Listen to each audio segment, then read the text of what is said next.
Good morning. Good morning, good morning, good morning. I hope everybody is doing great. It is Wednesday, October the 23rd, and I think in the title it says day 4 of the Sarah Boone trial, but I think it's really day 3. Monday, Tuesday, Wednesday. Or did they start Friday? I think they started Friday. So so this is day 4. Okay, I was just off track a little bit. It's been a lot going on lately. So I'll go ahead and get this string pulled up. Um,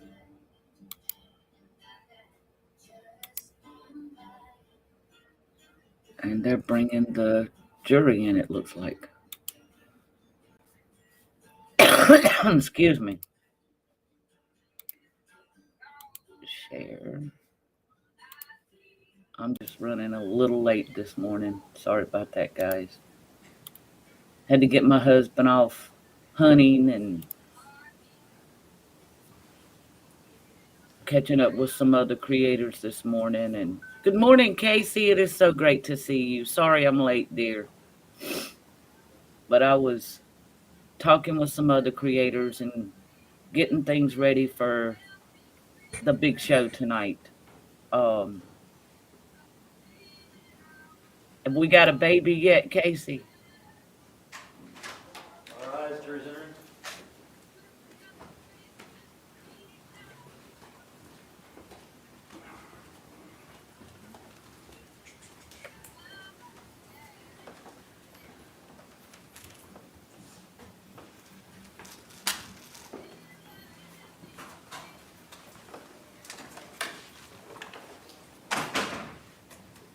State, do you recognize our jury? Oh, bummer. I was Defense, do you hoping we'd recognize our have a jury? baby. All right, everyone can be seated. Make sure you text me and let me know when that happens. Members of the jury, good morning. Welcome back to 12 Alpha of the Orange County Courthouse. I hope you had a great evening. If you could, again, just by a show of hands, you complied with the court's instructions for the overnight break. Record reflect all hands have been raised. Members of the jury, at this point in time, the defense is going to continue with their evidence and testimony presentation. And I'm going to ask them to call their first witness at this time. Mr. Owens, you may proceed, sir. Oh, this waiting game is the hardest part. Defense calls Deputy Ramirez. Is this her first child or her second?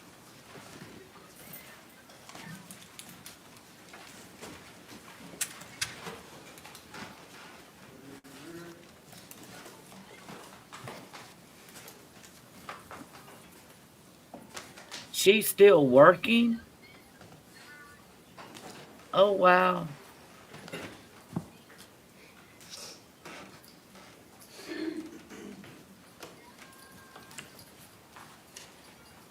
Is her due date passed or is it close? Swear or affirm that the testimony you should give shall be the truth, the whole truth, and nothing but the truth, so help you God. I swear. Good morning. You can be seated. And can you please state and spell your name for the record for me? Yes, sir. My name is Jessica, first name Jessica, Jessica. First last name is Ramirez, Ramirez. Second last name is Delgado, Delgado. Thank you, ma'am. You may inquire, sir. Good morning, ma'am. Good morning, sir. Ma'am, how are you employed? I am a reserve deputy with the Orange County Sheriff's Office, And how long have you been employed with the sheriff's? 7 years. Back on July Wow. the 25th of 2018, how were you employed at that time? I was a full-time full-time deputy sheriff. Well, at least she's not Agency. over past her On due that date. date, ma'am, did you have the occasion, due to your duties, to report or to go to 4748 France Lane, apartment number 3? Yes, sir. Do you recall what you were going there for, the purpose? Yes, sir. I was a backup deputy for Well, a at least she involving works in a place male that kicking a female in the face. So it was can help her it if she came out goes as a into domestic labor. call. And was it another officer who also responded? Yes, sir. He was the primary. Okay. Ma'am, while you were there, did I you know have you're contact excited. with Sarah Boone? Yes, sir. While having contact with Ms. Boone, were you able to observe any injuries Yes, sir. to the person? Yes, sir. She had swelling and bruising in her right eye. Ma'am, were you able to make contact with Mr. Jorge Torres? Yes, sir. Were you able to notice any injuries on his person? Yes, sir. He had red markings and some abrasions around his neck. Ma'am, at a certain point in time, did you place Ms. Boone under arrest? Yes, sir. I detained her. I placed her in my vehicle. Ma'am, at that time, do you recall or remember Ms. Boone asking you, "Why am I in trouble?" Yes, sir. And without saying what you said, but did you respond to her? Yes, sir. After that, ma'am, do you remember Ms. Boone asking you why? Because I. Can you hear everything good, Casey? Yes, sir.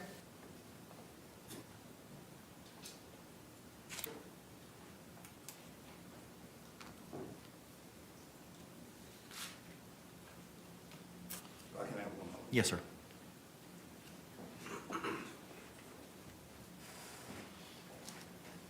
No further questions. Thank you. Any cross-examination? During the course of your investigation, you or the other responding deputies spoke to Mr. Torres as well? Yes, sir. After concluding all of your investigation, awesome. which I just wanted to make involved sure. talking to both Mr. Torres and to Ms. Boone and making your observations of the two of them, did you all make final decisions about how to handle your investigation? The other deputy, which at the time was Deputy Zito, was the one that made that determination. Okay, but that's collectively, what you all looked at was statements from Ms. Boone and Mr. Torres, correct? Yes, sir. And your physical observations of both persons? Yes.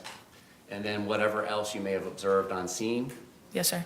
And do you take into account people's demeanor when they are giving you statements, when assessing their credibility? Yes, sir. No other questions? Any redirect examination? No, Your Honor. Can this witness be Good. released? I'm glad. Thanks, Casey. Yes, Your Honor. Yes. All right, thank you. Thank you. Well, that was an odd witness. Defense, call your next witness. At this time, the defense calls Deputy John Alden.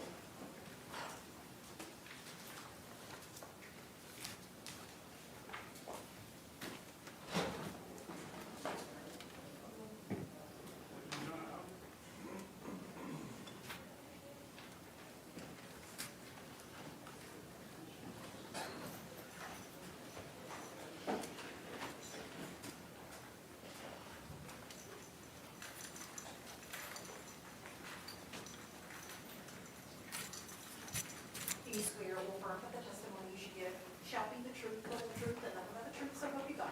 I do. Sir, good morning. Can you state and spell your name for the record? John Alden, John, Alden.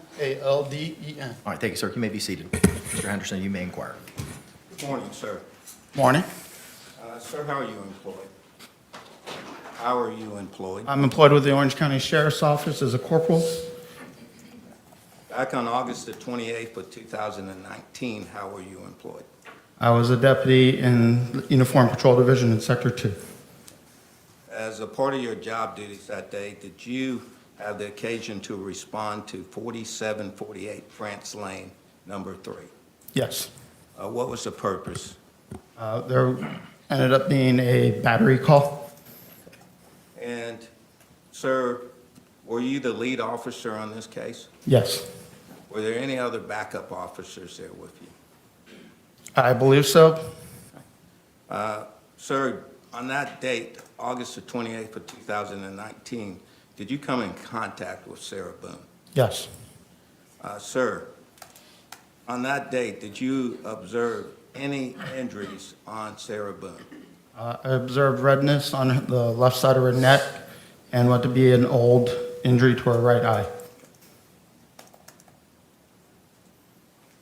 Sir, on August 28th of 2019, did you come in contact with Jorge Torres? Yes.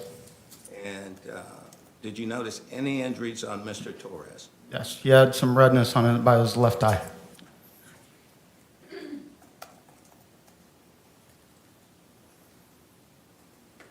Sir, on that day, was Mr. Torres placed under arrest? Yes. Thank you. I have no further questions. Any cross-examination? Yes. Is it fair to say that Mr. Torres had quite a few marks on him? From my report, I remember marking the left redness by his left eye. And did you have your body-worn camera activated when you responded to this call? I believe so. Right. And so that would be the best evidence of both video and audio as to what occurred while you were on scene. It would, especially since this happened 4 years or 5 years ago now. And did Mr. Torres refuse to say what happened that day? He did. Based on the conclusion of your investigation, which involved talking to Ms. Boone and attempting to talk to Mr. Torres, as well as your visual observations of both them and the scene, is that how you all reach your conclusions? Yes. No other questions? Any redirect? No, Your Honor. Can this witness be released? Yes, Your Honor. Mr. Jay? Yes, sir. Thank you, sir. Thank you.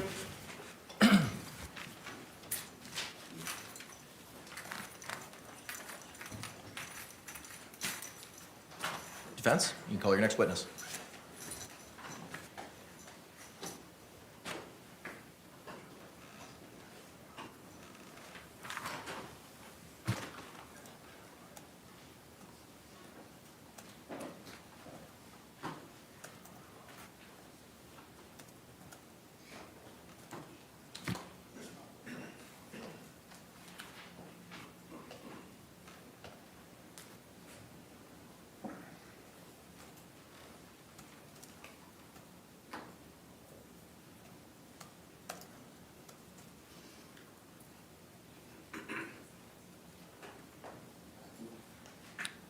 Judge, may we approach him? Yes.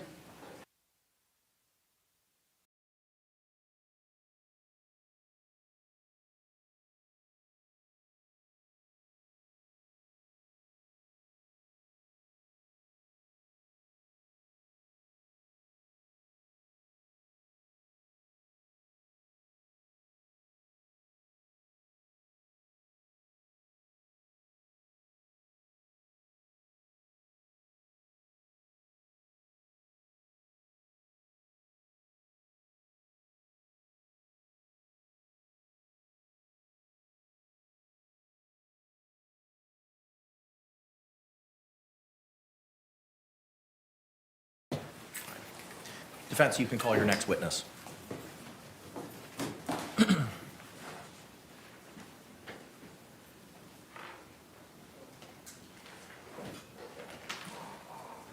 Judge, at this time, the defense calls Deputy Coswell. Or Detective, excuse me.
Do you swear or affirm that the testimony you should give shall be the truth, the whole truth, and nothing but the truth, so help you God? Yes. Good morning again. Could you state your full name and date of birth for the record? Or, I'm sorry, full name and spell it for us. It's Chelsea Kepsel, Chelsey. Last name is Koepsell. Thank you. Counselor, you may inquire. Good morning, ma'am. Good morning. In relation to this case, on February the 26th of 2020, did you have the occasion to interview Abraham Marino? Yes, I did. Was that interview recorded, ma'am? Yes, it was. You remember as part of that interview that Mr. Marino tell you that he had contact with Sarah Boone on February the 24th of 2020. Are you asking the night of the incident when police were called out? Yes, the next morning, The day that we were called? that you were called out, Okay. the 24th. So yes, he did have contact with her, but it wasn't in the morning. It was while we were there. While you were there? Yes. Okay. What time did you get there?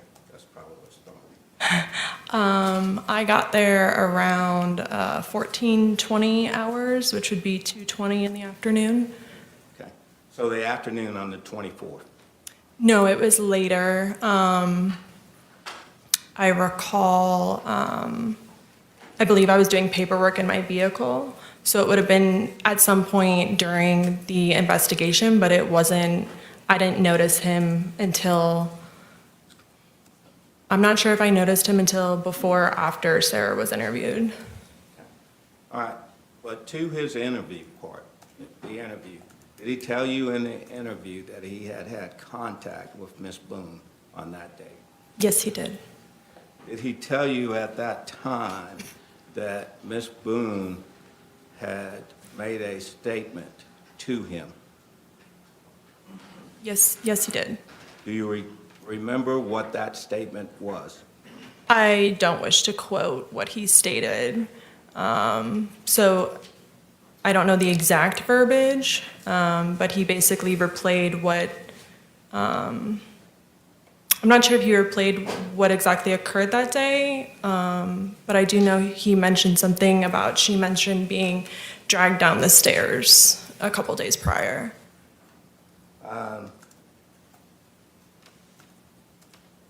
Did he say to you during that interview that Sarah Boone told us that a couple of days ago they had gotten into a fight where he grabbed her by her hair and dragged her down the steps? I would assume that he's reading my report, and that does sound similar to what my report should say. So this statement was given on the 27th of February. I'm sorry, the 26th of February. Would you Yes. agree with that? Yes, I would. Okay. The contact and the statement that Ms. Boone made to Mr. Moreno was on the 24th of February. Is that correct? Repeat the question, I'm sorry. When Mr. Moreno is saying that Ms. Boone came up to him and made this statement that we just talked about, Yes, that was on February the 24th. Is that correct? that is correct. So when she said a couple of days ago, that would have brought it back to February the 22nd. Is that correct? Potentially, yes.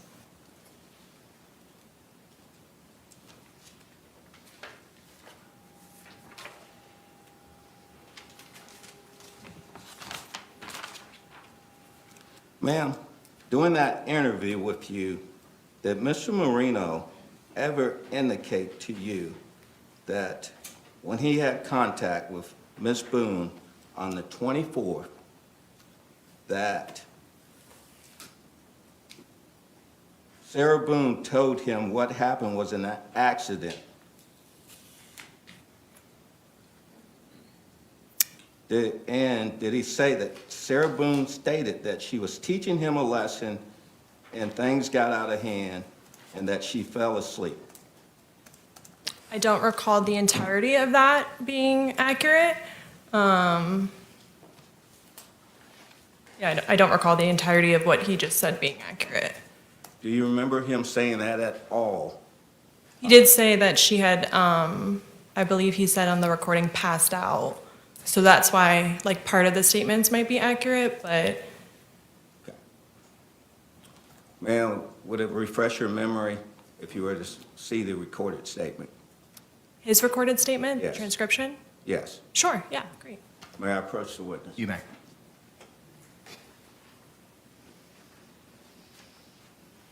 Now take your time. Read through that. Okay, When you ready, just let me know. okay. I don't recall all the statements that you asked, or the way you asked it, but Would it help if I repeat it? sure, yeah. Okay. You asked, like, you said multiple statements, so Yes, ma'am. this was a, like, 11-minute interview. All right. The statement would be that Sarah Boone stated to Mr. Marino that she was teaching him a lesson and things got out of hand and that she fell asleep. And I'm wanting to know if... Did you say, okay, I thought I heard you say passed out the first time. I'm not sure if you said passed out or fell asleep. Fell asleep. Fell asleep, okay. And what I'm asking is there any indication that he told you that statement on the date of that interview on the 26th?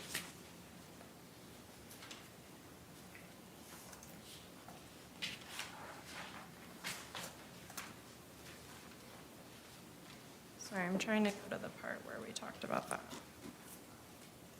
Yes, ma'am, take your time. Okay.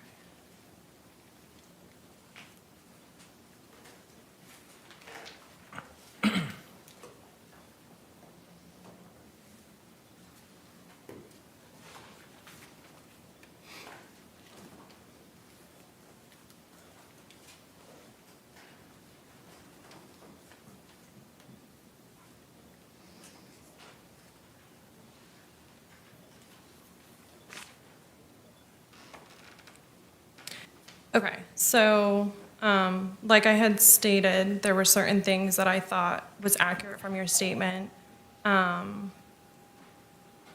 He stated, I don't really, do I just read exactly what it says? Do you need like the number next to it or anything? Yes, I have no problem if you reading what he said. Okay, then she, I would object. Approach.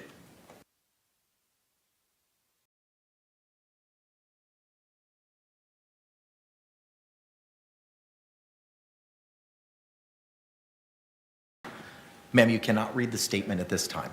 okay. Thank you. You may continue, Mr. Henderson. He described, Hang on. No. Just wait for a question, so okay? sorry. It's okay. yes, sorry. Ma'am, anywhere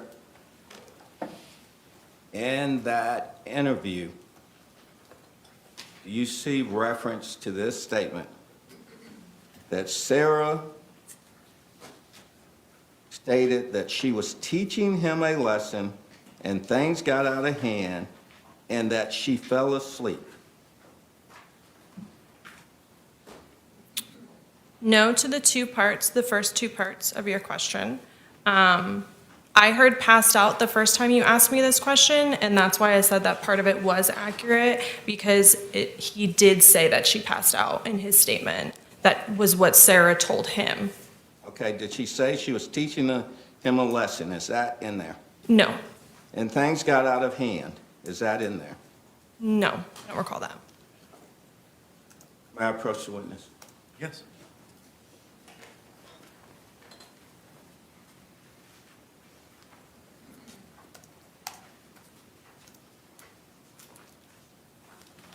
And again, ma'am, this interview was on February the 26th of 2020. Is that correct? Yes, it was. Thank you. I have no further questions. Any cross-examination?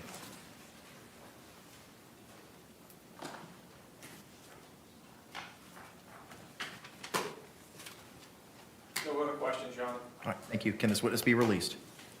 Yes, Your Honor. State? Yes, Your Honor. All right, thank you.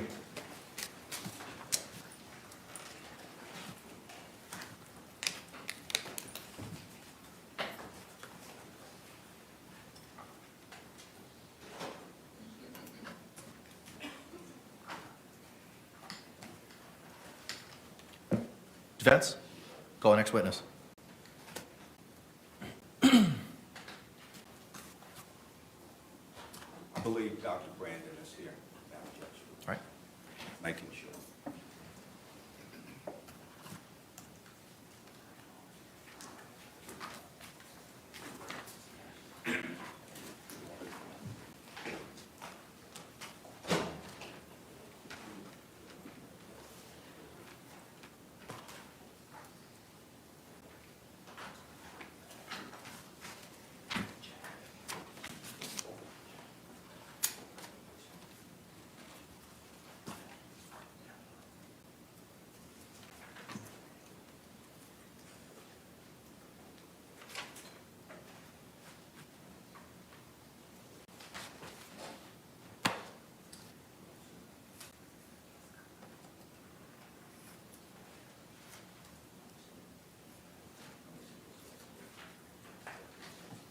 Judge, may we approach?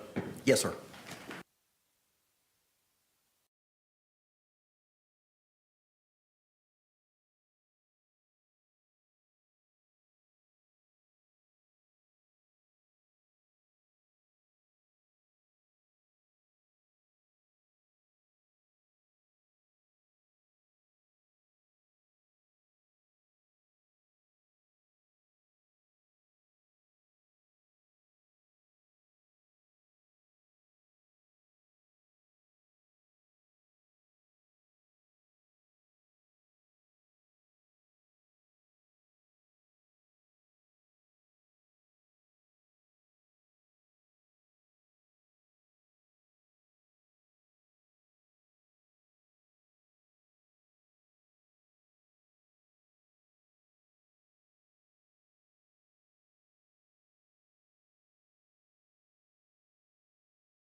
Members of the jury, we're just waiting on a witness. They are using the facilities outside, so as soon as they're done, we'll bring in our next witness. Thank you for your patience.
Your Honor, at this time, the defense would call Dr. Michael Brandon. All right, very good.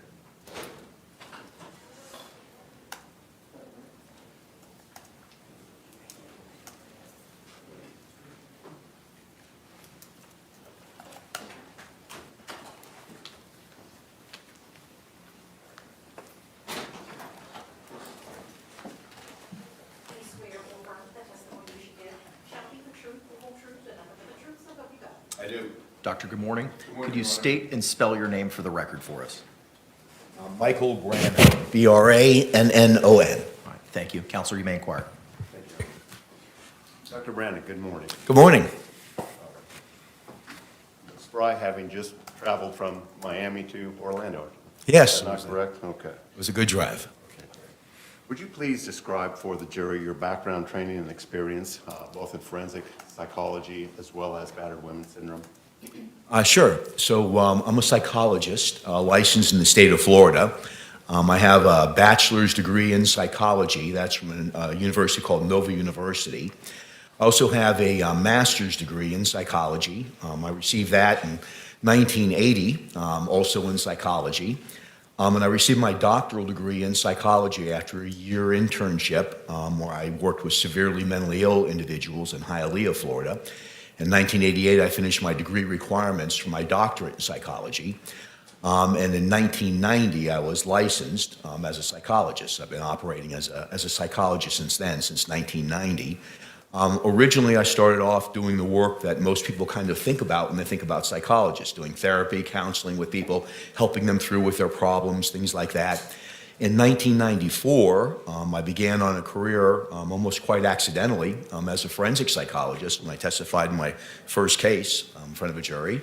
And from that time on, I've been doing mostly forensic psychology. My practice very quickly changed from that time on. I'm currently the co-director of the Institute for Behavioral Sciences and the Law, and anywhere between 80 and 90% of all my work now is related to some legal or court-related matter in the ways in which mental health interfaces or impacts or helps to give opinions about various legal issues. I've taught rather extensively in the area of forensic psychology. I teach to mostly legal audiences, but oftentimes too I speak to groups of psychology students wanting to sit up here and do what I'm doing as well. I'll make long drives and then come up here and talk to people about cases. I also currently on the staff, the adjunct faculty staff for the School of Psychiatry at Florida Atlantic University. I help to train their forensic psychiatrists, so not just psychologists, but psychiatrists in terms of doing this work as a psychologist or as a psychiatrist, a mental health professional who gives opinions in the courtroom. And are you also required to update your educational background and knowledge as a forensic psychologist? Yes, sir. So every 2 years, we're required to get 40 continuing education credits to maintain our license. And part of that is we have to, on a regular basis, update our work in domestic violence or battered women's syndrome. So we have to take those courses. We're all required, whether you're a forensic psychologist or not, to take that coursework. So as part of our requirements, we also have to take separate coursework in regards to domestic violence as a general term, or intimate partner violence. But along with that comes discussion as well with battered spouse, or what's oftentimes called battered person syndrome now. And I apologize, I'm kind of bouncing around here, Doctor. I apologize again. For the uninitiated, just exactly what do you mean by forensic psychology? So forensic psychology is a division of psychology. Most people don't think about that as often when they think about psychologists. But forensic psychologists are individuals who have degrees in psychology who are working to help to answer questions that come up in the legal system. It could be in criminal cases like we're here for today, answering various criminal questions, giving opinions about those questions. Or it could be in other settings like family settings, divorce proceedings, or sometimes civil settings like personal injury. Someone's claiming some emotional damage or something has happened to them. So forensic psychology is really the way that we use the science of psychology to help give opinions about various legal matters. Now, what is the DSM or the DSM-5? So the DSM it stands for Diagnostic and Statistical Manual. It's kind of our code book, if you will, to help us to know what the different symptoms are for different mental health disorders, whether it's major depression or schizophrenia or anxiety. So it gives us a code book of here's the criteria you have to meet in order to have that diagnosis. And then we're able to utilize that in terms of either treatment, so even insurance billing, but being able to inform patients too about what condition we think that they're suffering from. It's been updated many times over the years. It started at just DSM, and now it's at the Diagnostic and Statistical Manual 5th edition, text revised. So we've gone through a lot of revisions over the years to try to fine-tune in an empirical or scientific way what the elements are, if you will, of various mental health conditions. Now, you've been asked to testify today in regards to battered women's syndrome. Is the battered women's syndrome identified or located within the DSM-5? So it is not. It is not a diagnostic category in the DSM-5 or other coding books as well. There's others besides the DSM. That's just the most popular one. But it's not a formal diagnosis that it is contained within that book, that classification manual that I just told you about. Within your field of forensic psychology, however, is there a subcategory that is located within the DSM-5 that experts would recognize as a DSM diagnosis? Yes, sir. And what is that, sir? So that category would be in the trauma section of the DSM-5 TR. There's a whole category on trauma disorders, and it's most closely related to something that we call post-traumatic stress disorder. That isn't the only trauma disorder, but that's the one that what used to be called battered women's syndrome, now I refer to it as battered person syndrome, but all of it really is more connected to a trauma disorder like post-traumatic stress disorder. Now, testify that you testify on criminal matters. Do you also testify? You indicated also on personal injury cases and emotional. That would be civil, correct? Yes, sir. Okay. In your experience, you've testified as an expert, as a forensic psychologist. Have you testified for, and today you're testifying for the defense, or were called by the defense. Do you also testify for the state of Florida or other states within this country? Yes to both of those. I've testified in other states. I also testify for both the prosecution, the state or government, depending if it's federal or if it's a state case, and also for the defense. So I really get appointments and hired by both sides. About how many times have you testified?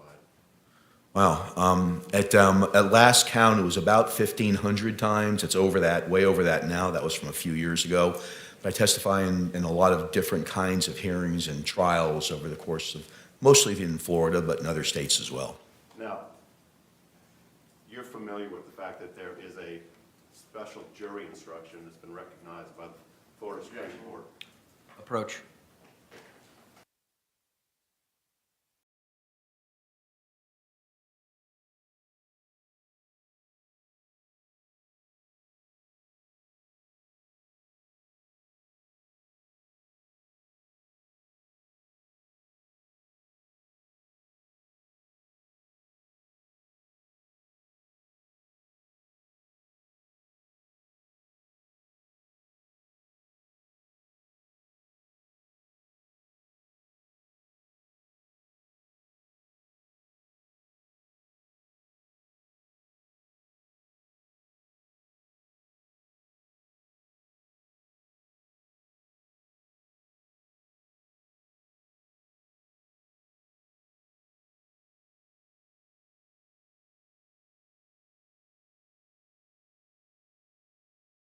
The objection is sustained.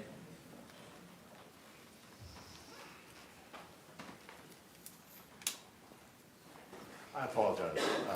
Doctor, you testified as to battered women syndrome, battered person syndrome. Are there other synonyms or similar names for what you're describing, in particular battered spouse syndrome? Well, we talk about it in terms of trauma disorders like post-traumatic stress disorder, but the way when it's applied to the legal system, it's called battered wife, or that was the original terminology for it, battered wife syndrome or battered person syndrome. So it really depends on your setting. So in this setting, we oftentimes talk about this particular condition that I've been asked to talk about today, is really referred to as battered spouse syndrome. And have you been asked to give your opinion as a legal expert and on battered spouse syndrome? Yes, sir. How frequently have you been asked to do that? I've been involved in about 100 cases of just that alone. I've been involved in some sort of testimony about 50 times. And you indicated that you testified for the state, you testified for the defense, you testified in state cases, federal cases. Could you break down on a percentage basis the number of times you testified for the state versus testifying for the defense? It's really close in terms of the last time we looked at it, it was about 50-50. On most cases, like for instance, if there's a case that involves battered spouse, potentially battered spouse or battered wife syndrome, I'm usually called by the defense first because they raise the issue. If you're called by the prosecution, whether it be federal or state, what oftentimes happens is it's in response to a defense expert that's been called. So do I agree or disagree with that other expert? So I'm usually, the call usually comes first from the defense, but in terms of who I'm hired by, it's pretty even. It's about 50-50. Now, this time, Your Honor, I would proffer the witness as an expert in the field of forensic psychology. Yes, approach.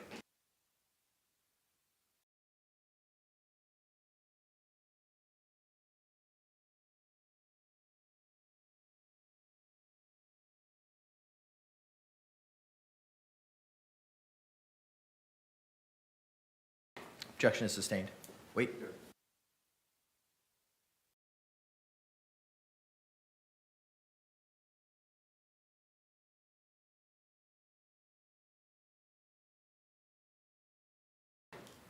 Objection is still sustained. Mr. Beck, you may continue.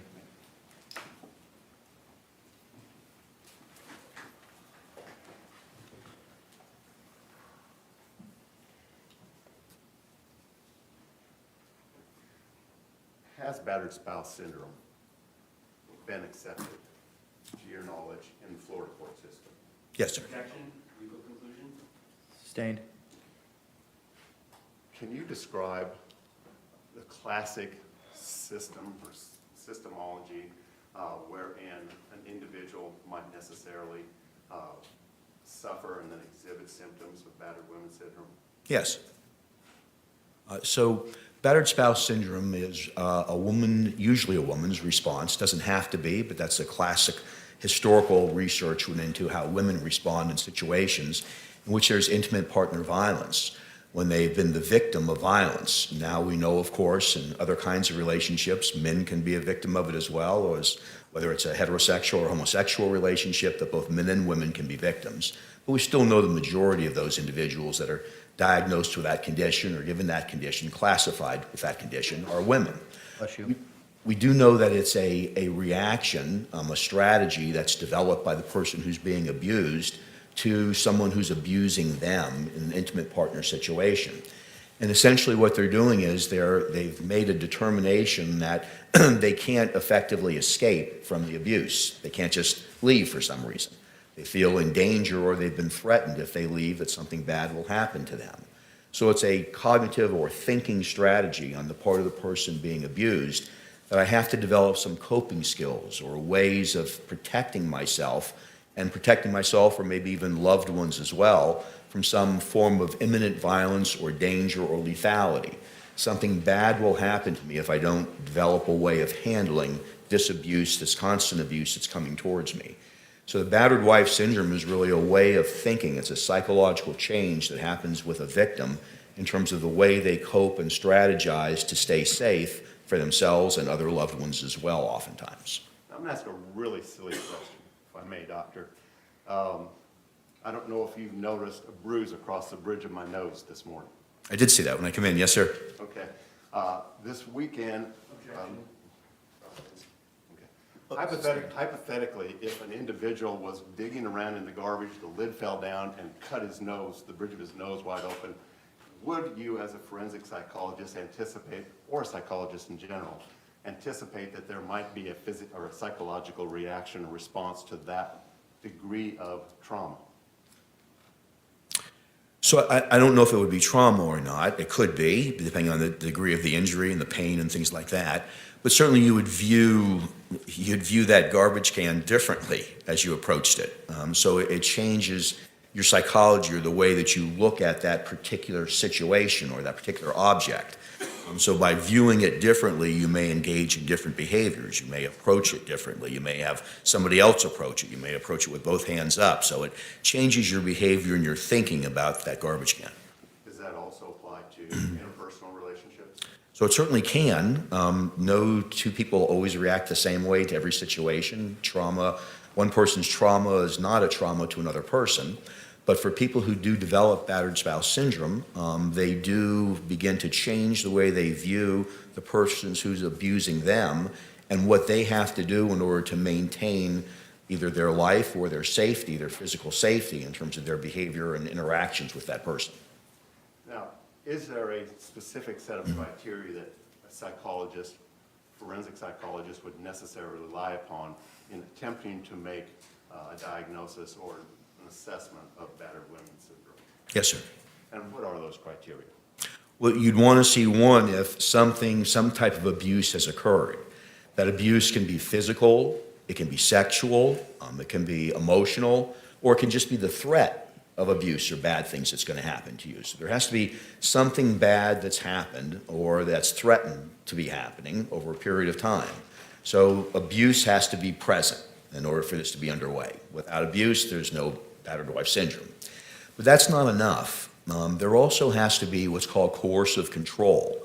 Coercive control is really keeping the person's social interactions, overseen on a regular basis, controlling money, controlling preferences, even TV preferences, sometimes social media, looking at social media that the person is accessing or looking at, who they're talking to on Facebook, who they're texting. So it's a combination of abuse and coercive control that results in a person feeling victimized, but that's still not enough. that person then has to feel like they can't escape from that. They've either been told, if you leave me, you're going to die, or a family member is going to be harmed, your children, your mother, whatever it might be. And as a result of that, they develop strategies to cope with that, acquiescing, pleasing, doing anything they're asked to do, demeaning themselves, allowing themselves to be controlled, all of the things that would fend off, if you will, some abuse or attack or threat to them or someone who surrounds them. So those would be the components that you would need to have, and that dance continues to go on usually repeatedly throughout the course of that relationship. So I think what you're describing is, in a sense, a subjective nature to the syndrome that's being described. It's both objective and subjective. So objective in terms of the facts, like what's really happening. A person's being abused, they're being told certain things, there's control over them. But then a subjective part is the person's interpretation of that, their perception of that. So there's really both going on, and they have to kind of work together in order for this syndrome to be formalized and properly diagnosed. You indicated that there sometimes may be some defense mechanisms that are, or strategies that are devised by the battered individual, the abused individual. Yes, sir. In your experience and your training, do controlled substances, alcohol, drugs, frequently appear in your analysis or assessment? Yes, and the way they appear is they can appear either from the abuser or the abused or both. What can happen from the abuser standpoint is they may only be abusive, or the abuse may become worse if they abuse substances. From the abused standpoint, it may be self-medication. It may be a way of coping with the anxiety that there's going to be something bad that potentially could happen to them or somebody else. It's kind of a way of dealing with walking on the eggshells. So if I use substances, that can deaden the pain, if you will, for me, or help me to forget about it. So it's oftentimes, not always, but oftentimes part of either the abuser's behavior or the abused behavior. Do they, in your experience, do they, on occasion, actually defend the individual that is abusing them? That's a very frequent part of this syndrome. Not always, but it's very frequent.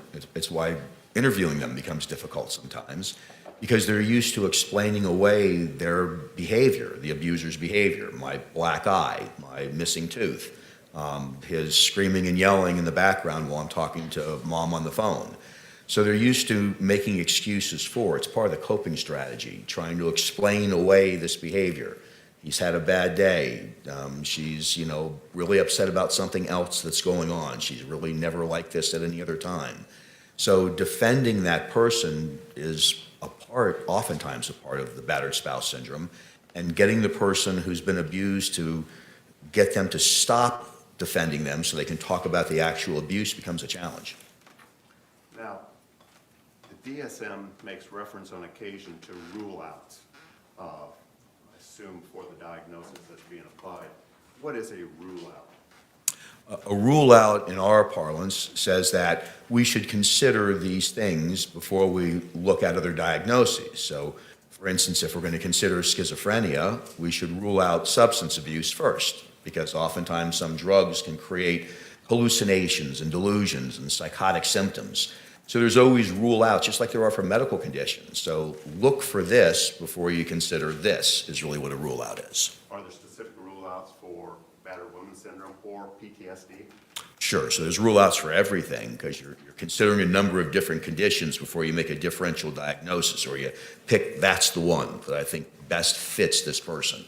So yes, there's rule-outs for both of those.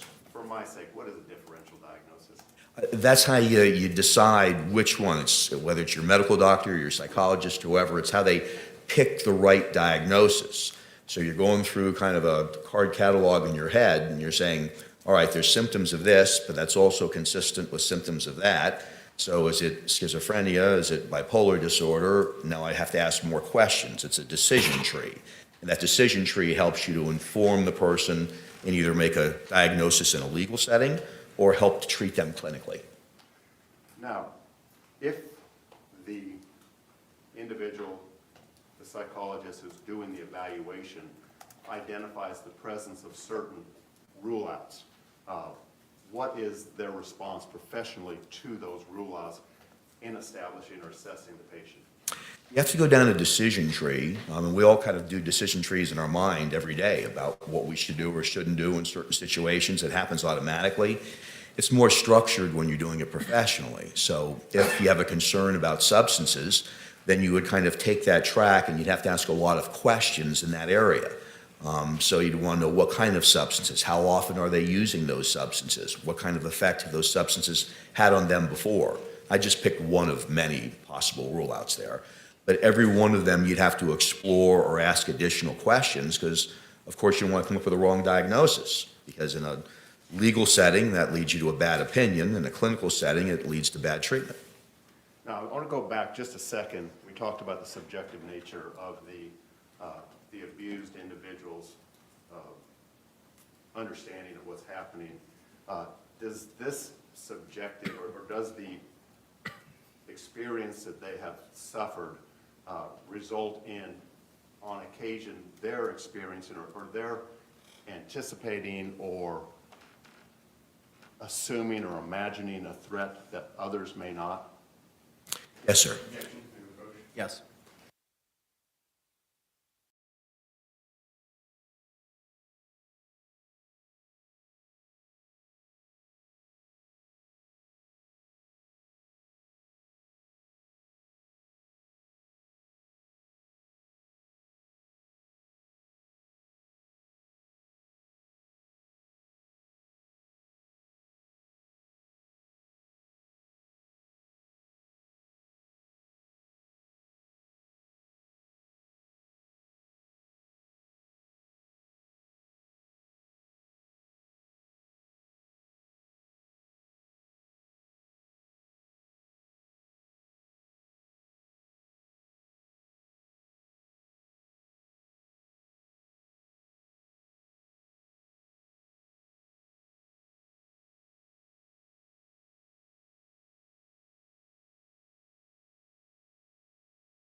Objection is sustained.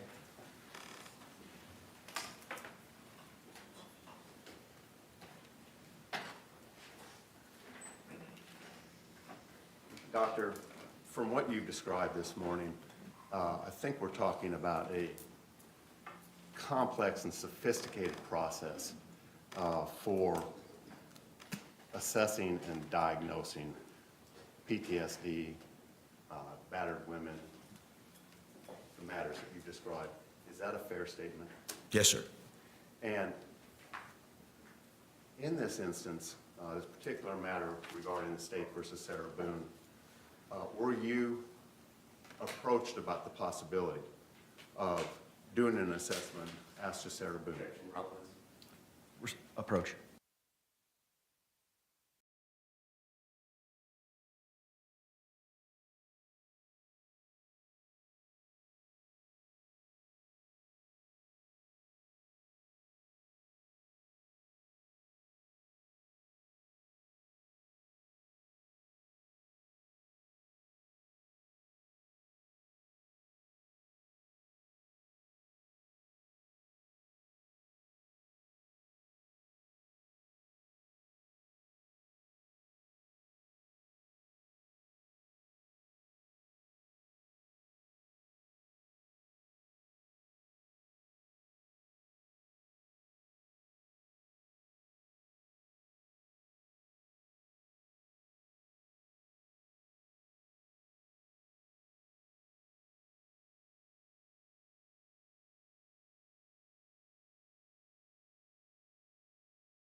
Objection sustained.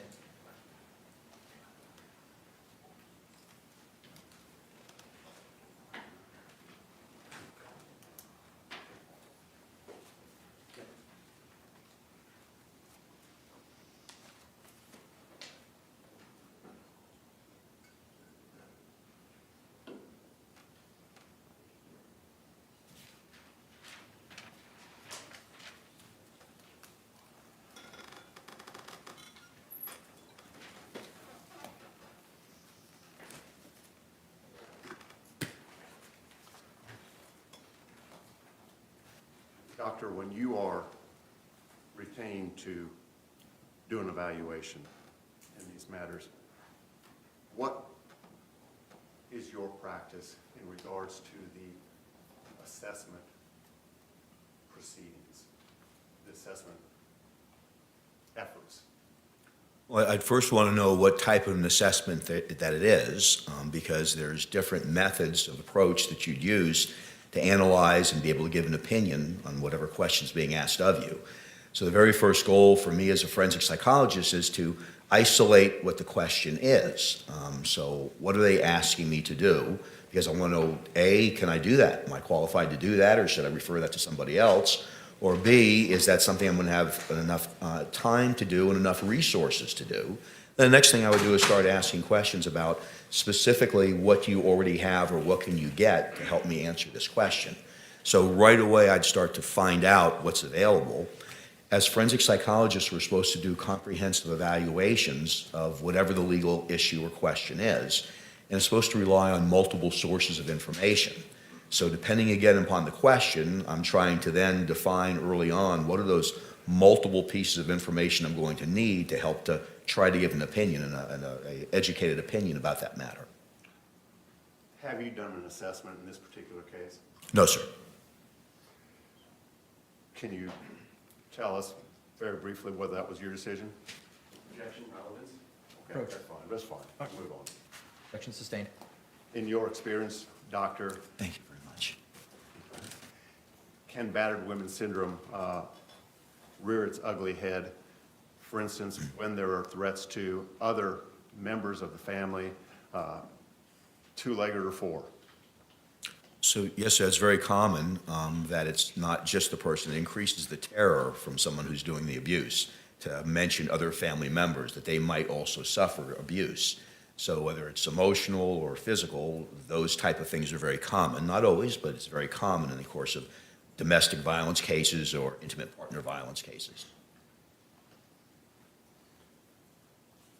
And that fear that's developed by the abused individual may exist contemporaneously with other issues, alcoholism, schizophrenia, and the like. Is that correct? Yes, sir. They can all be combined together, and certainly that increases if there's other family members that are threatened or live in the same home or close by. That can increase the terror, and the purpose of that is to increase control, to make sure the abuser has more control over the person who's being abused. 1 second, Your Honor, may I? Yes, sir.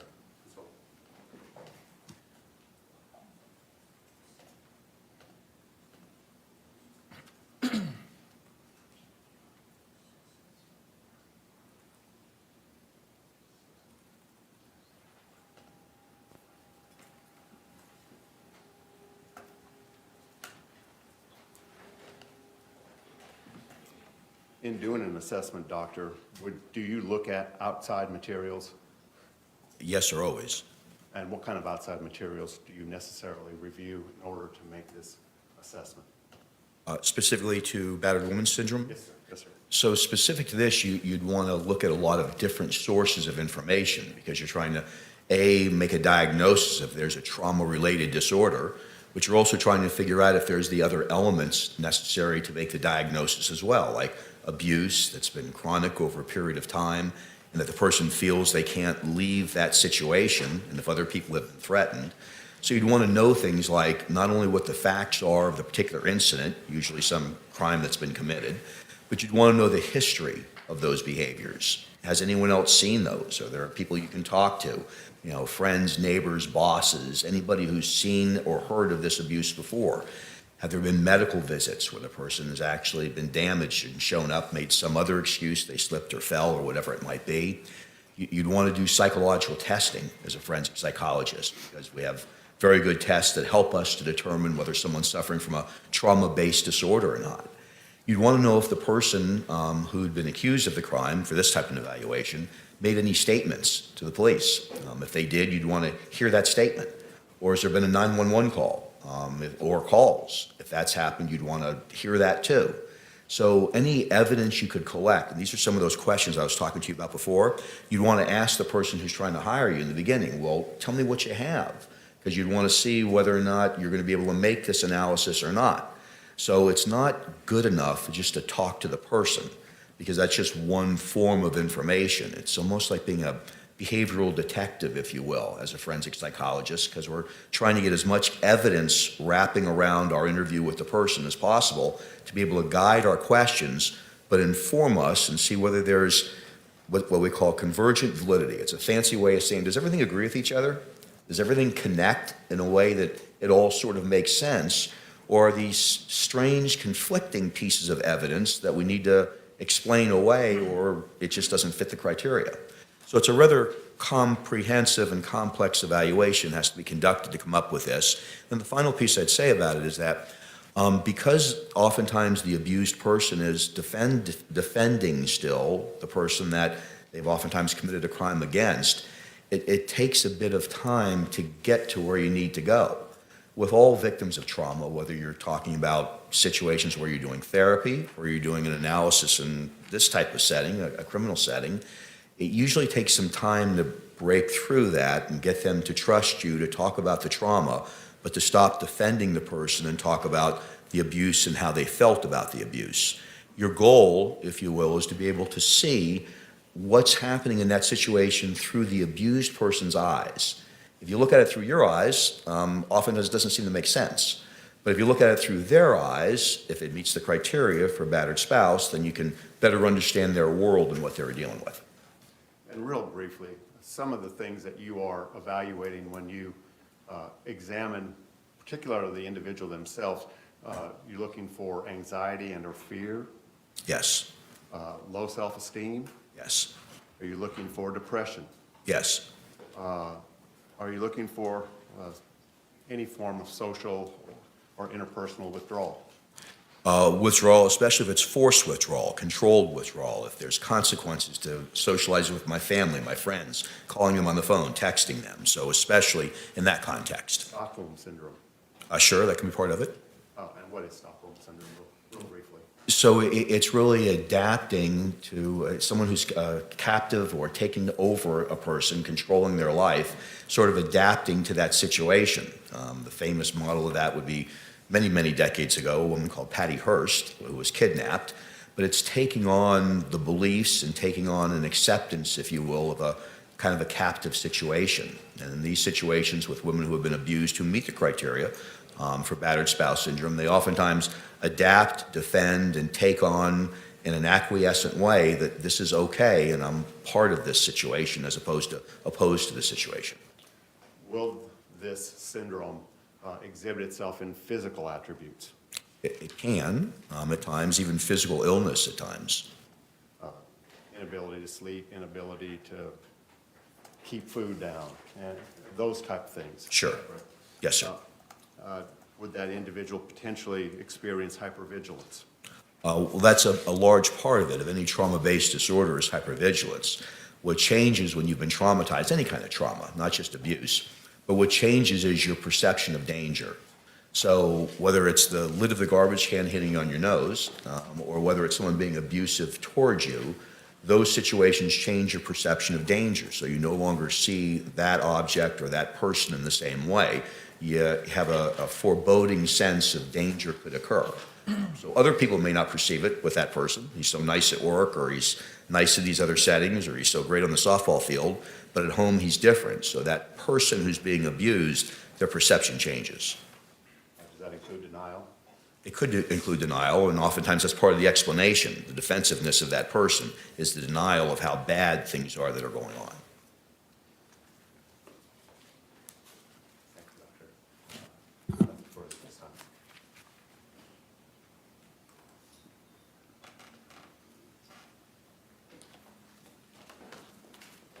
Any cross-examination? Yes, sir. Good morning, doctor. Good morning. Nice to see you in person. Good to see you again. So there's a subjective component to trauma, is what I understand you're saying, correct? Always. Yes, sir. And so hypothetically, a couple could be in a 3.5-year relationship with physical violence, emotional violence, even sexual violence, but either or both of those partners may or may not believe that is a traumatic experience for him or herself, correct? Yes, sir. People mistake the stimulus about what happens as the trauma. The trauma is really the reaction to it. So bad things that happen, people don't always react in the same way to them. So yes, sir, that's correct. So for instance, a homicide detective or a homicide prosecutor may go out to a scene and see a freshly dead body, and their perception of that environmental stimulus may be very different from somebody who works at Dunkin' Donuts and just gives us muffins in the morning coming across a dead body. Is that fair? Yes, sir. That homicide detective may be able to go eat lunch right after it, and the other person who works at the donut restaurant may not be able to eat for a couple of days as a result. So yes, perception is a big part of how trauma occurs. And I understand your answers today, and I'm not saying that they were different the other day. But I understand you to say that it's very important to do a comprehensive evaluation to get the full picture of what is going on in the perceived battered spouse's mind, correct? Yes.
The objection is overruled. So, we've been talking about the importance of doing a comprehensive evaluation with as many collateral sources as one could possibly have when making an assessment about the battered spouse syndrome, correct? Yes, sir. Relevant piece of information. Yes, sir. And would you agree that obviously the person who is accused of committing a crime, there are credibility issues that you do need to care for when relying upon that person's history provided about the events leading to that and the past events describing the relationship with the intimate partner? Yes, sir. In every forensic evaluation, that's the case. Is this particularly important if there's a comorbidity with an alcohol abuse disorder? Yes. And can you tell the jury what alcohol abuse disorder means in the DSM-5 TR? Sure. It's the biggest part of it is it's not just the use of alcohol, it's impairment that happens as a result. So it's the excessive use of alcohol, but that could mean something different, just like the excessive use of marijuana might mean. But it's the use of alcohol to the degree that it impairs or infects a person's life.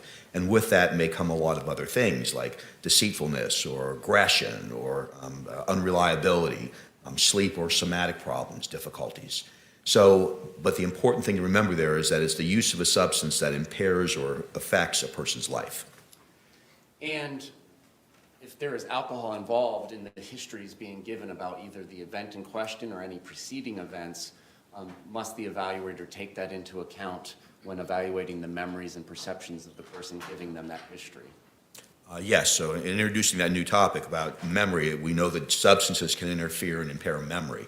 So as a result of that, you'd want to know what they were using, how close it was. If you're talking about a particular event, like a crime, you'd want to know if there was substance usage, and if so, what the person's memory functioning was, and does that match up with other sources of information about what those events were.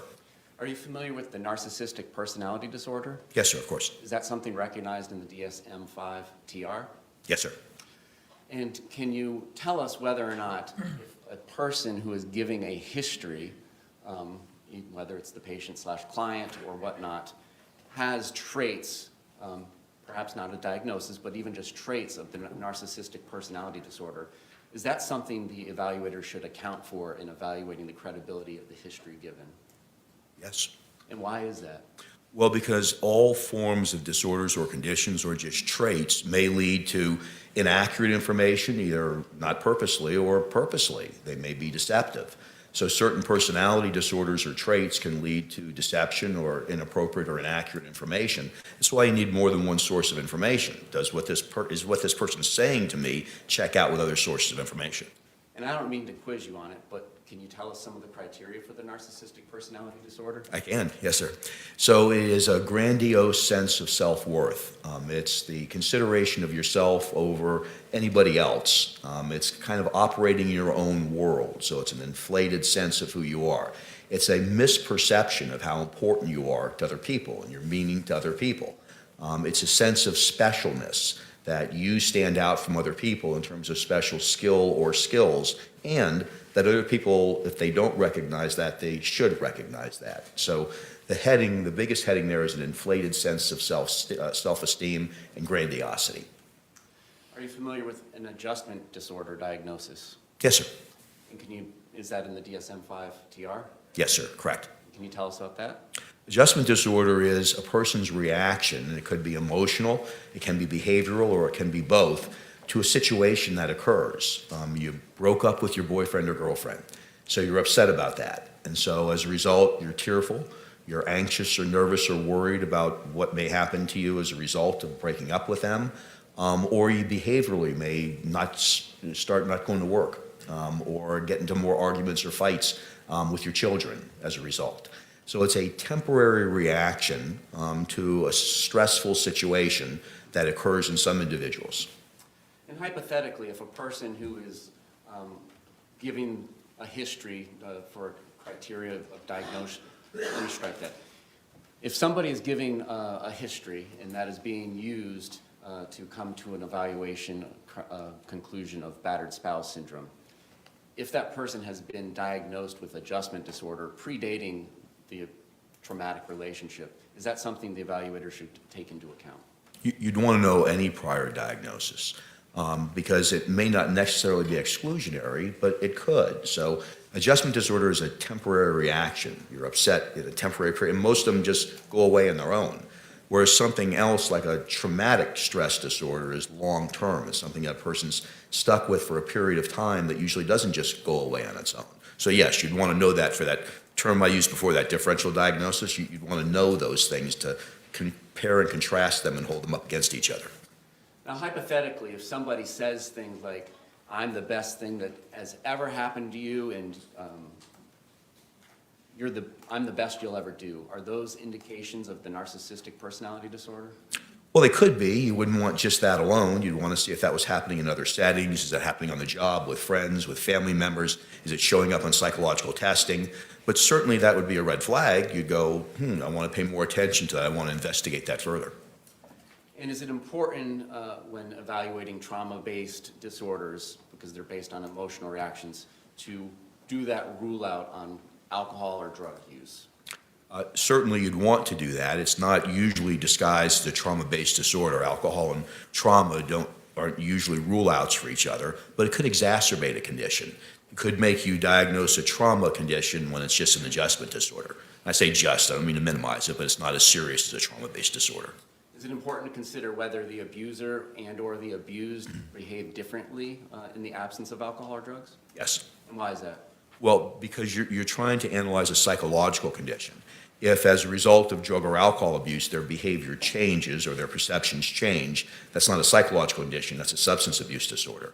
So that's why you'd want to know that. So if their condition remains the same, maybe it's a little worse when they're using drugs or alcohol, but it's the same perception of threat or danger, then you're going to diagnose a trauma-based disorder. If not, then you're going to diagnose a substance abuse disorder. You can have both, but you'd want to rule one out as opposed to the other. And are you familiar with the classic three-step cycle of battered spouse syndrome or domestic violence?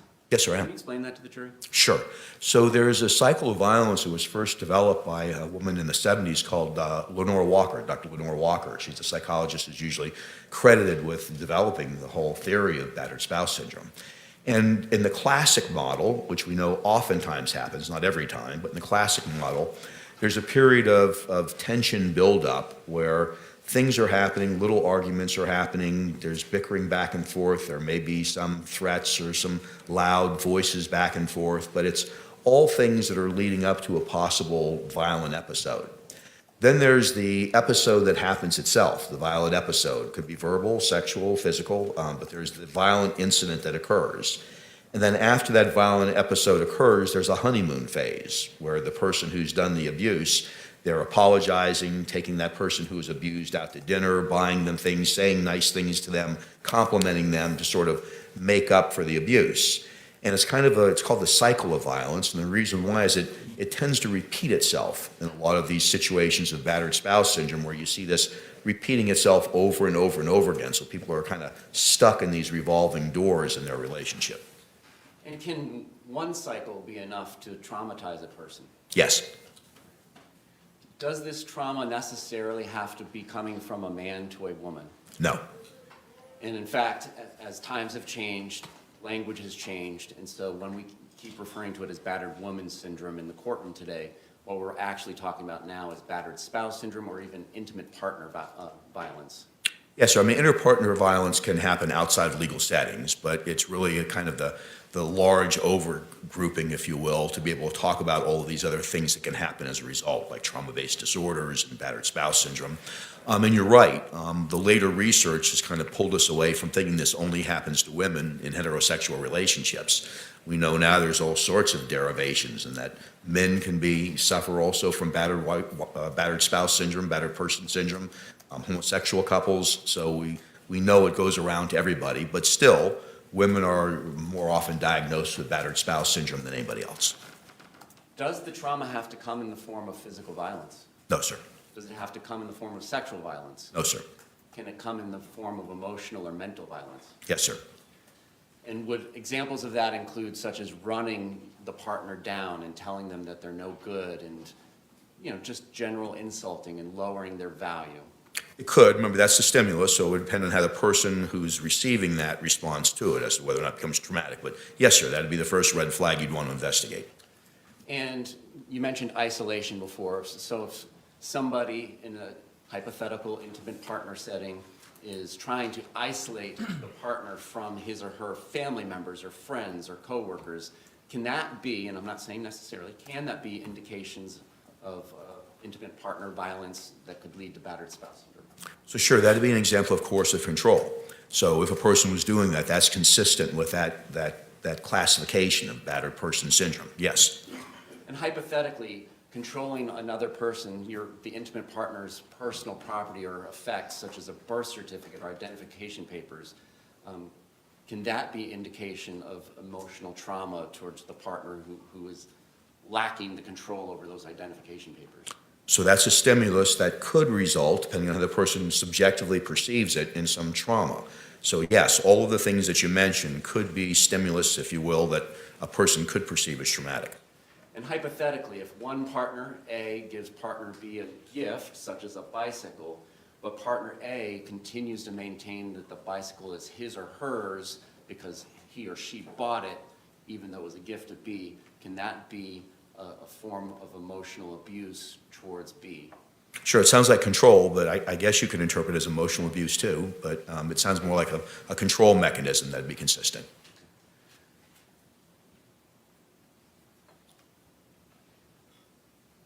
I'm not suggesting that it's legally or morally okay, but when one intimate partner does these hypothetical emotional things, non-physical violent things to partner B, if partner B has poor personal skills and coping skills and may be consuming alcohol, is it unreasonable or unfathomable to hear that partner B responded with physical violence to partner A? Objection, assuming facts not in evidence. Sustained. Any reproach? Yes.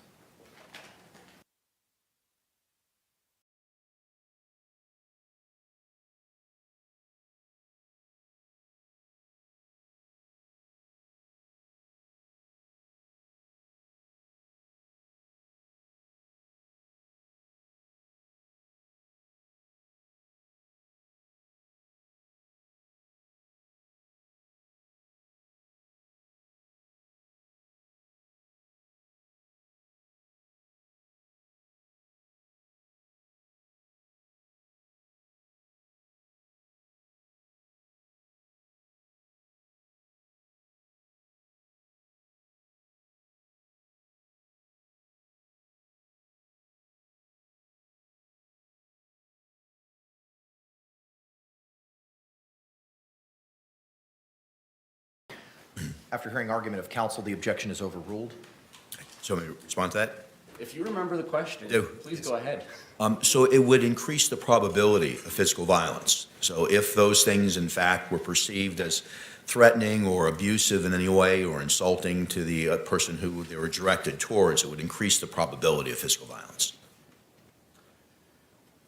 And then again, the perceptions are all in the eye of the beholder, whether emotional things that are said to one another or physical things are done to one another, whether the recipient of that behavior views it as trauma is a subjective decision by that person, right? Yes, the perception is the impact. So that's how you would know that. It's just, water off a duck's back, or is it something that kind of sticks with me and I think about it all the time? Now, you mentioned earlier anxiety, low self-esteem, and depression can all be components of battered spouse syndrome, correct? Correct. Is it important as the evaluator to rule out whether or not these conditions predated the violent or abusive relationship? Yes. And why is that? Well, because where things start is important diagnostically. So if all of those things were in place, all of the symptoms that were just mentioned are in place, then you wouldn't attribute those to the abuse. You'd say those things were pre-existing. Now, abuse could make it worse, but in terms of your diagnosis, you need to know where things started. So if those symptoms didn't start at the time where there was abuse that was alleged to have occurred, then it's unlikely that it's attributed to that abuse. And independent of any narcissistic personality disorder traits, would you agree that anybody in a certain legal setting has a motivation to present themselves in a certain way? Yes, to do impression management, either depending on the outcome. So if there's punitive sanctions, they may lie to make themselves look worse, or as a result, if they're in other settings, like divorce settings, they may lie to make themselves look better. So there's always some impression management you have to kind of look through in your evaluation. And that's important for an evaluator? It should be looked at in every evaluation. Thank you. Yes, sir. Any redirect examination?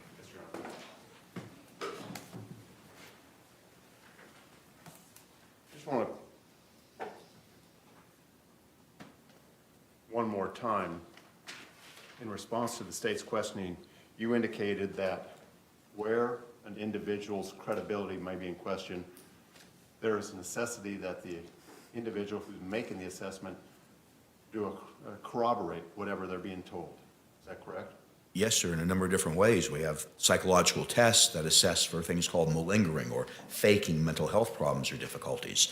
So you'd want to do that. You'd want to look at other evidence to see if it's all consistent. So it's very important you don't just rely on self-report. Is it possible that an individual may exhibit one or two attributes of a particular DSM diagnosis, but not actually qualified because it's simply not there? Right, sure. So sometimes like social isolation can be because we're introverted, or it could be part of depression. So you need to kind of follow it out and see how many of the symptoms are there to see whether or not it meets the criteria. So I may exhibit one or two symptoms of narcissism, but not qualify because I don't meet all of those, or a significant number of the indicators that you would rely upon to make that diagnosis. Yes, or it can be situationally based, like we may display narcissistic features here in a courtroom, but may not do that in any other part of our life. Now, in your experience, have you determined, learned, either through your studies, experience, and so on, whether or not the abusive behavior may begin based upon an individual's perception of things occurring to him as a child, or her as a child?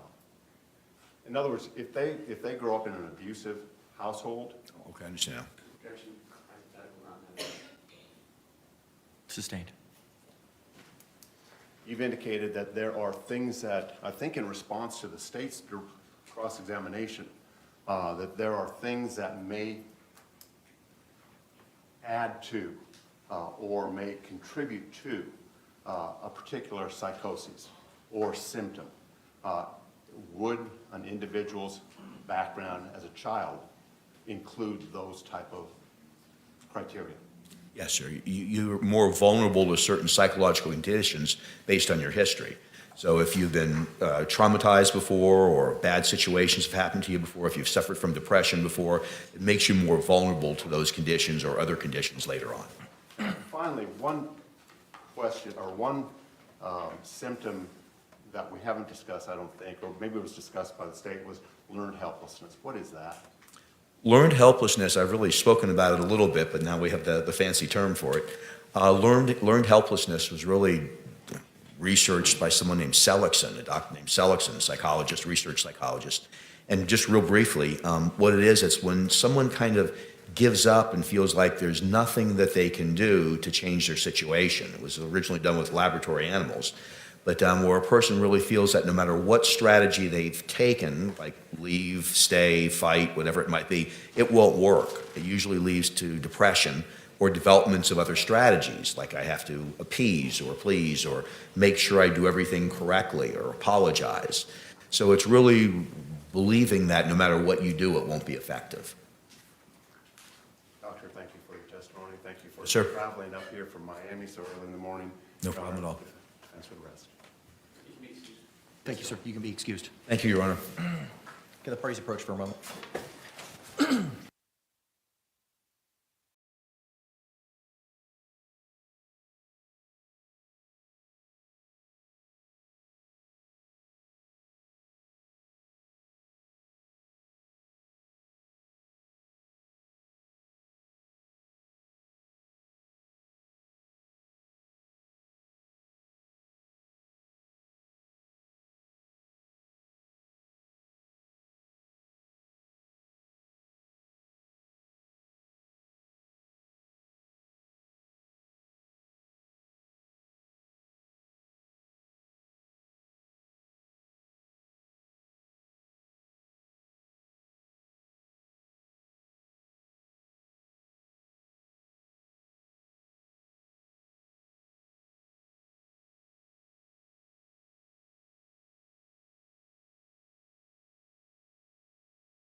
All right, members of the jury, it is 10:40 at this time. We're going to go ahead and take that mid-morning break. Similar instruction I've given you over the last couple of days. I'm sure you're tired of hearing it, but I got to keep telling you. Please don't have any conversations among yourselves or anyone else about the persons, places, things, or charge involved in this case, and do not conduct any independent research on those things. We'll see you back here in about 15 minutes at 5 till 11. Thank you very much.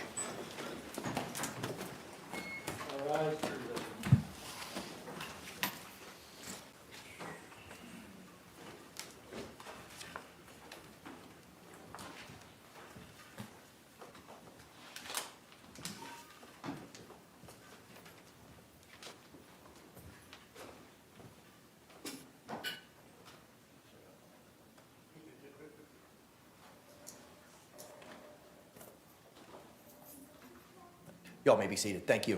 All right, we'll be in recess for approximately 15 minutes. Thank you.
We are back on the record. 2020 CF 2603, State of Florida versus Sarah Boone. State. Dave Castro on behalf of the state, Boone J for the state. Defense. James Owens for Sarah Boone. Tony Henderson for Sarah Boone. Kevin Beck on behalf of Sarah Boone. All right, Ms. Boone is still seated at council's table? Yes, Mr. Owens. Judge, we had several lay witnesses that were scheduled. Where's that list?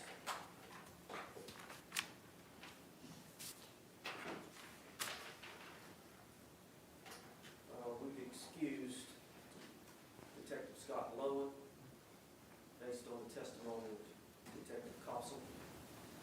We've excused Abraham Marino, who was going to be recalled based on the testimony of Detective Cossel.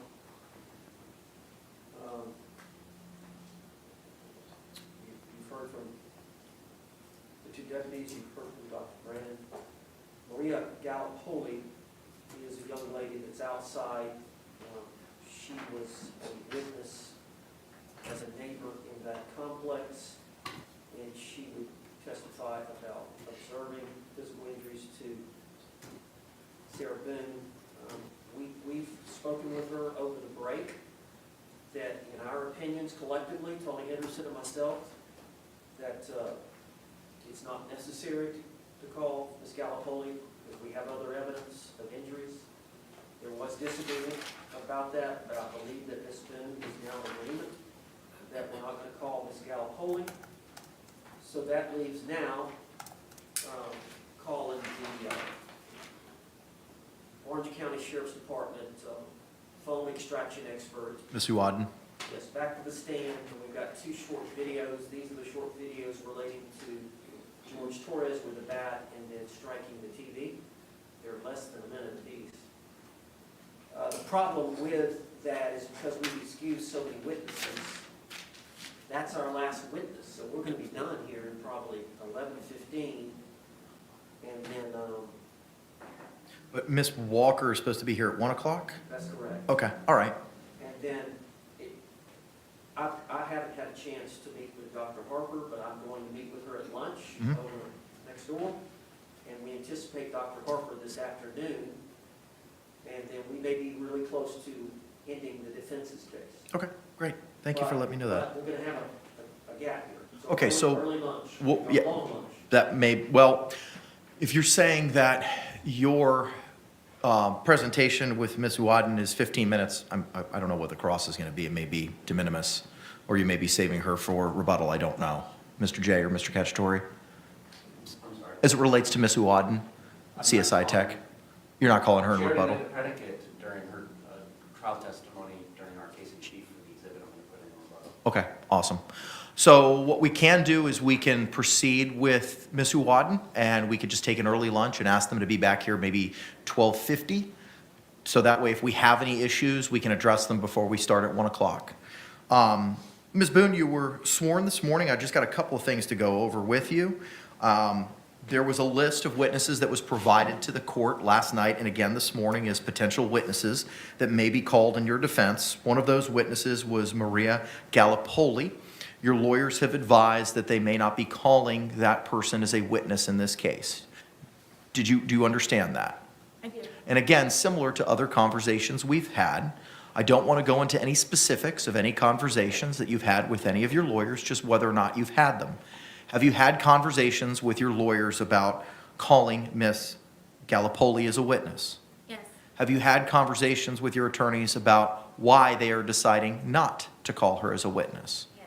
And similar to what we discussed yesterday, do you understand that your attorneys make the trial strategy decisions, including what witnesses to call or not to call? Yes.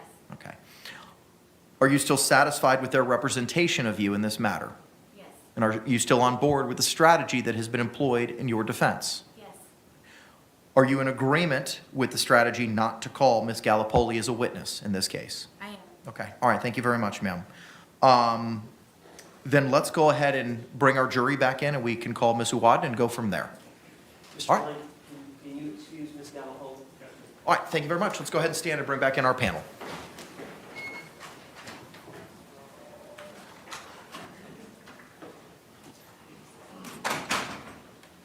Mr. Owens, how do you spell Gallipoli?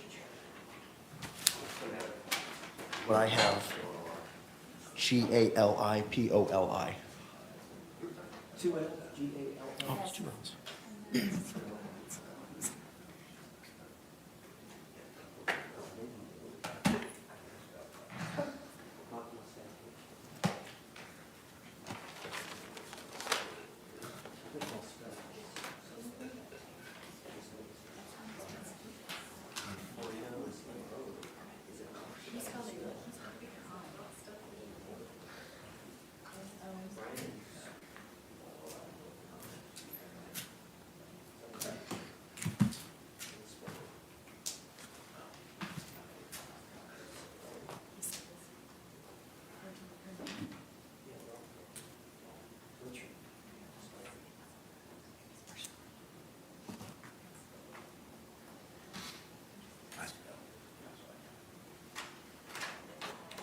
All rise, presenting.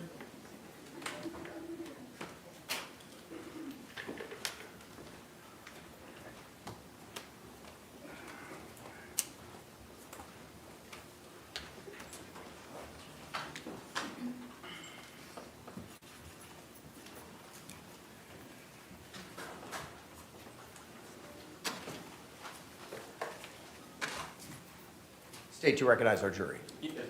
Yes, sir. Defense, do you recognize our jury? Yes. I think you all could be seated. Members of the jury, once seated again, if you could confirm that you complied with the court's instructions during our break by raising your hands. Record reflect all hands have been raised. Defense, you may call your next witness. Judge, we would call forensic phone extraction officer with the Orange County Sheriff's Department, Officer Wadden, Right. to the stand. Thank you. We'll bring her in.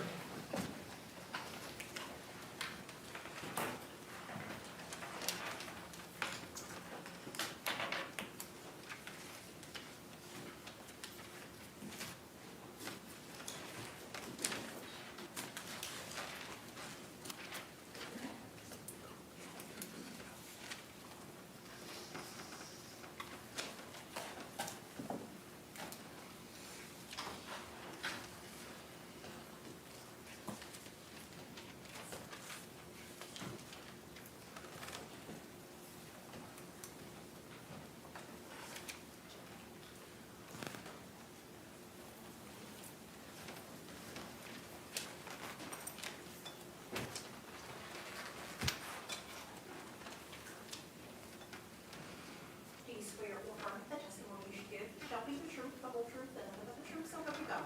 I do. Good morning, ma'am. Could you state and spell your name for the record for us? First name is Janella, Junella. Last name Wadden, UAD as in Delta, AN. Counselor, you may inquire. Ms. Wadden, again, your official title, Digital Forensics Examiner. and are you referred to as a detective, or what is your? Just an examiner. Ma'am, Judge, can I approach the witness? Yes, of course. Ma'am, I'm going to show you what has been marked as identification defense exhibit AA. And you recognize that video or that CD of the video? Yes. Well, I think we kind of prepped you on it ahead of time. That was extracted from the Sarah Boone phone that you were asked to extract? Yes, one of the media files, yes. Okay, and is that video a fair and accurate depiction of one of the videos that was extracted from Sarah Boone's phone? Yes. And then identification Z, defense identification, same type question. You've had a chance to review that video, and is that one of the videos that was extracted from the Sarah Boone phone? Yes. Judge, at this time, I'd like to have these introduced into evidence. Any objections? No objection. All right, what was pre-marked as AA will be received into evidence without objection as defendant 17. What was pre-marked as Z will be received into evidence without objection as defendants 18.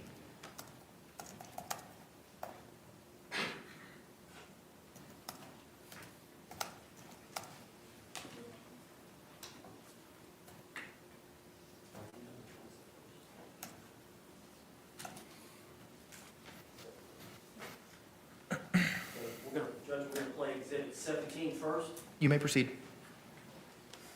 and is there a volume? Judge, do you have control of the volume? Volume is on.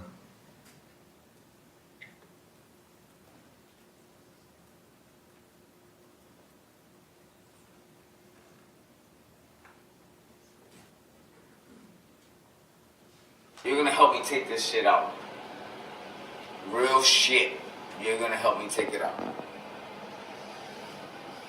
You're gonna help me take this shit out.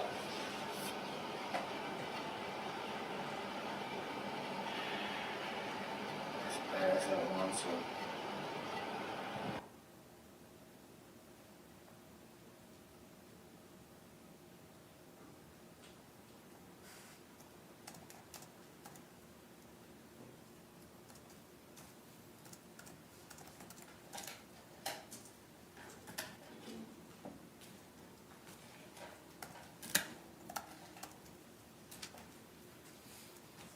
Judge, I'm asking to publish Exhibit 18. You may proceed.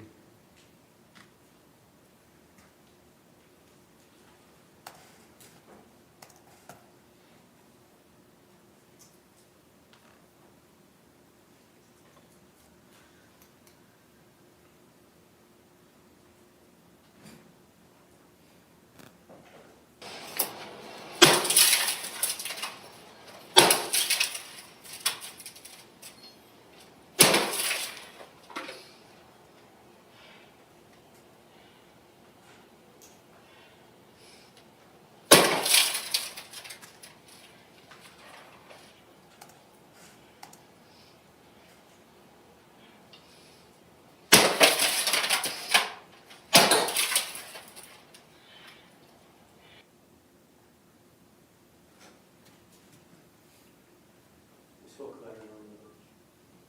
Say again, sir. We spoke about it earlier. Yes, understood. They're tendering, no problem. All right, thank you very much. All right. This witness can't be released, correct? Yes. State? Yes, sir. Thank you. All right, can the parties approach momentarily, please?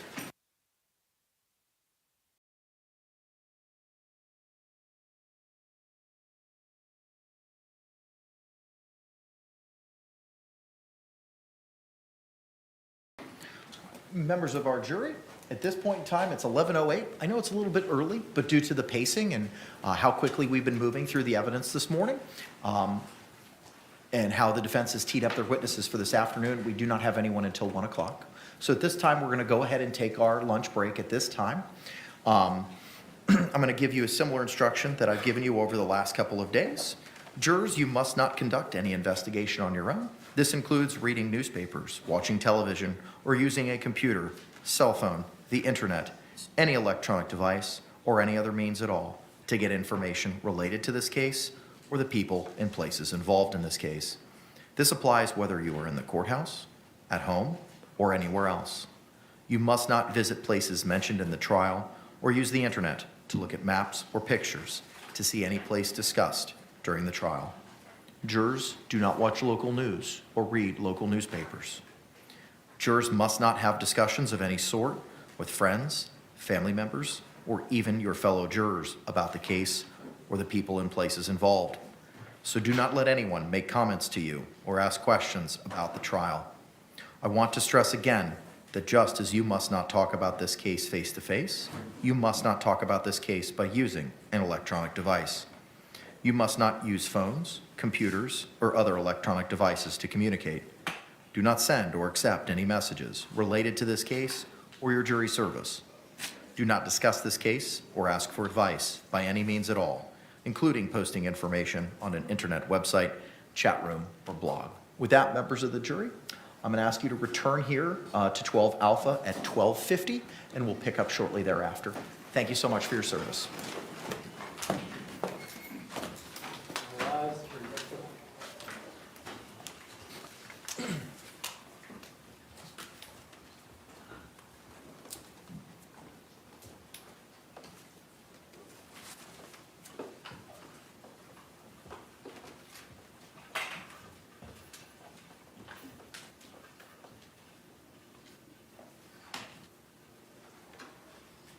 Y'all may be seated. Thank you.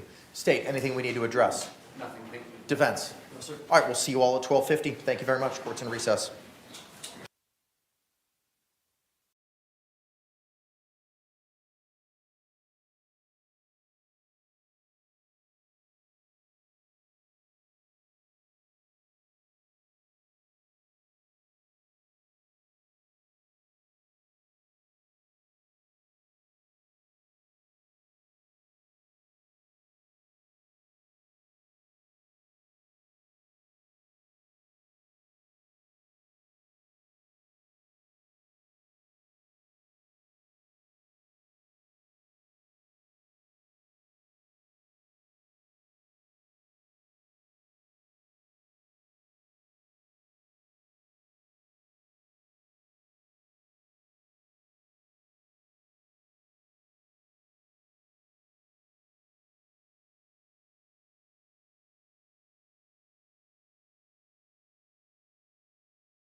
All right, we're back on the record. Case number 2020 CF 2603, State of Florida versus Sarah Boone. Let me get appearances for the state. Steve Castro on behalf of the state. William James for the state. Defense. James Owens for Sarah Boone. Tony Henderson, Sarah Boone. Kevin Beck on behalf of Sarah Boone. Ms. Boone is seated at counsel's table wearing the same dark gray suit and maroon blouse from this morning. She is in custody. However, there are no restraints as she will be standing as with the rest of us when our jury enters and exits. It's 12:57. State, anything we need to address? No, sir. Defense. Judge, I've got something. Can we approach the bench? Yes.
All right, thank you all very much. Mr. Owens, if you could see to calling Dr. Harper at this time to advise her to be here at 1:30 for her testimony. Yes, sir.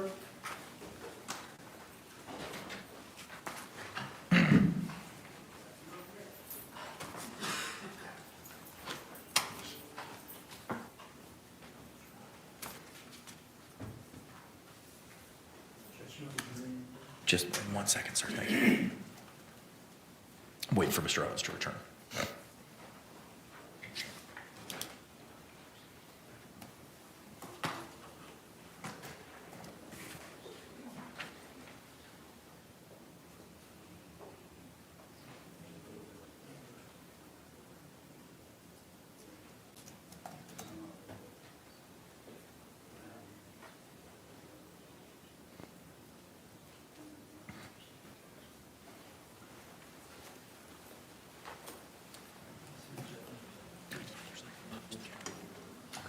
Appreciate it. Thank you, sir.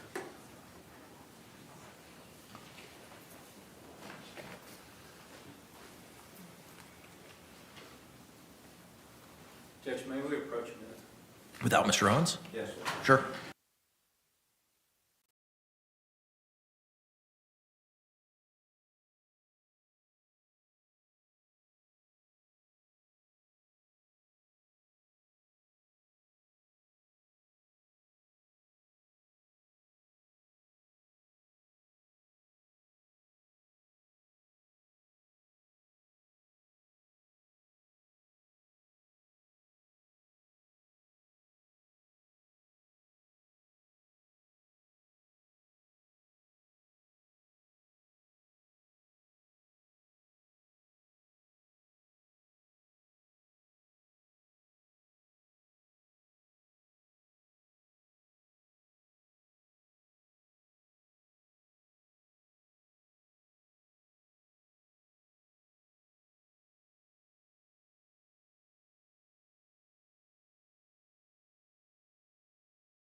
All right, as we've discussed, we're not going to be having the charging conference regarding the jury instructions at this time. That will be conducted tomorrow. I have requested the defense to provide any instructions that they are seeking to be provided to the court and to the state in Word format tomorrow, including but not limited to 3.6F or 3.6G and any portions thereof that the defense is seeking to utilize for the purposes of jury instructions. The court throughout the trial has been redlining the jury instructions that were provided initially by the state. At the end of the evidence and testimony presentation this afternoon, the court will email those to all parties. Once Mr. Owens comes back in from advising witnesses of when to be here, we will bring in our jury and proceed with the evidence presentation this afternoon. State, anything else we need to address? Defense, anything else we need to address? No, you are. All right, very good. As soon as Mr. Owens enters, we'll bring in our jury. The deputies will assist Ms. Walker in the wheelchair into the jury box.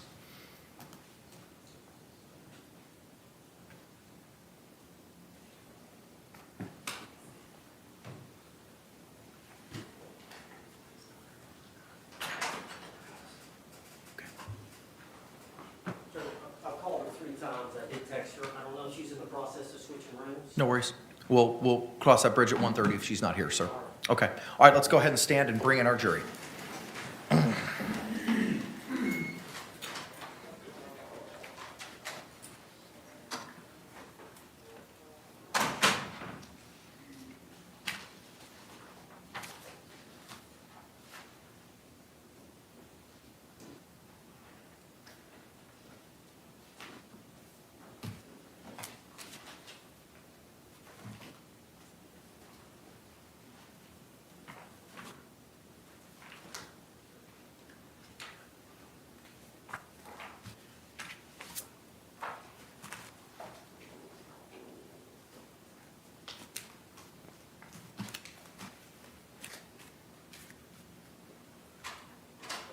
All rise, jury's in room.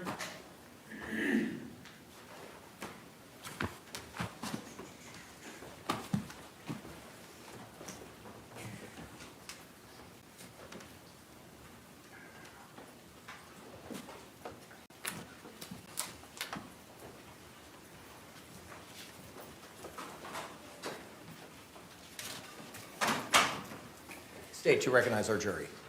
Yes, Your Honor. Defense, do you recognize our jury? Yes. All right, everyone can be seated. Thank you.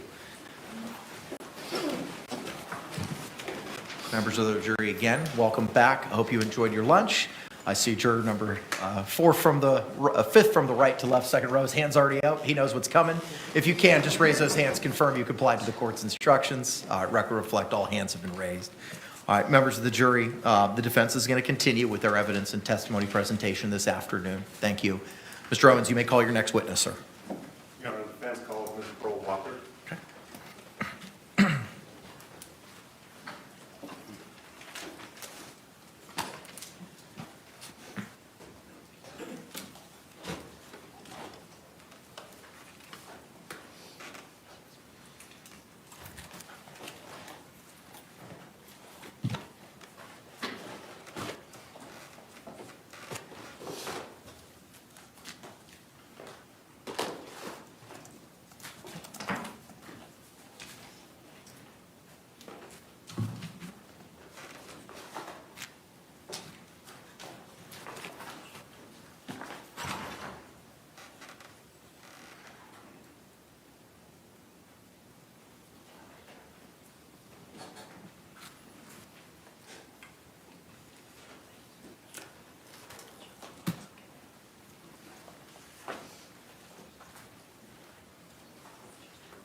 May I approach the witness, Your Honor, just in case?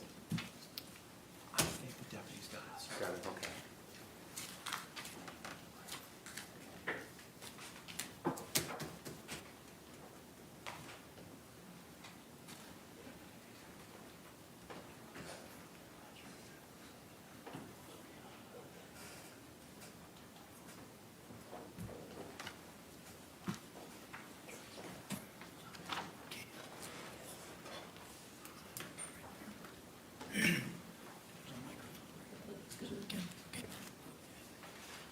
Ms. Walker?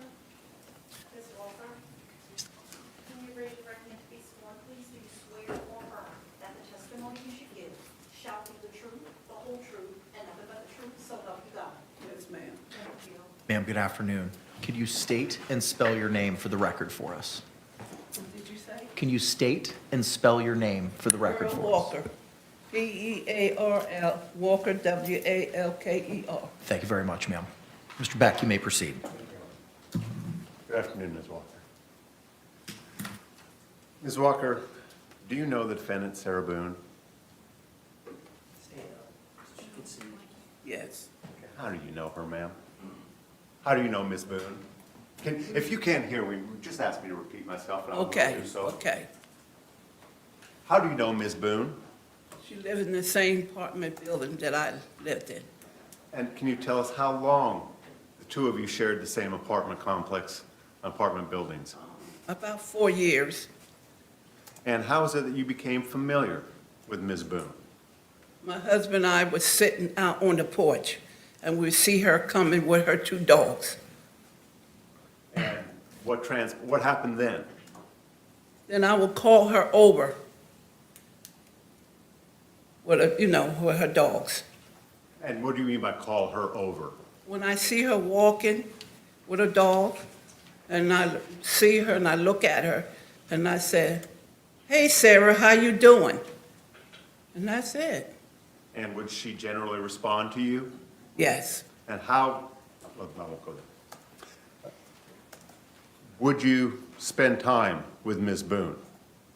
Did I spend time? Would you spend time speaking with Ms. Boone? Yes. How long would you speak with her? About 15 or 20 minutes. That's all. And was your husband sometimes involved in those conversations as well? He just say hi.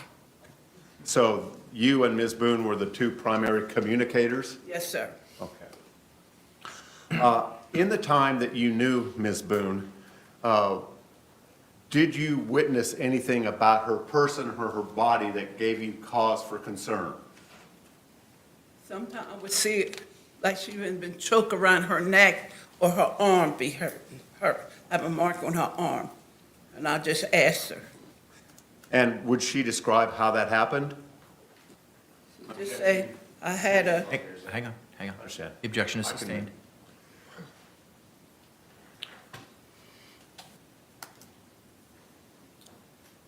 When you would ask her that, how did she appear to you to respond emotionally to your questions about her injuries? she just say, one of them days or something. Objection sustained. Just for the record, instead of telling us what she would say, would she demonstrate any emotion on her face? Well, I would see the emotion that she was upset about something. And did you ask about her obvious upset persona? Her upset, the fact that she was upset? Would you ask her about that? Yeah, well. Okay, you have to just limit your answer to the question. Would you ask her about that issue? About why she was upset? Yeah. Okay. And I'm sorry, I just can't go beyond that. Thank you. Now, how frequently would that occur?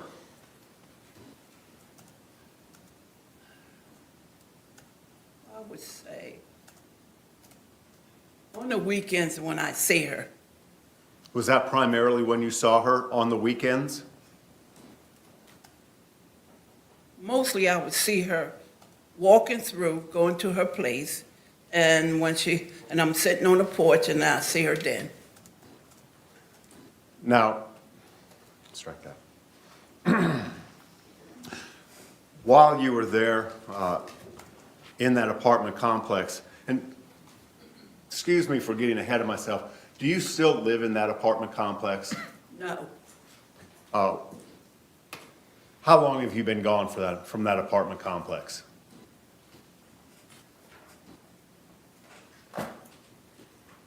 If you don't know, that's fine. it's been a while. Thank you, ma'am. During the occasions that you had to interact with Ms. Boone, how did she treat you? Objection. She was a nice lady, Overruled. nice to me. Did she ever act uppity? Objection. Relevance.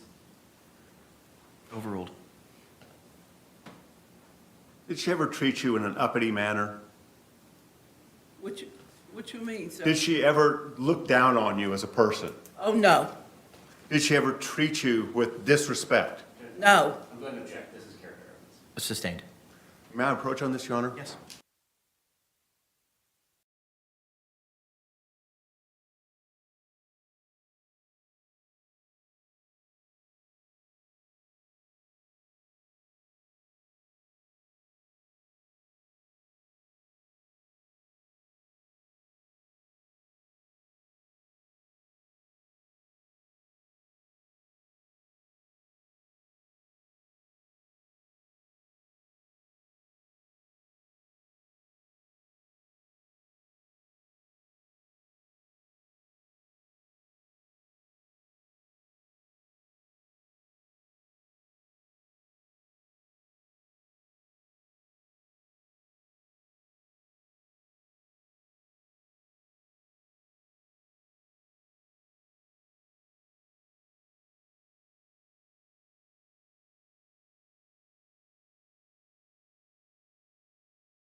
Objection sustained.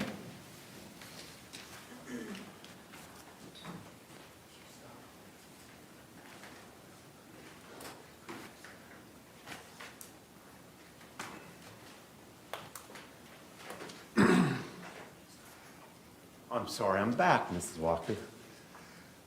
In the time that you and Ms. Boone lived together, on occasion, did you see law enforcement arrive at the apartment complex? A couple of times. And did you ever get involved in any of their investigation? No, sir. Were you ever approached by law enforcement and asked for information, evidence, insight into what might be going on? No, sir. Now, in all candor, were there occasions when you believed that Sarah Boone may have been under the influence of alcohol?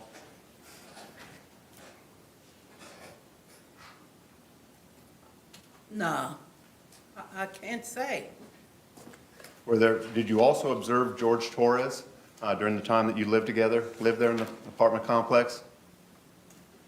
I didn't see him very much.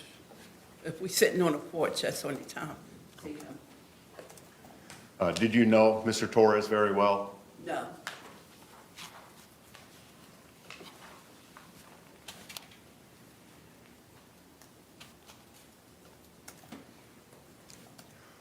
Was there an incident when you saw Ms. Boone with a black eye? Yes.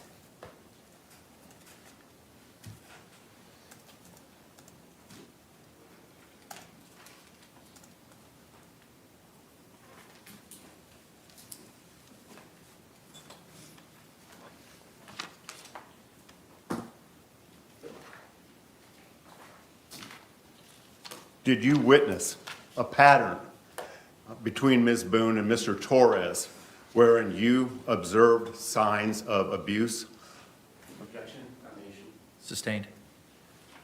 You testified that you saw Ms. Boone on occasion with bruises, other injuries, and a black eye. Is that correct? Is that accurate? Yeah.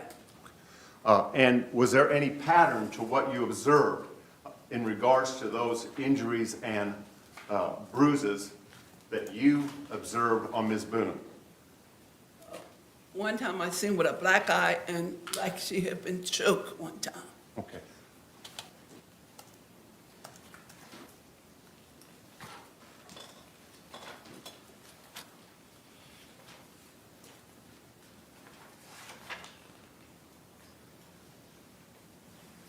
Did Ms. Boone complain to you about those marks?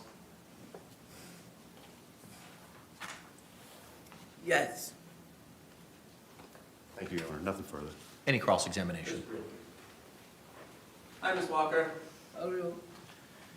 Is it fair to say you're not sure when exactly you saw any of those injuries on her, correct?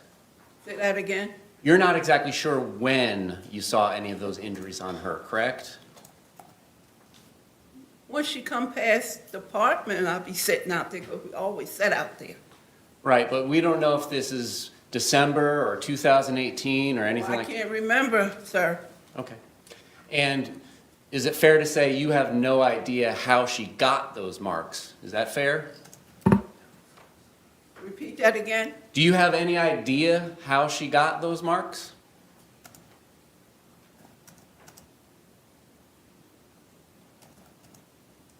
On the weekends, I see him and her go in. Okay. But you don't know who, if anybody, put those marks on her, right? Well, Just calls for yes or no. I can tell when they must have had an argument or something. I hear the dogs barking. Okay. And you're 5 doors down, right?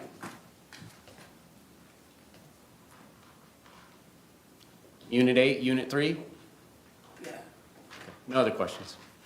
Any redirect examination? No, Your Honor. Thank you. Can this witness be released? Yes, sir. Thank you very much, ma'am. Ms. Walker, the deputies are going to come get you and take you out, okay?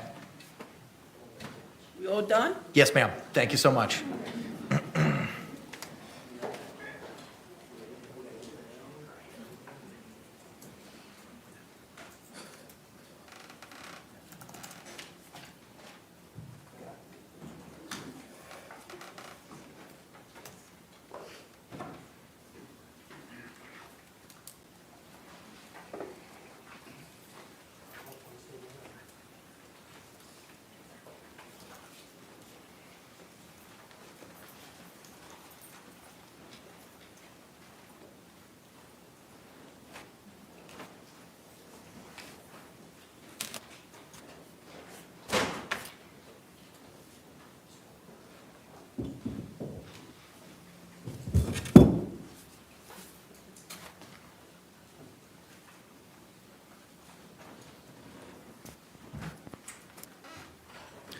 Defense, ready to call your next witness. Could I have a moment? Yes.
Judge, can we go to the bench? Yes.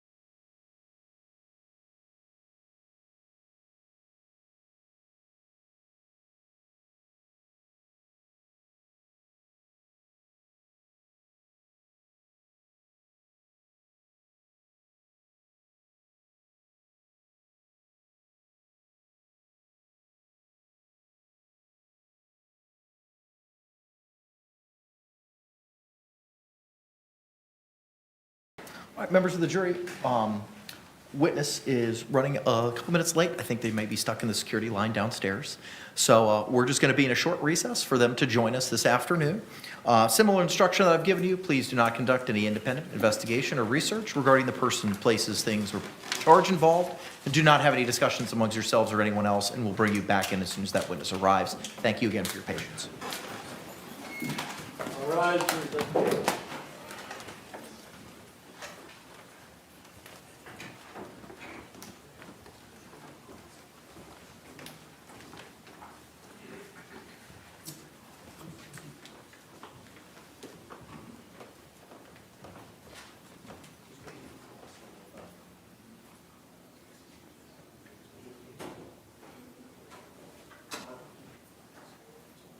Y'all can be seated. Thank you.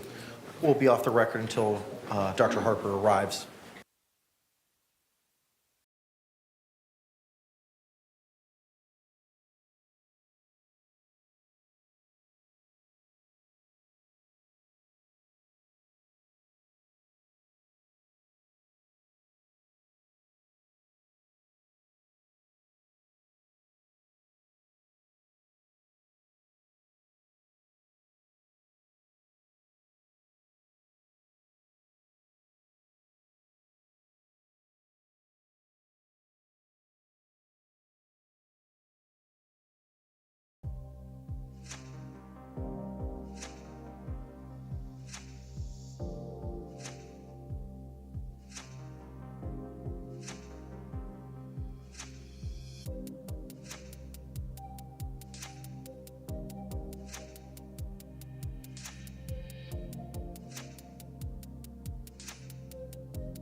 We are back on the record.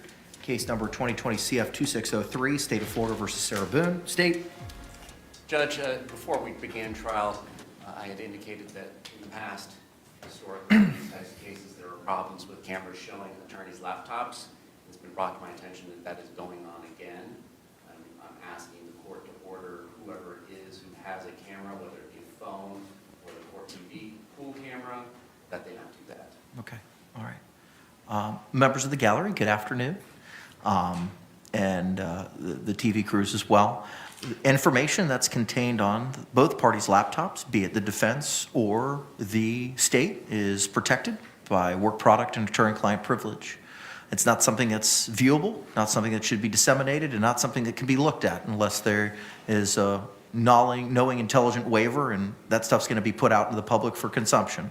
So I'm going to ask you as best as possible not to view, take pictures of, or look at any of the laptops, be it the defense's laptops or the state's laptops, to avoid that. With regard to the camera, if we can, when zooming in on either the defense counsel's table or the state's counsel's table, if we can try to avoid their laptops, I would greatly appreciate you, sir.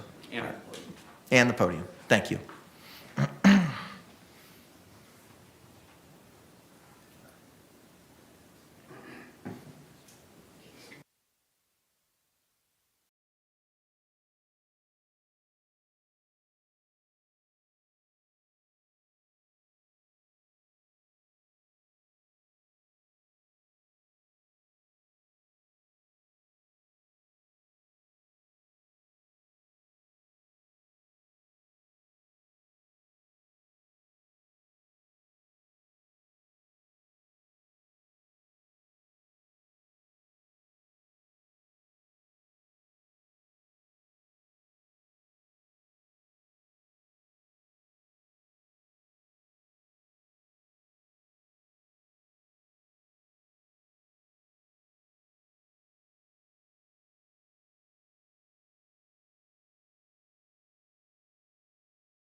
All right, we are back on the record.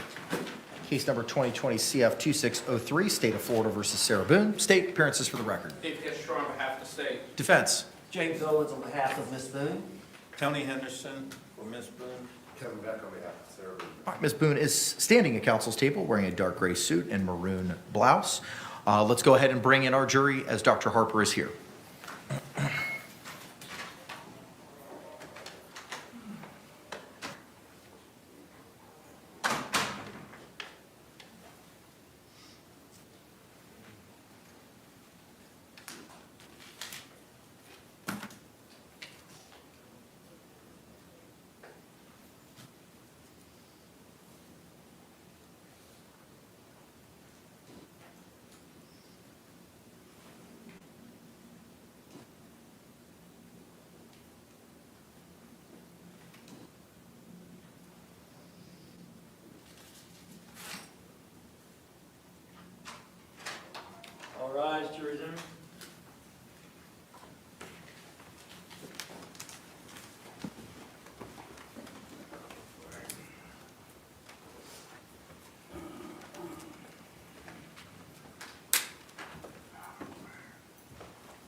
State, do you recognize our jury? Yes, Your Honor. Defense, do you recognize our jury? All right, thank you. All could be seated. Again, members of the jury, if you could, just raise those hands, confirm you complied with the court's instructions. Record reflect all hands have been raised. All right, defense, at this time, you may call your next witness. We call Dr. Julie Harper.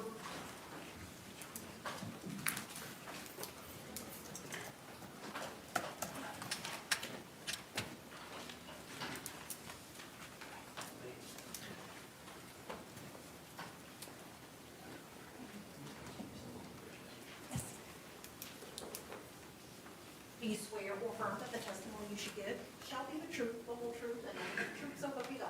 I do. Doctor, good afternoon. Could you state and spell your name for the record for us? Dr. Julie Harper, Harper. Thank you. Counselor, you may inquire. Thank you, Judge. Good afternoon. Good afternoon. I think you've already stated your name, but just introduce yourself to the jury. My name is Dr. Julie Harper, and I'm a licensed psychologist. Would you tell the jury your educational background? I have an undergraduate degree from Oberlin College in biopsychology. I have a master's degree from University of Denver. I went on from my master's degree to earn a psychological doctorate. That's called a PsyD. That was also from University of Denver. In completing that education, I specialized in psychological assessment, which means I had extra coursework in that area of learning to administer psychological tests to other people. I completed an APA-approved internship at Washington State University, which means that I was matched, and that was my site to practice being a psychologist for a full year, and that was between 1999 and 2000. And following that, I turned in my dissertation, which was in the passing of power in couples relationships. I then graduated and started my postdoc work in Pullman, Washington. As part of becoming a psychologist, you have to have over 1,500 to 2,000 hours of supervised work as a psychologist. The person that supervised me was a forensic psychologist. So during that postdoc time, that was my introduction to forensic work while I worked at a community mental health center. Dr. Harper, how long have you been licensed? I was first licensed in Washington State in 2002, so 22 years. What type of position have you held as a psychologist? Well, I was rehired at my internship site, so I worked at Washington State University College Counseling Center. I also worked 2 times at a community mental health center.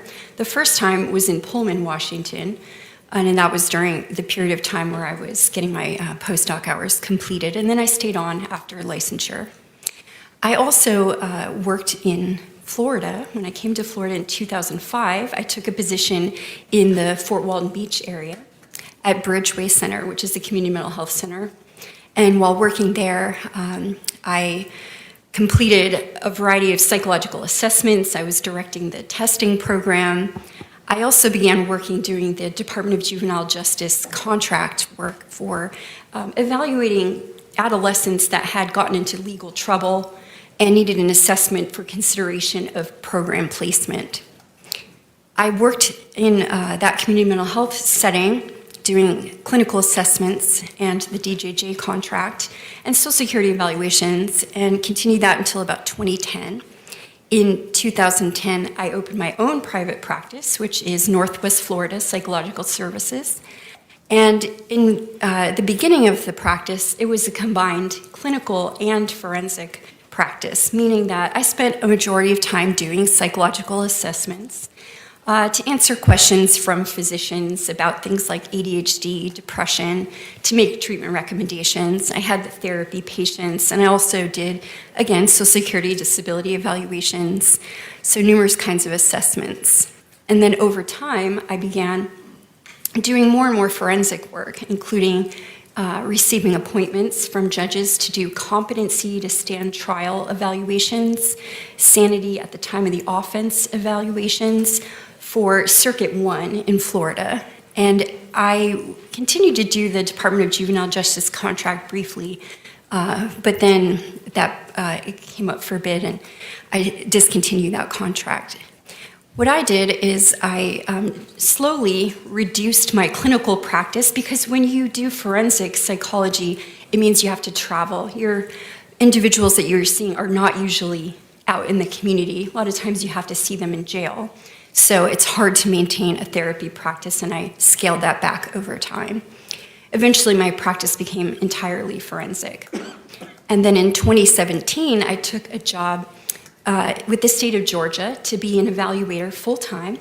I was working doing competency to stand trial and sanity at the time of the offense evaluations, and then assisting with risk assessments in the inpatient setting. I did that until 2021. At that time, my private practice was just quieted down, of course, from COVID, and I was not in full-time practice, so I wished to return to full-time practice with my own company, and I did that in May of 2021. And since then, obviously, the courts are busy again. We're all recovering from the COVID era and back to full-time practice. Now, where do you live? I live in Okaloosa County, and that is in the panhandle of Florida. All right. And is that where your practice is currently? Yes. All right. Is it fair to say you travel the state to... Bless you. Is it fair to say you travel the state to do assessments or evaluations? That's correct. I travel to a lot of cities throughout Florida, as far south as like Miami, and then, of course, working along other Is it cities. fair to say that you testify in various counties throughout the state? Yes. And I know that yesterday you were set to testify in Bay County, Panama City. That's correct. I was testifying yesterday in a death penalty case in Bay County. All right, and when you finished, you drove here? Yes, I did. My understanding is you got here after midnight. Yes. What other counties have you testified in? Well, I've testified here in Orange County, in Miami-Dade, in Duval. It might be hard for me to list everywhere. Alachua, Escambia, Santa Rosa County, Walton County, Bay County, Washington. So just so the jury understands, the nature of your practice is you have to travel throughout the state. Well, I do work in cases where the person is at risk of, succumbing to the death penalty, and so those cases require repeated evaluations in different vicinities, and so I have been, traveling to work on murder cases. There are psychologists, I suppose, that do forensic work that might just confine their work to one circuit or stay, but I actually broadly travel.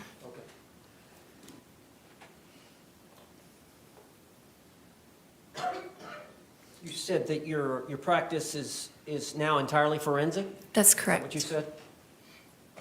And you've testified about what kind of forensic work you do? Yes, so as a forensic psychologist, sometimes I am tasked with testifying about something very specific. So for instance, a person's ability to stand trial if they're knowledgeable and can go forward with their trial process. I've testified about a person's sanity at the time of the offense, meaning if they had a mental health condition that met the statute as to not being sane at the time of the offense. I've testified in sentencing hearings. I've been an expert witness for Department of Children and Families. I've testified in vocational rehabilitation hearings as their expert, in what's called social investigation. That's what they used to call custody evaluations. So in numerous capacities. And would it be fair to say that a lot of times you're appointed by the court to provide the service that you provide and you're paid by the state? That's correct. What percentage of your work is where you're paid by the government to do the work?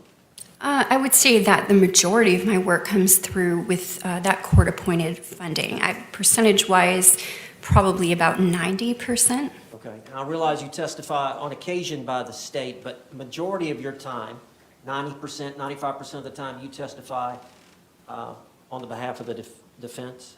Yes, the evaluation's complete, and either side can call me for testimony, and the majority of the time I'm called by defense. And so you make a living by traveling the state, and generally the court system, I think they call it JAC, pays your fees.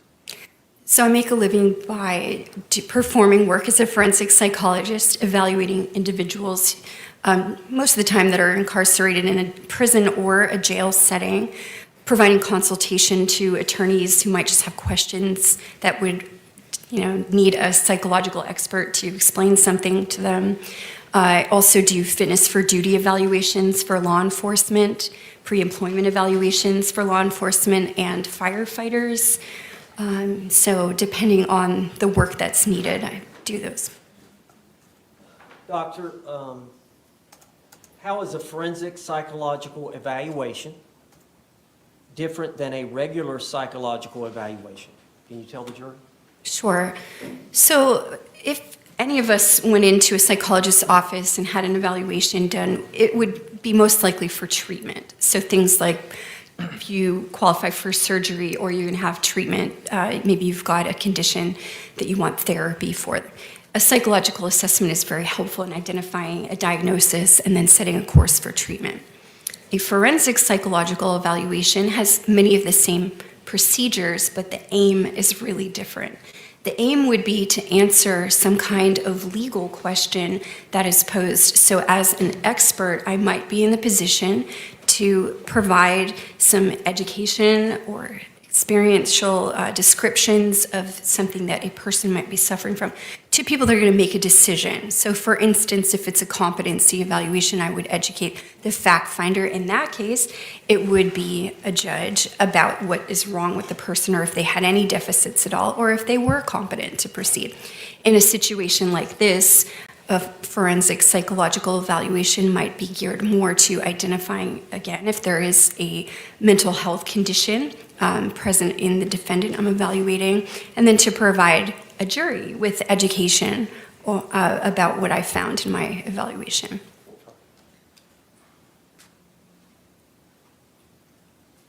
How many forensic psychological evaluations have you conducted? Estimate.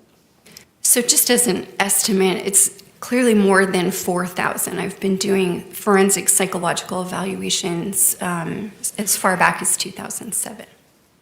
Have you been qualified as an expert to testify in forensic psychologist in court as a forensic psychologist? I have. And you said you've testified for the prosecution. Yes. And you've testified for the defense. Yes. Is there any difference in the work that you do depending on who hires you? Which side?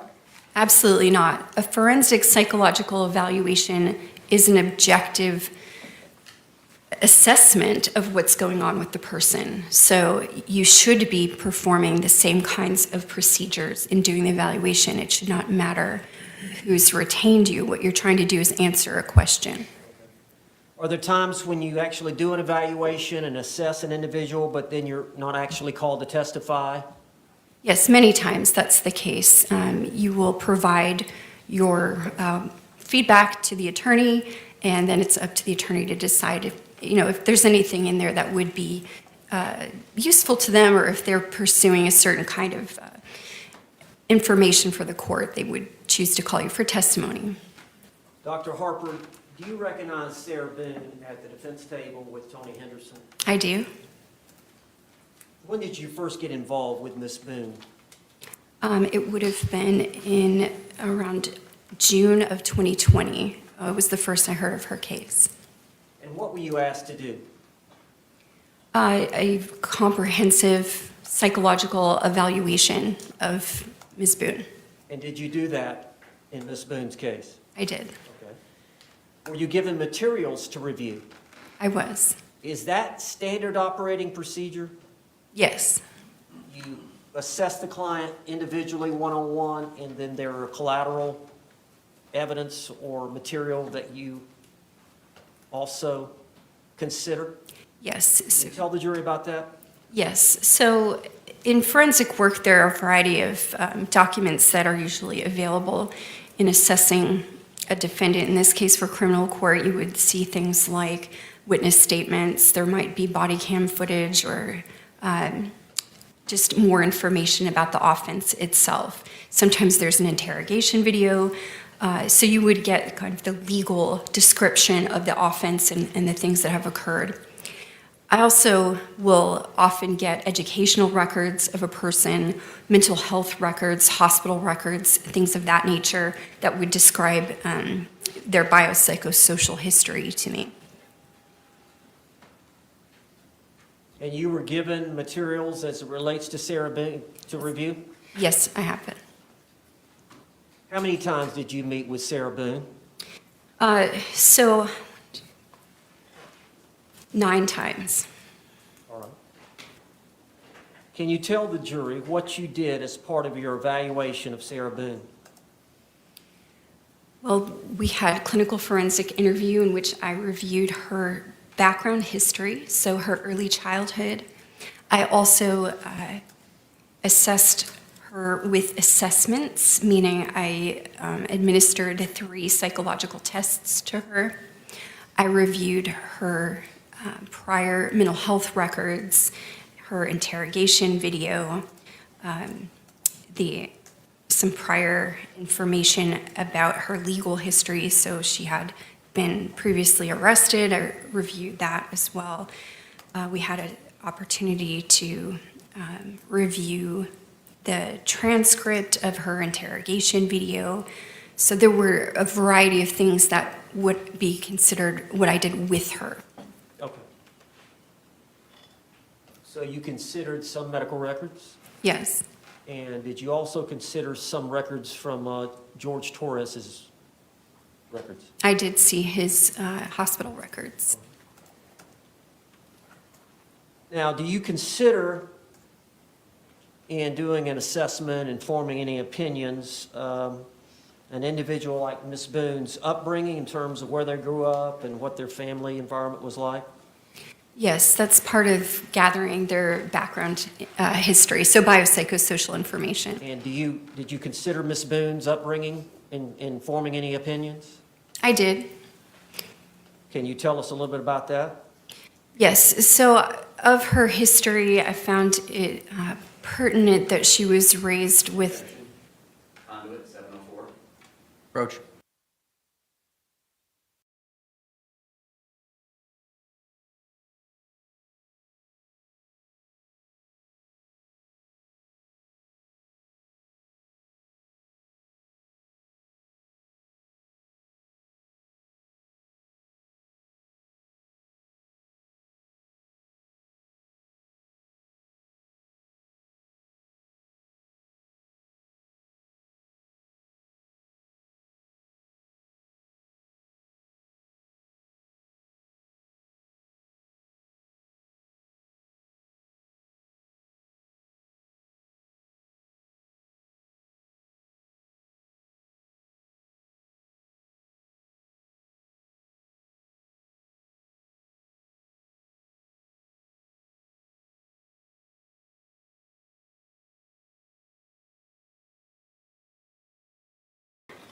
The objection is sustained.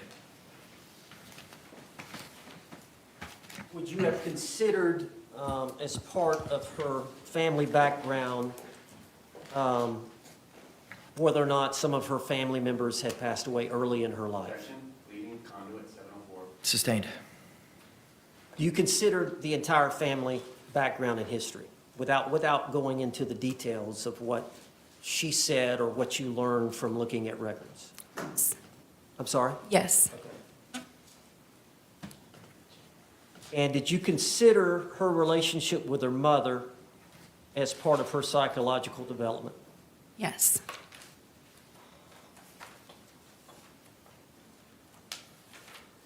Now, do you believe that Sarah Boone does have some narcissistic traits? I do.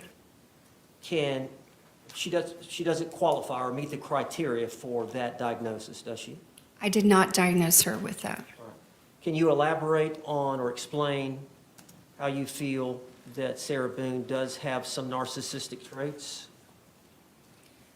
Well, in meeting with her as part of the evaluation, the narcissistic traits that I identified would have to do with, as she described, being a straight A student. She reiterated about her abilities, and I felt that that was evidence that she had low self-esteem, and her coping mechanism was to identify what made her stand out, and that would be consistent with a narcissistic trait.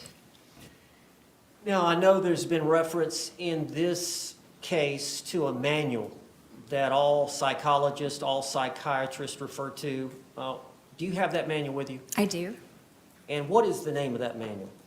It is the Diagnostic and Statistical Manual of Mental Disorders, the text revision. So it's the DSM-5 text revision.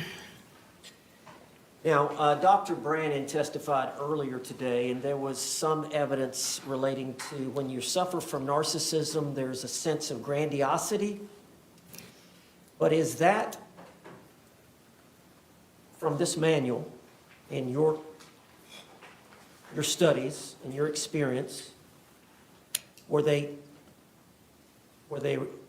require excessive admiration and whatnot, that there's a reason for that? If I'm understanding your question, there's a criterion in narcissistic personality disorder related to that. What I'm getting to is many times you may have these narcissistic traits, but really you suffer from very low self-esteem. That's the underpinning of that criterion. Would you explain that to the viewers? If I'm allowed to reference the DSM, then I can explain it best. Just don't read from it, just All if right. you need to review, if you need to read a paragraph and then explain it to the jury. So based on the description in the DSM, if a person's self-esteem is very fragile and they have low self-esteem, they may require more outside admiration or even appear more grandiose in their abilities, because at root, they don't feel secure and confident. And so it's what we would call a defense. And so that criterion is actually a way that a person tries to make themselves feel better. Anything else you want to say about that issue? Well, you asked me about why I didn't diagnose narcissistic personality disorder.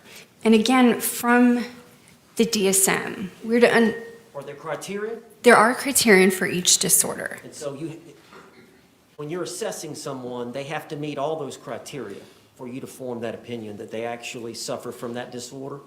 Well, the first, I guess, issue is, do they have the criterion that are listed? And then the second would be, is there a different mental health disorder that would better explain the criterion that you're seeing? The criterion within the DSM overlap considerably across disorders. And so there are some helpful guidelines within the DSM to remind you of that you may have what's called differential diagnosis. So if you're considering one thing, that you also are directed to look at other things. So that happened in this case, in this instance, that the DSM guided me to also look at other things. But just for purposes, to make it clear, you did not diagnose her with narcissism, that disorder? That's correct, because the DSM's description guided me that would not be an appropriate diagnosis. Why did you not diagnose Ms. Boone with a personality disorder? Well, first of all, it has to be a pervasive pattern of distorted relational abilities. So basically, if she is demonstrating in a variety of settings that she has these symptoms. And then secondarily, the diagnosis of post-traumatic stress disorder is listed when you're considering personality disorders. The DSM guides you that if there are personality changes that are associated with the exposure to a trauma, then you should consider post-traumatic stress disorder and not a personality disorder. Have you diagnosed her with anything, and we'll elaborate on that, but through your assessment, have you diagnosed her with anything? Yes, so she has a diagnosis of post-traumatic stress disorder. She has symptoms of anxiety that would be consistent with post-traumatic stress disorder. So that is an anxiety disorder. And you feel like she suffers from post-traumatic stress? I do. Now, at the time of this incident, this event, we're talking February 23rd of 2020, you were aware that she did not have much family support? Yes.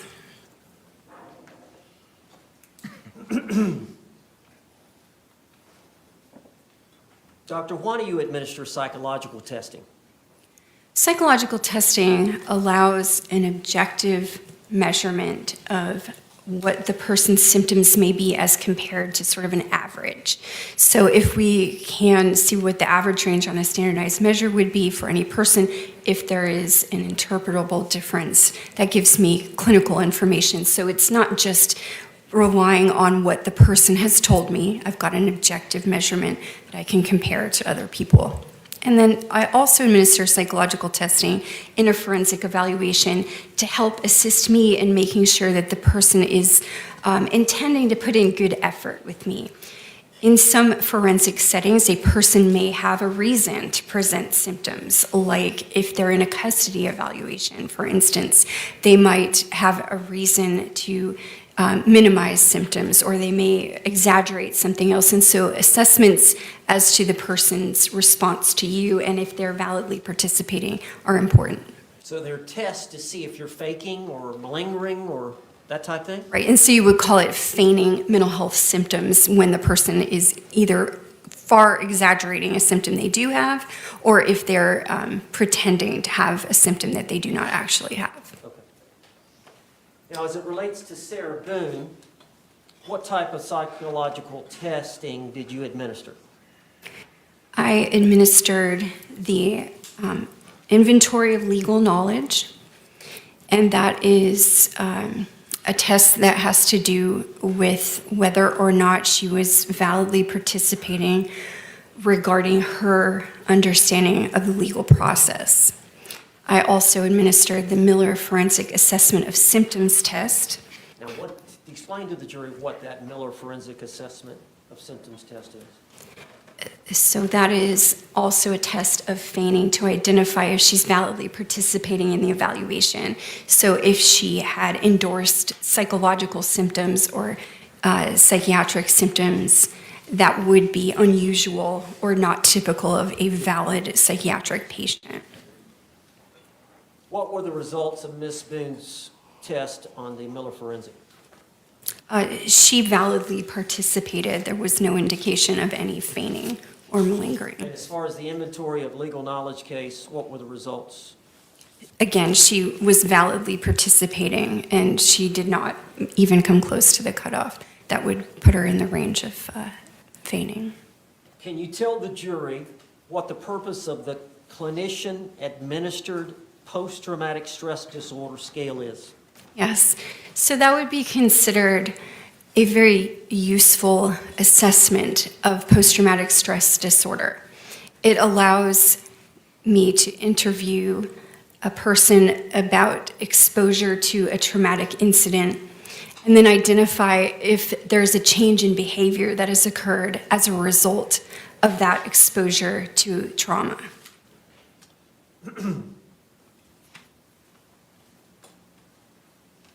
At the time that you administered that test, did Ms. Boone in fact have post-traumatic stress disorder?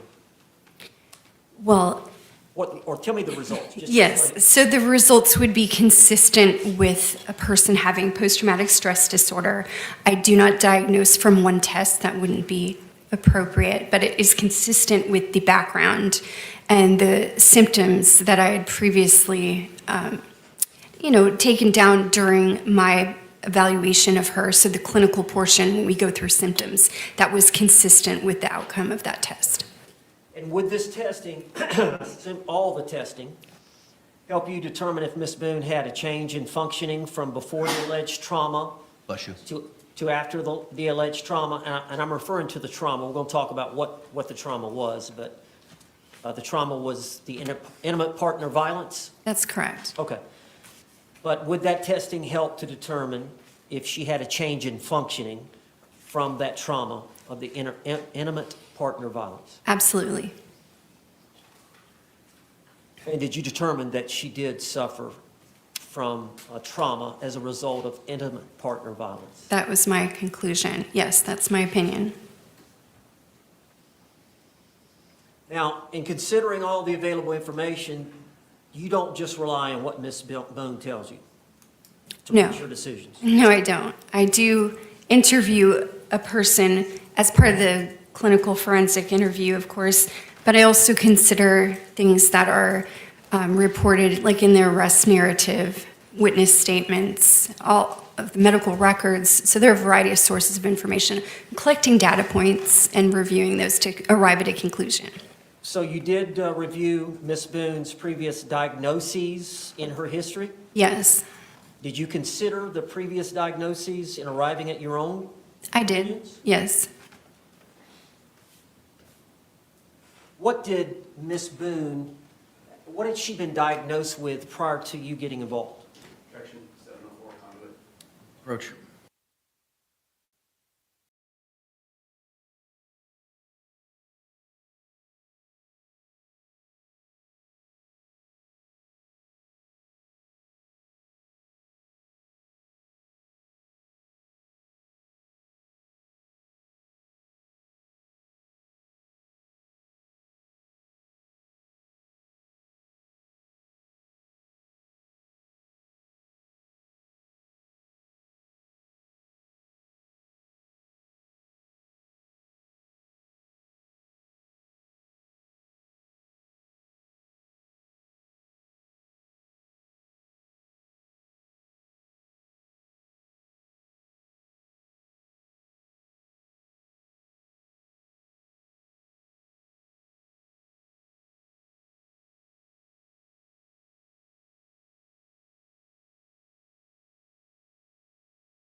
The objection is sustained. But you would agree, and I think this is a fair question, you would consider prior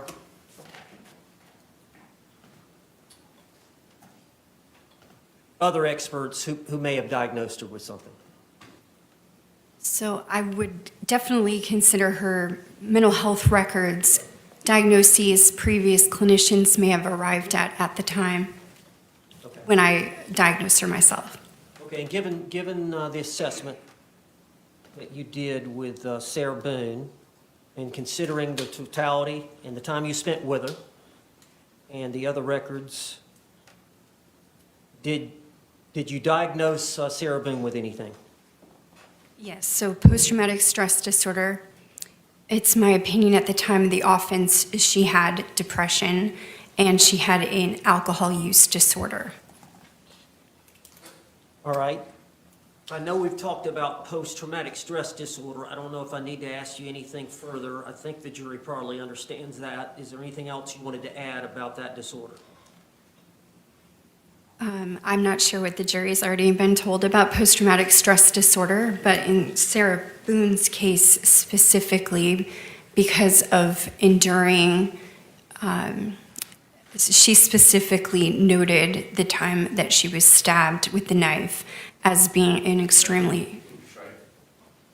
Sustained. You have viewed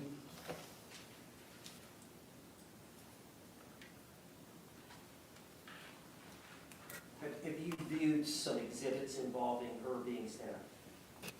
I think that we have had exhibits in common. I'm not sure what was admitted. Have you seen the physical scar from Sarah Boone being stabbed in the back of the leg? Yes, I've seen her scar. Overruled. Just generally, without getting specific, I think I've explained post-traumatic stress, but if there's something else you believe the jury needs to know, but it's a sort of trauma that occurs as a result of one or more events? Post-traumatic stress disorder is the psychological after effect of being exposed to a very significant stressor or cumulative stressors that make the person's behavior, thinking, and mood change. And so the change can include things like the person becomes hypervigilant, is easily startled, has trouble thinking, has trouble sleeping, so their body is in a state of agitation.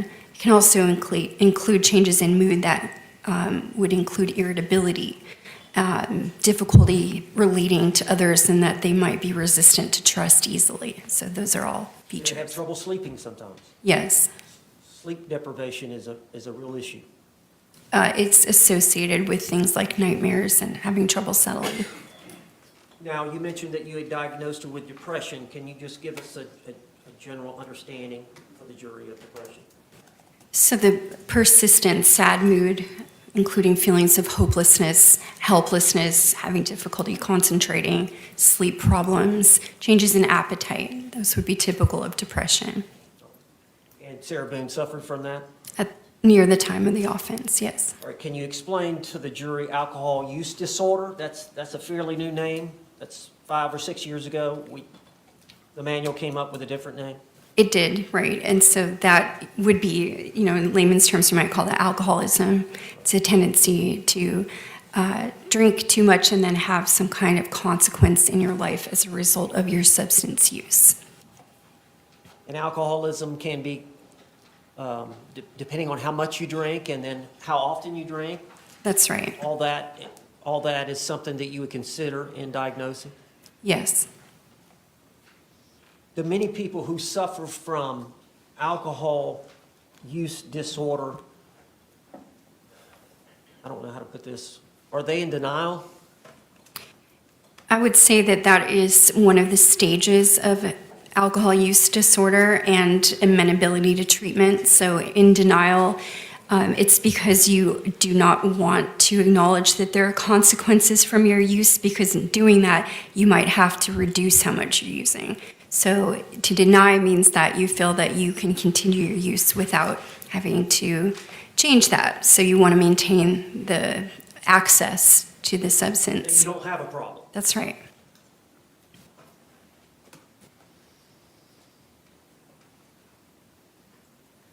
What is the difference between traits and a diagnosis? Well, we all have personalities, and so you're going to have coping mechanisms that include personality styles. So for instance, even though you might not be diagnosable as something, there are times when if you're upset, hurt, frustrated, you have a mood state that's unpleasant, you're going to deal with that by using some kind of coping mechanism. So traits of personality disorders might be present in the way that you deal with inner pain, things that you don't like, feeling. So some people, for instance, if they feel uncomfortable, they may cling too much or become excessively bonded to try to escape a feeling that they don't like, and that might be a dependent personality trait. It doesn't necessarily mean that they have a personality disorder, because that would have to be pervasive across like all the environments. But when stressed or upset or not feeling good, you're going to use some kind of coping mechanism, and that might be one of the criterion, for instance, of the personality disorder. You would call that a trait. And is it your understanding that this trauma that one suffers from repeat domestic violence can cause one to be considered suffering from the syndrome, we call it battered spouse or battered woman syndrome? Yes, so the diagnosable condition would be PTSD, or post-traumatic stress disorder. That's how a clinician would label the response to trauma. The pattern between partners, the person's coping mechanism because of that trauma, that would be what's considered battered spouse or battered partner syndrome. And you're aware that that concept of being traumatized by the battered spouse syndrome or the post-traumatic stress is relevant to a self-defense case? Yes. In a criminal context? Yes, I understand that. Could you tell us a little bit about that?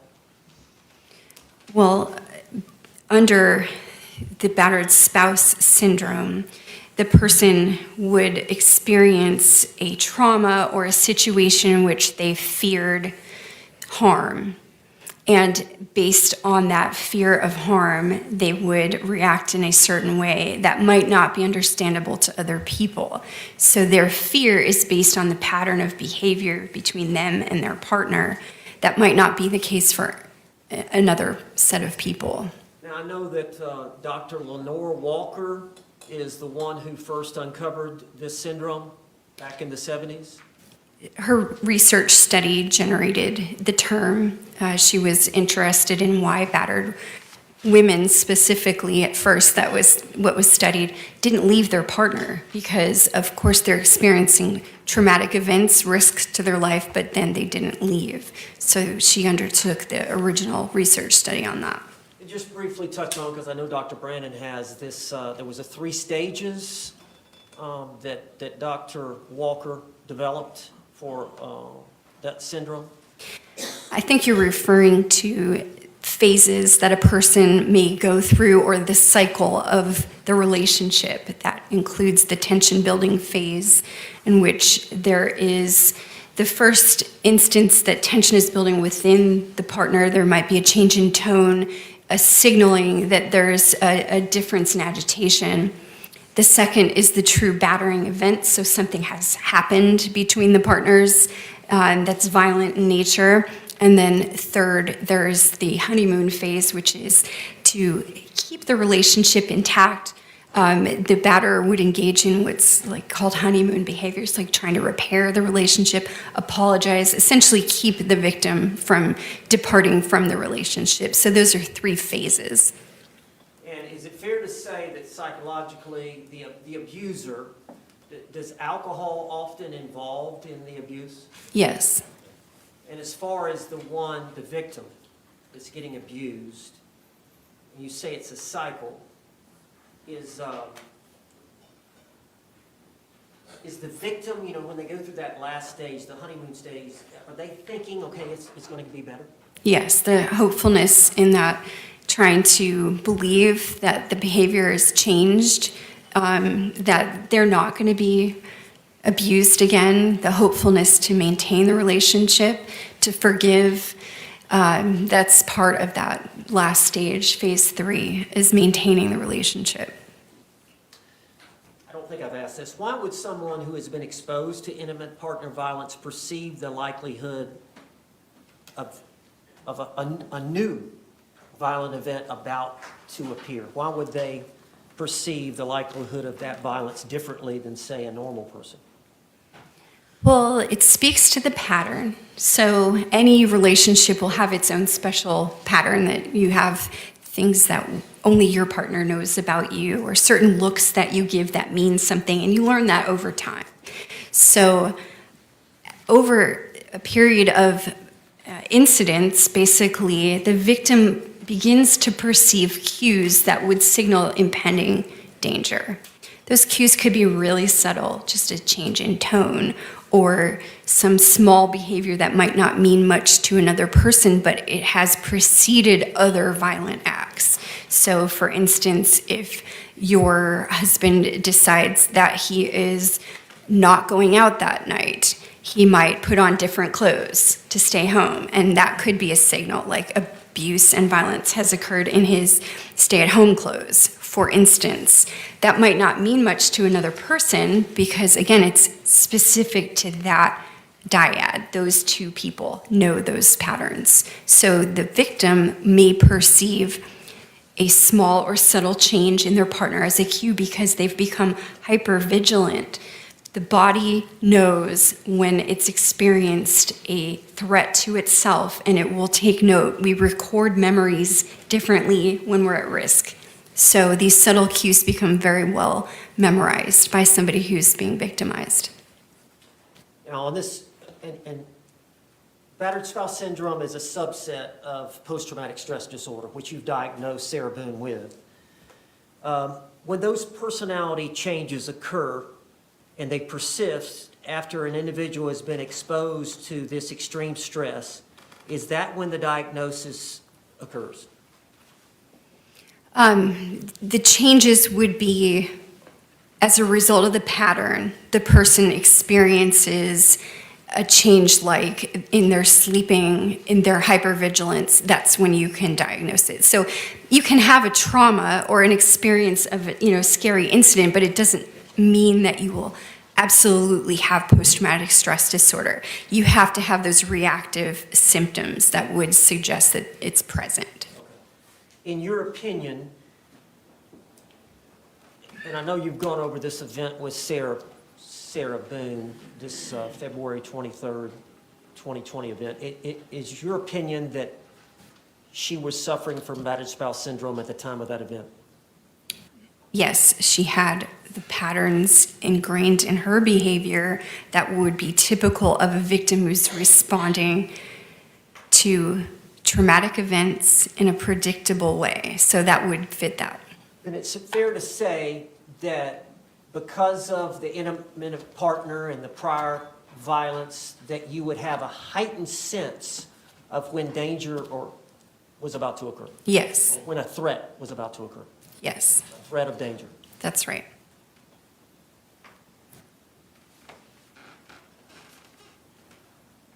Now, I want to talk about placating the abuser, a victim placating an abuser.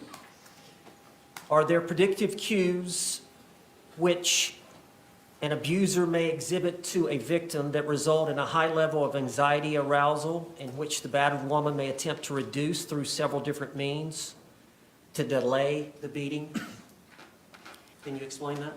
Yes. So the phase of the relationship that starts with that tension building, that is a jumping off point potentially. So if you can stop the escalation, you might stay in phase one for a period of time. Phase one being that tension building phase and trying to reduce it and not allow it to escalate. So placating the abuser might include distraction. It could include substance use. It could include a change of scenery. There are a lot of things that a partner will learn to do so that they don't have the escalation into an abusive event, if possible. It doesn't always stop it. Now, in reviewing all of the data, all the reports, the medical records, and whatever reports you considered, videotape that you may have watched, as it relates specifically to Sarah Boone, are her words her power? Her words, I would say, are the weapon that she has. Explain that to the jury. In reviewing the available videos that I had to review, you would see that when Ms. Boone is very stressed, when she's experiencing a high level of anxiety, she becomes short in her tone. You can hear that in her voice. There's a strain, sharper words come out. I think that that is the way that she would try to respond to Mr. Torres, you can hear that sharpness in her voice when she's very stressed out.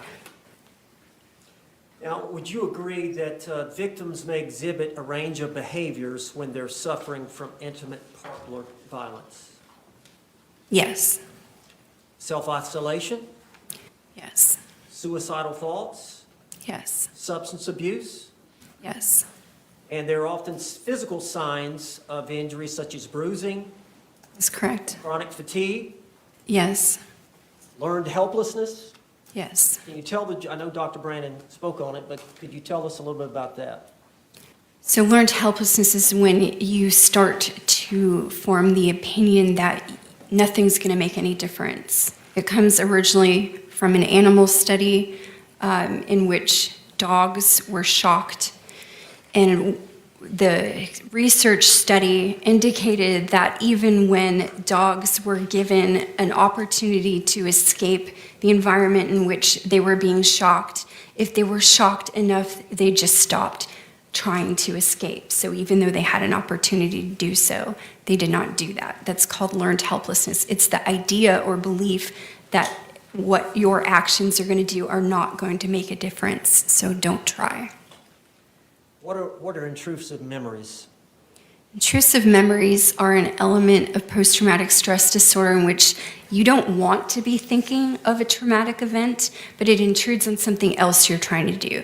Like maybe you're folding socks or something like that, just doing something mindless, and that's what takes over your thought process. It's not something that you're trying to think about. We could plan what we're thinking about, or sometimes if you're just having this intrusive experience, that's not what you were intending to think about at all. Is that one of the conditions that someone may suffer when they have this syndrome of battered spouse? Yes.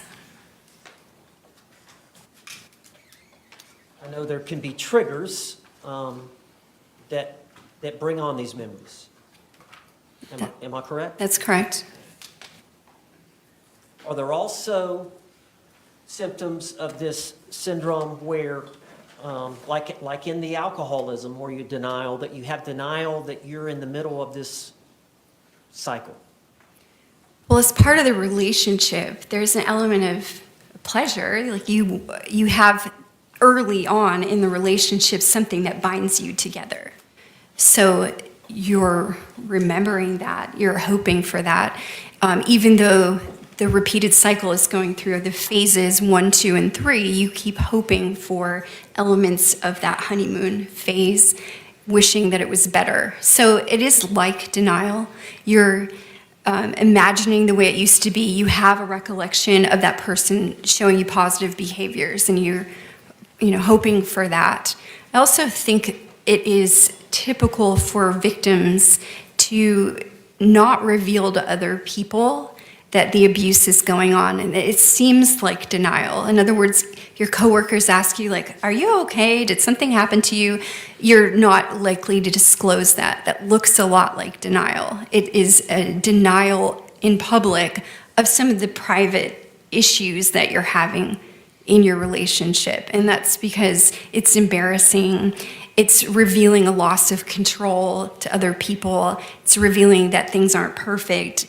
You might even get feedback that you should leave your partner, and that's unwanted because you're already having that, concern in your own mind about it. And so, it seems like denial on the outside to hide it. Would you agree many people who suffer from this, they're minimizing what is happening to them? Yes. And they're numbing their emotions to it? Well, to stay present and keep that relationship, it's very difficult for a lot of people because they're experiencing physical and emotional harm. So they want to numb it because numbing it means that you can keep that relatedness no matter how bad it's getting. Does some people with this syndrome disassociate? Relevance. Approach.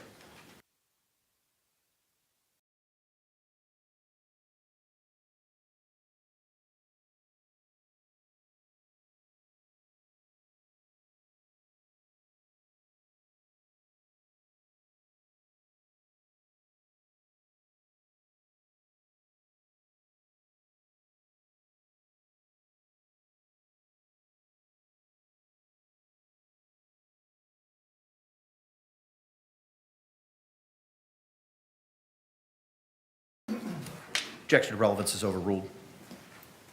Do you agree that battered women often develop the defense mechanism of being able to psychologically detach from their body during a traumatic experience? Some people do experience that.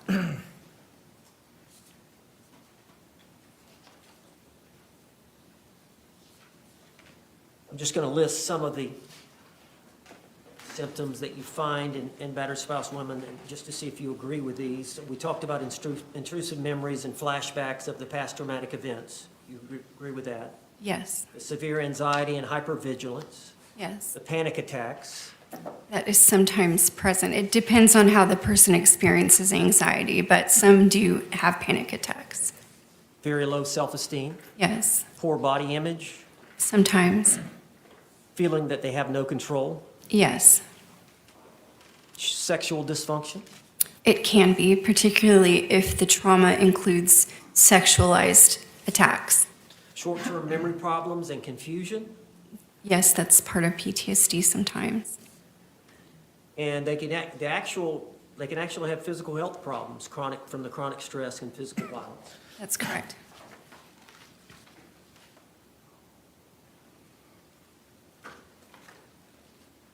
Fear. Yes, Constant fear. that's correct. Now, the abusive partner, the abuser,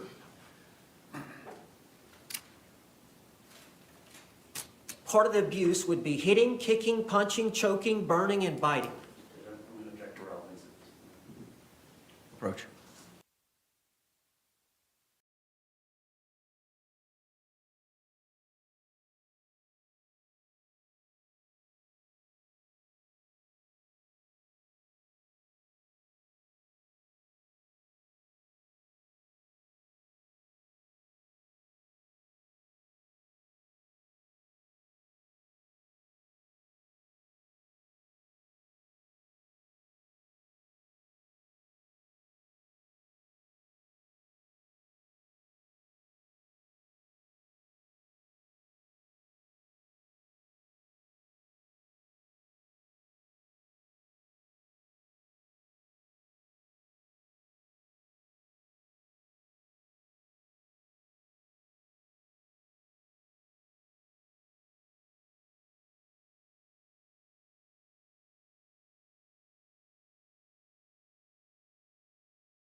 You may proceed, sir.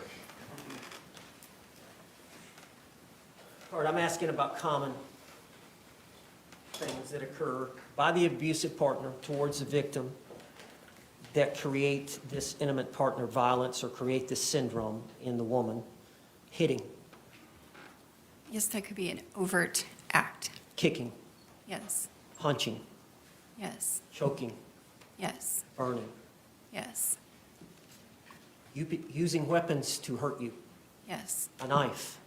correct. Curtain rod. Yes, Threatening to hurt you, your children, or your pets. yes, Belittling and humiliating you. that's correct. Taking your car keys. That would be considered a form of control, so yes, Controlling your money. yes, Control where you go and who you see correct. and who you can talk to. That's right. Force you to have sex when you don't want to. Yes,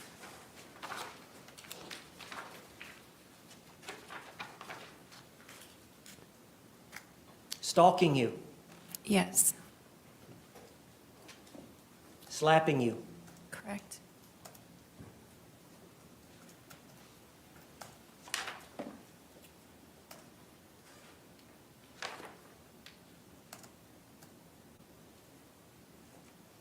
you agree victims that suffer from this abuse experience feelings of anger,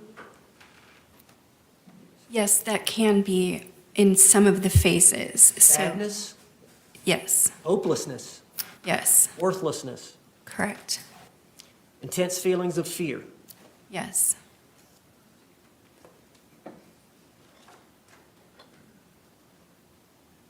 Abusers have a tendency to have low self-esteem themselves. Ask Nancy. Overruled. Abusers. Overruled. The abuser can have low self-esteem himself, Yes. have a desire for power and control, Correct. have a tendency to use alcohol or drugs. Yes.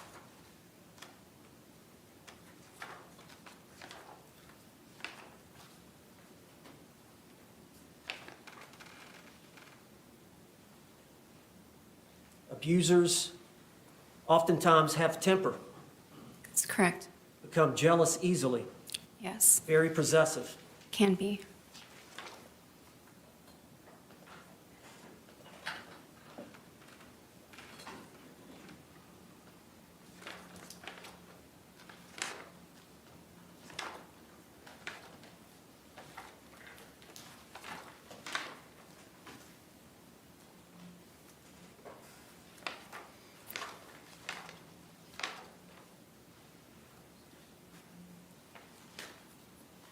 The victims can suffer from severe psychological distress.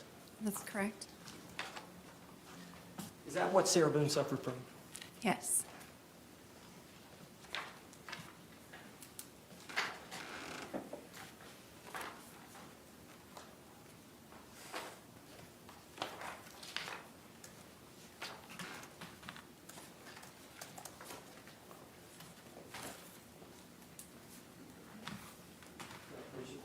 Yes, sir.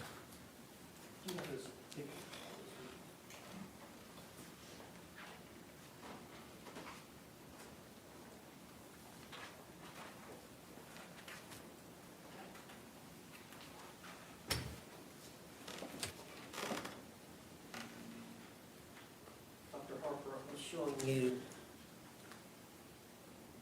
Exhibit 14, this is 5 photographs. Did you watch the video of the TV, the Baton TV? I did. You considered that in your analysis and your diagnosis? Yes, I did.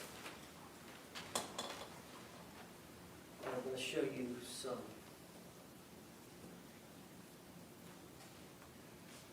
pictures. Exhibit 12. I believe she's testified that this is where the curtains are. Are you familiar with that? Yes. Exhibit 11, are you familiar with this photograph over here? Yes. Exhibit 10, which is her arm. Are you familiar with that photograph?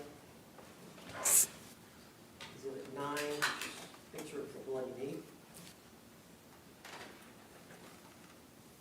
Exhibit 8, picture of her black eye. Yes, I've seen these. Picture, exhibit 7, picture of her, Sarah's lips and looks like her eyebrow. Yes. And this is a composite exhibit 6, which is of the stab to her leg. Are you familiar with those? Yes. And I don't know if you've seen this exhibit 5, is where she spilled some soup as a result of his behavior. I'm not sure if I've seen this photo, but I've seen a medical record associated with that. Of that burn, Yes. exhibit 4, Yes. familiar with that? Looks like exhibit 3, she was slapped on the Yes. tongue. Exhibit 2, picture of bruising to Ms. Boone. Yes. Did you consider all those photographs informing your opinions that you've expressed here today as it relates to Sarah Boone? Yes, under the substantiation that she has indeed experienced past instances of intimate partner violence against her. Is it fair to say that it takes time, a number of times, to visit with someone like this to build trust? Yes, traumatized people are slow to disclose information. You have to build rapport. You have to make sure that they experience you discussing other things without an emotional reaction. They feel easily judged, as we mentioned, have defensive denial, things like that. So you need to build good rapport in doing an assessment with somebody that's experienced trauma. So a lot of times, they're very slow to open up and tell you about the abuse. That is correct. And they'll actually often lie about it. Deny it, yes, and just say that that's not the issue or they're fine. So oftentimes I'll have an evaluation request come from an attorney who's having difficulty interacting with their client, and then ultimately it's the result of trauma. Now, I know that you viewed everything, and I know you've seen her 9 times. Is there did you feel like you had enough time? Was 9 visits enough time for you to feel like you had enough time and information to form the opinions that you've expressed here today and given to this group? Yes. That's all the questions I have. Any cross-examination? Yes, sir. Good afternoon, Dr. Harper. Good afternoon. So you have done some evaluation work on battered spouse syndrome for a prosecution in the past? No. All right. Have you done insanity evaluations for the prosecution in the past? I have been called to testify about that. So you understand when the government obtains a court order for their expert to come in and do an evaluation, it's for one evaluation, correct? I believe that you're saying that the government can retain their own expert, yes. No, man, what I'm talking about is you just went through that you had 9 visits with Ms. Boone, correct? I did, yes. And that was over the course of 8 different days, because 2 of those visits were morning and afternoon sessions, correct? That's right. And what we are trying to help you have the jury understand is that when you get hired by the government and the court gives you an order to go evaluate somebody, you get one crack at the apple. Is that your understanding from your past work working for the government? No, that's not always correct. There are many instances in competency evaluations where evaluators will request additional visits if they cannot determine their opinion on the first visit. All right. Specifically when it comes to an affirmative defense, such as battered spouse evidence and insanity, what is your understanding and your expertise? What is my understanding of the issue? Oh. Judge, the question... Legal objection. Objection? Legal grounds. He asked a question about battered spouse and Approach. insanity.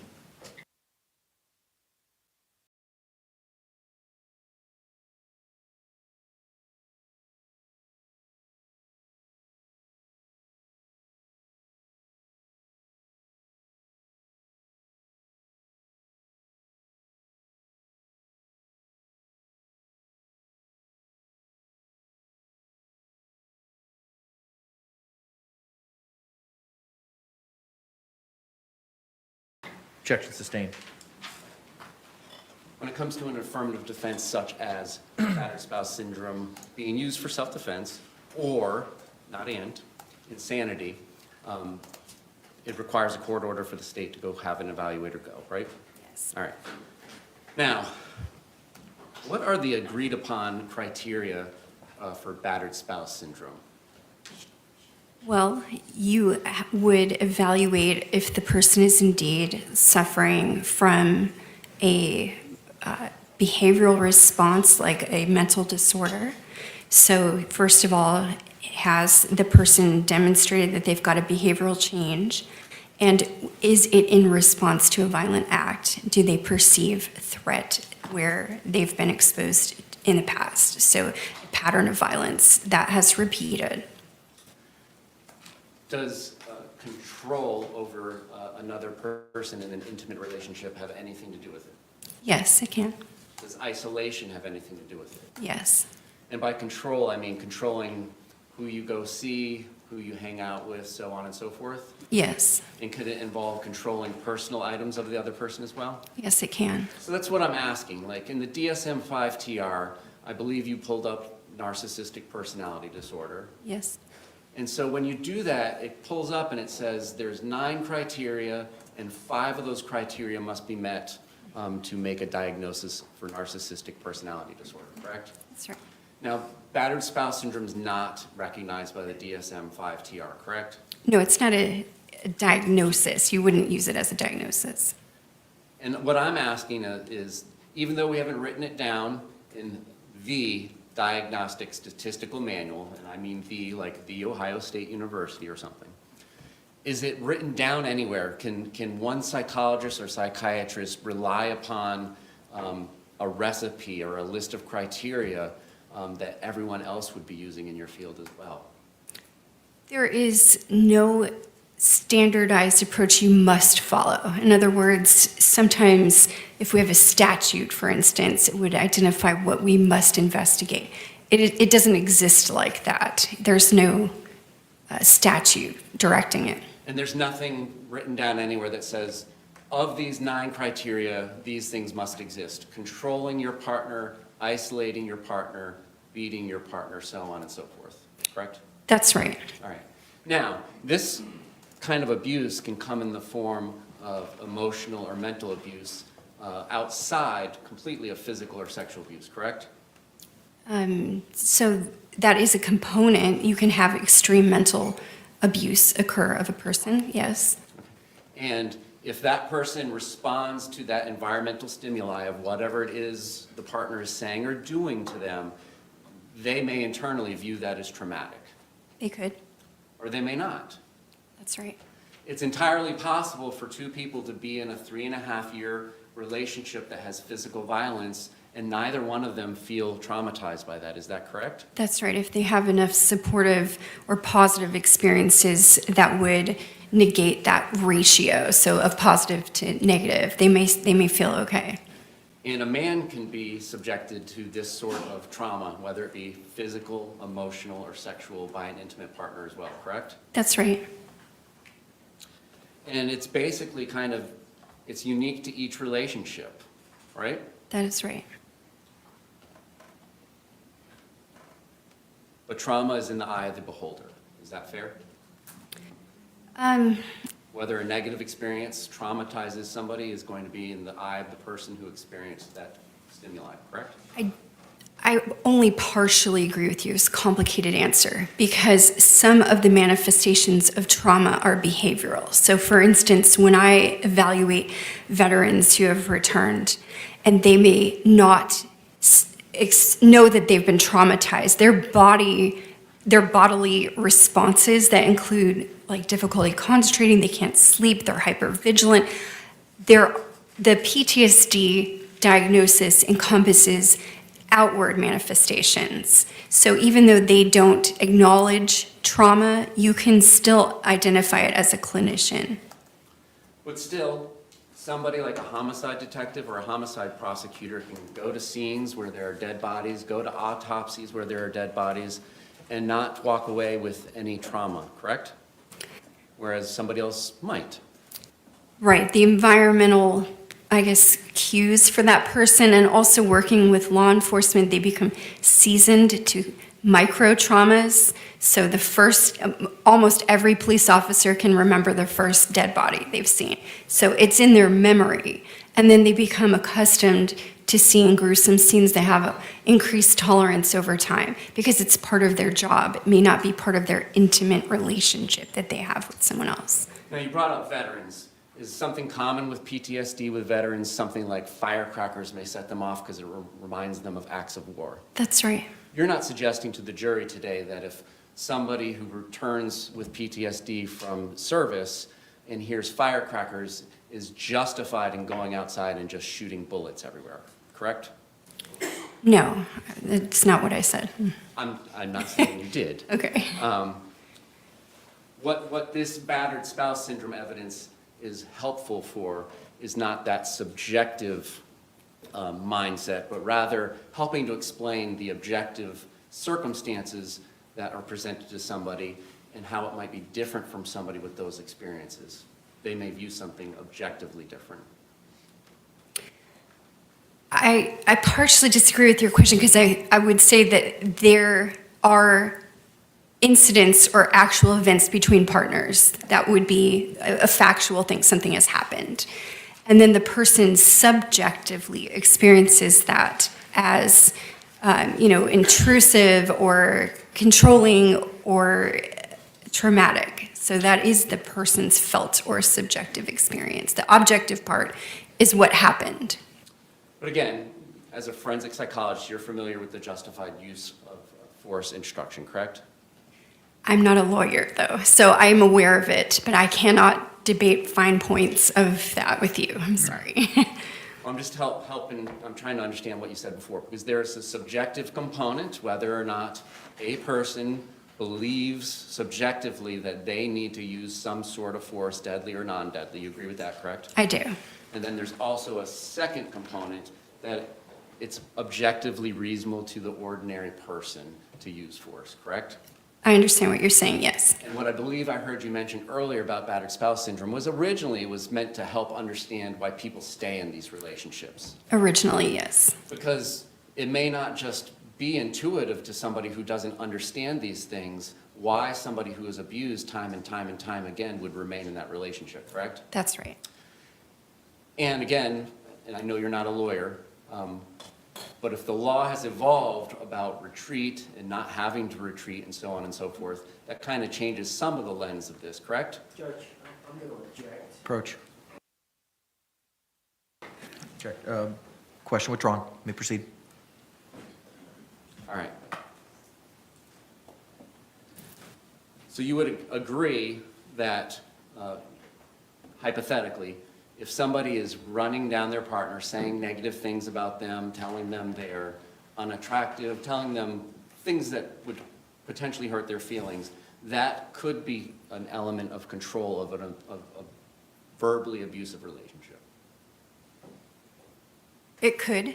Okay. Propping one up, hypothetically saying, I'm the best thing that has ever happened to you, you'll never do better than me. Is that a potential component of the control that one in an abusive relationship might exert over an intimate partner? Yes, to try to not encourage their partner to leave them, yeah. Considering gifts, hypothetically, that one partner has given to another partner, but considering it still to be your property because you gave it to them, is that a form of potential exertion of control over an intimate partner? When you give somebody, hypothetically, a bike, but still consider it your own bike? I mean, I don't think that's strong evidence of that. I think that it does happen in relationships and people do that in general, but I wouldn't say that's like really specific to this. How about hypothetically exerting control over your intimate partner's identification papers, such as a birth certificate? So that can happen. People will hide things that are required for work. For instance, like your driver's license or things like that. Now, I'm asking yes or no questions. If Mr. Owens would like you to elaborate further, he's going to have that opportunity in a little bit. Okay.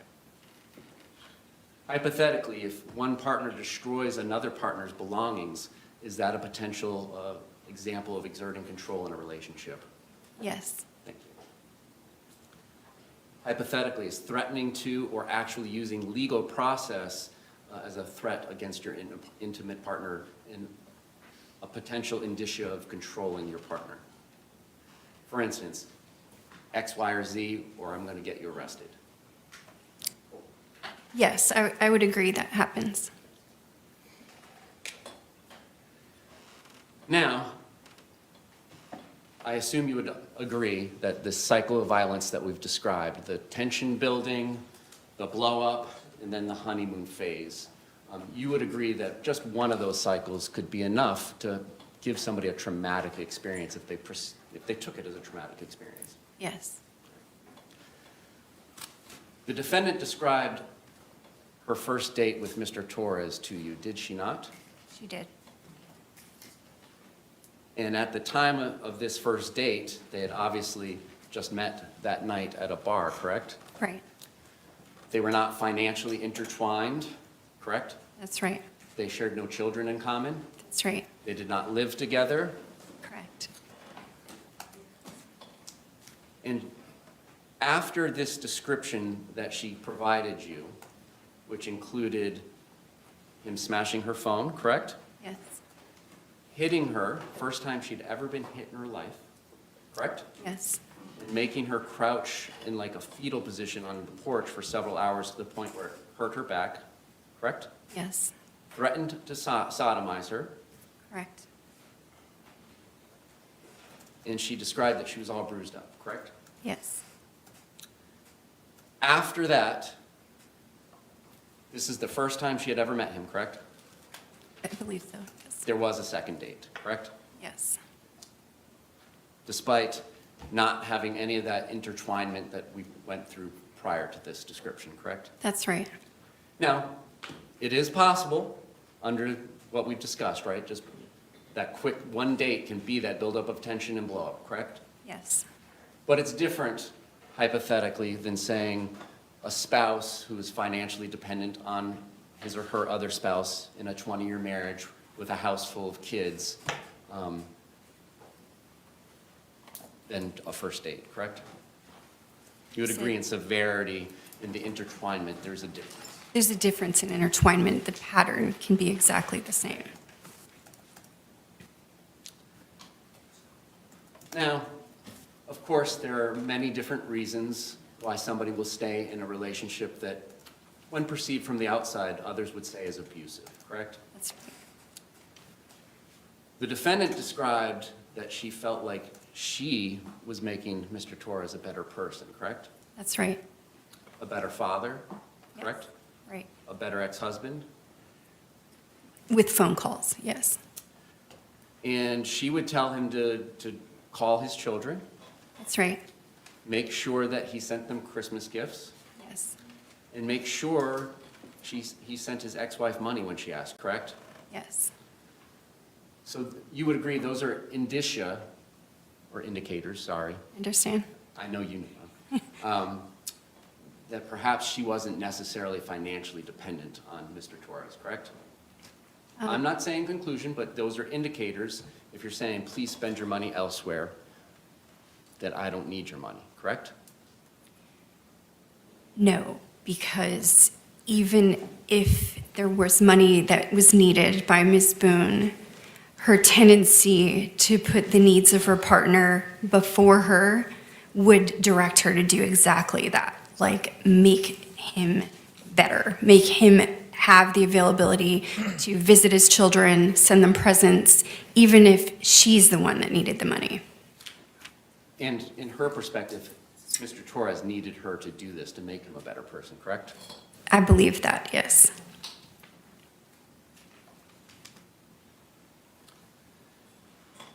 How many years of her adult life did she describe working? I don't think she gave it a specific quantity. We just went through a variety of her jobs that she had in the past. And, you know, she was low 40s when she met you, 4 Yes. years ago? That's right. So she had been 18 for probably about 24 years. Did she give you a 24, right? 24 plus 18, 42? You said Look- for 24 years. And that's why I was confused. You can't be 18 for 24 years, but Did 24 years ago, I would agree. Did her work history kind of flesh out to be 24 years is what I'm asking? I'm not certain. And at the time, in the apartment in 2020, she had not been working, correct? That's right. And had not been working for some time. That's right. And what she was doing was living off of the settlement that she had been bought out of with her husband. It was lump sum, plus $1,000 a month in alimony and $100 a month in child support, correct? Yes. It was Mr. Torres who would work, correct? He worked at Ace Hardware, I think. When he would show up. Right. Sometimes he didn't show up, is what she indicated, correct? Yes. Because of his drinking problems. Yes. Did she describe to you, well, let me strike that. She did describe to you one instance, at least, where violence occurred in front of her child, correct? Yes. and that her child had gone to school and reported it, correct? Yes, And you understand as a forensic psychologist that teachers are mandatory reporters, correct? that's right.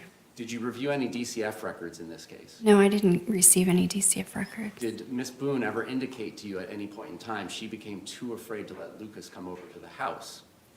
Yes, there were times where she would ask Mr. Boone, so Brian Boone, to not bring him there. And Mr. Boone was aware of this because she would say things like that, correct? Yes, And at different times, she told you that she would go over to Mr. Boone's house to escape the violence of Mr. Torres. that's right. And February 24th of 2020, the child was scheduled to be picked up by Miss Boone, correct? That's right. Despite everything that she was aware of and what Mr. Brian Boone was aware of, correct? Right. And you saw in her police interview that she swore on the life of her son that she was telling them the truth, correct? Yes. Yes? Object. Approach.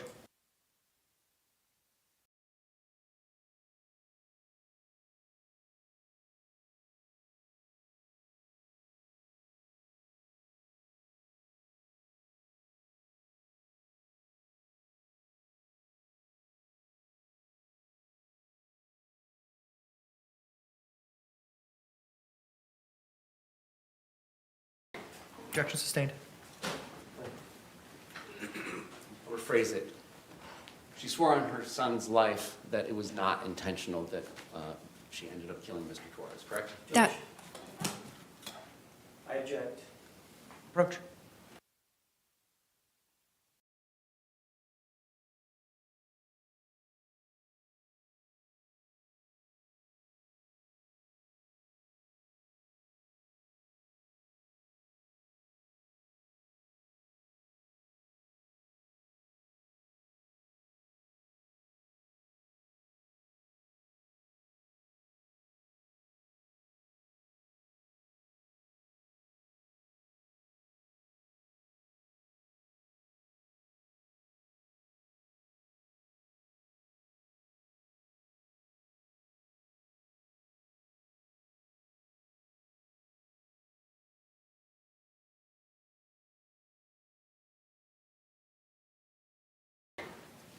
Objection sustained. Question is stricken.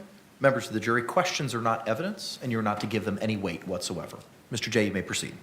She's quote unquote swore on her child's life that it was not intentional. Just that, correct? before I answer, I'd like you to direct me to that part of her interview, so I'll strike it with you. It's on video.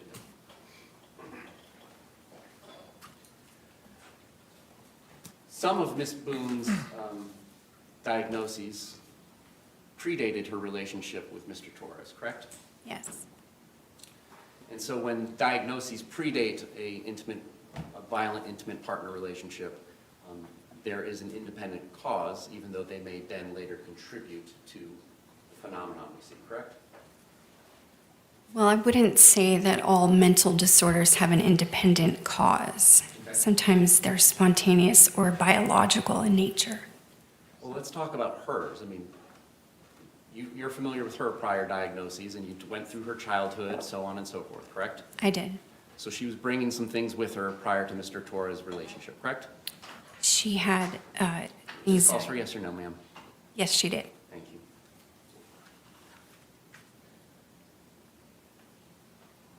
You reviewed some Advent health records, correct, of hers? Yes, And some Aspire records of hers, correct? yes, And you would agree that there are times in the Advent health records where she goes to the hospital and then leaves before getting treated, correct? yes, And there is a time when she goes to the hospital where she is described, their words, not mine, as having ETOH on board.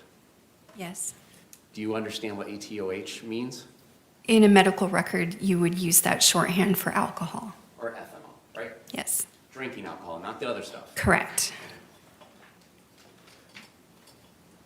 And in the records that you reviewed from Aspire, she came with complaints of depression in January of 2018, correct? That's right.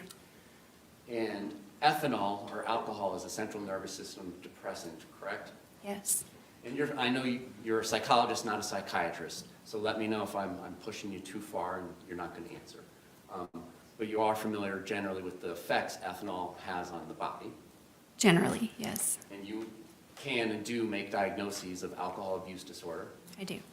And in your professional life or personal life, are you familiar with the standard serving size of drinks when you're evaluating somebody's drinking? For instance, hey, I only drink 2 drinks a day.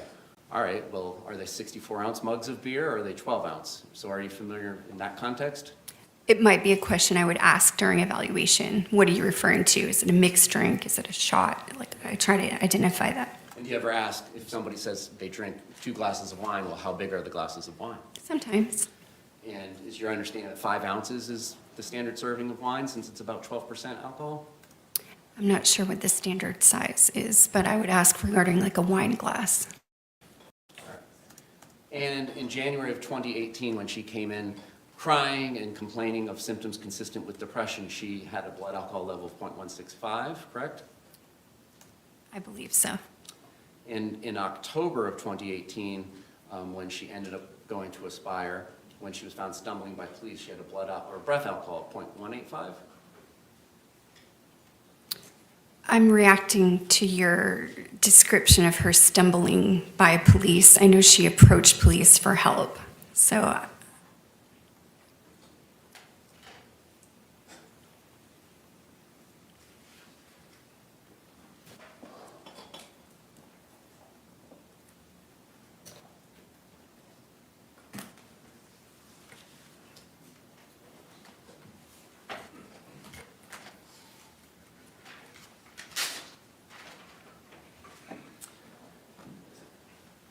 there have been 2 sets of records, but I believe you may have the same set that I received on September 27th of 24.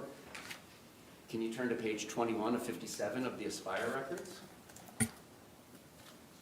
mine aren't numbered, but I will. May I approach the witness? Yes.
All right, may I approach the witness? You may.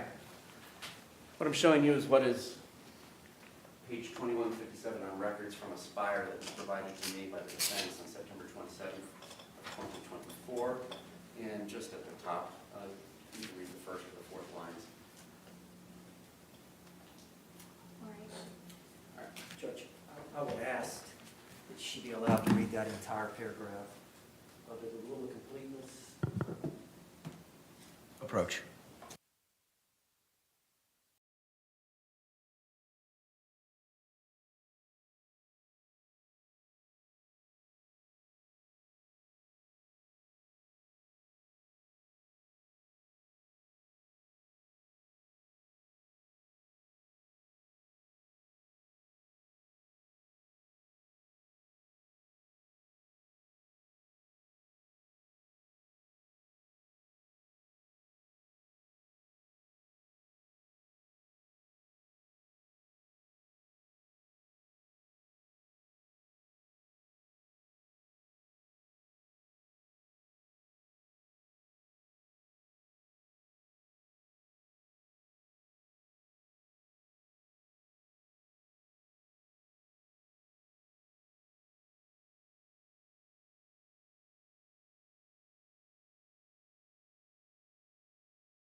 You may proceed, Mr. J. Thank you. All right, in October of 2018, there was a second visit to Aspire, and that was based upon her being found stumbling by law enforcement with a .185, correct? And that's She also walked yesterday. up, okay. So I'd have to say no, the way you phrased the question. Ma'am, Boone was stumbling due to her level of impairment, paren .185. Yes, I would agree. Is that part of the records you relied upon? Yes. Thank you.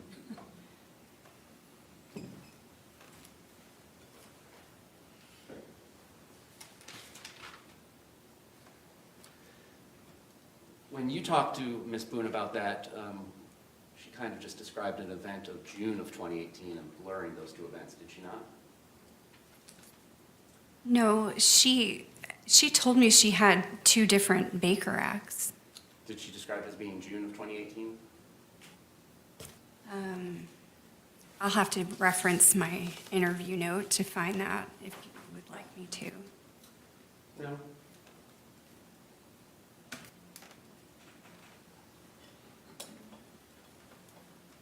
Do you remember giving a deposition on October 1st at the state attorney's office downstairs? I do.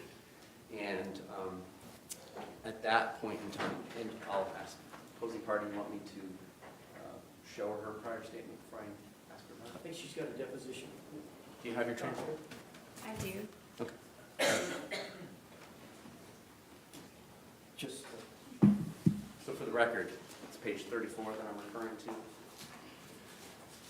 Line 16 and 17.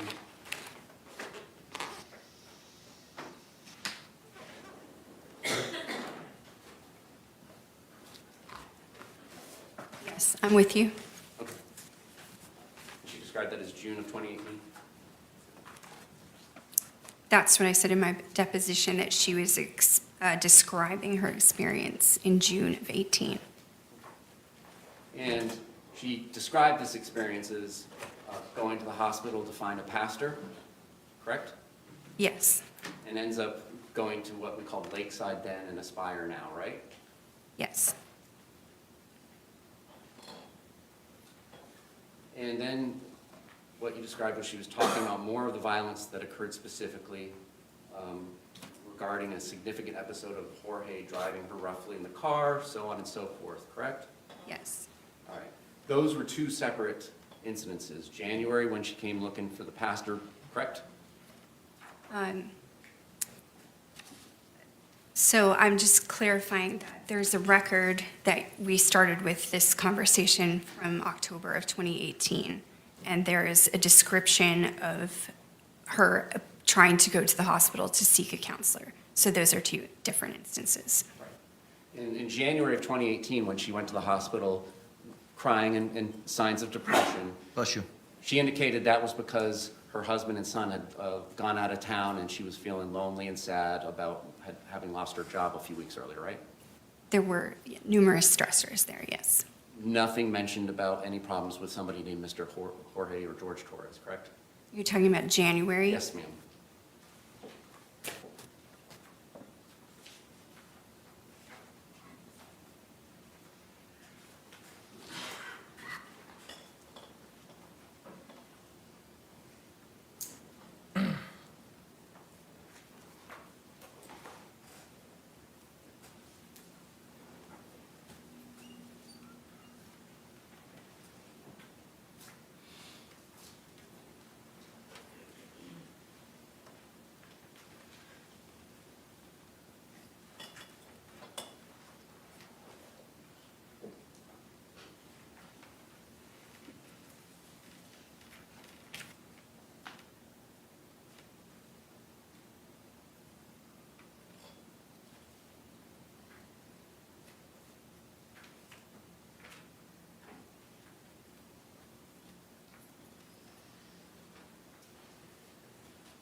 So the hospital records are not referencing her relationship with George on the January date.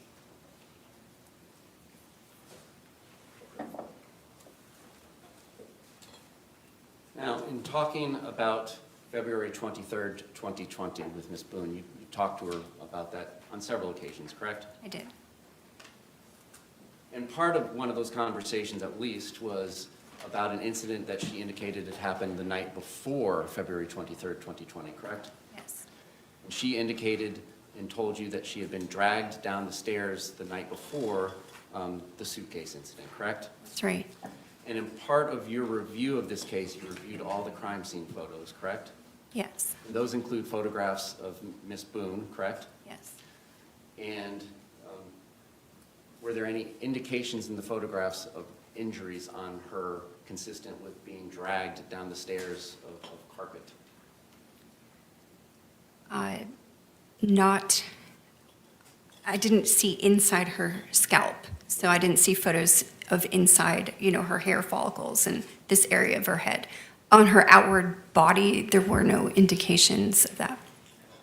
And did you ask her how it was that she was injured during this dragging down the stairs? I don't think I went through specific injuries to her, no.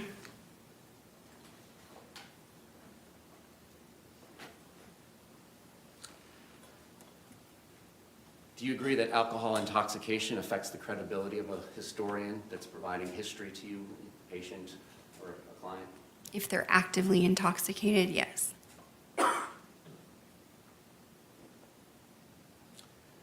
We had talked, you and Mr. Owens, had talked about narcissistic personality disorder earlier. Yes.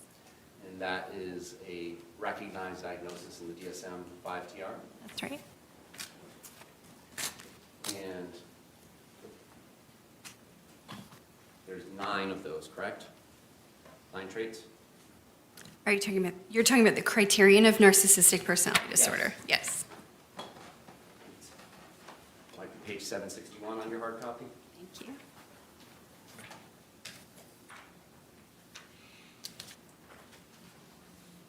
All right.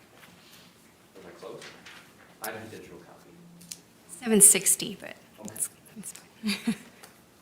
One of the criteria is has a grandiose sense of self-importance, for example, exaggerates achievements and talents, expects to be recognized as superior without commensurate achievements, correct? Yes. 2 is preoccupied with fantasies of unlimited success, power, brilliance, beauty, or ideal love, correct? Yes. 3, belief that he or she is special and unique and can only be understood by or should associate with other special or high-status people, or institutions, correct? So 3, just caveat, it says believes, not belief, but the rest of what you said I agree with is the criterion. 4, requires excessive admiration. Yes. 5, has a sense of entitlement, unreasonable expectations of especially favorable treatment or automatic compliance with his or her expectations, correct? Yes. 6 is interpersonally exploitive, takes advantage of others to achieve his or her own ends, correct? Is interpersonally exploitative. I agree. 7, lacks empathy, is unwilling to recognize or identify with the feelings and needs of others, correct? Yes. 8, is often envious of others or believes that others are envious of him or her, correct? Yes. 9, shows arrogant or haughty behaviors or attitudes. Yes. Now, you believe that she has traits of that disorder, correct? Yes.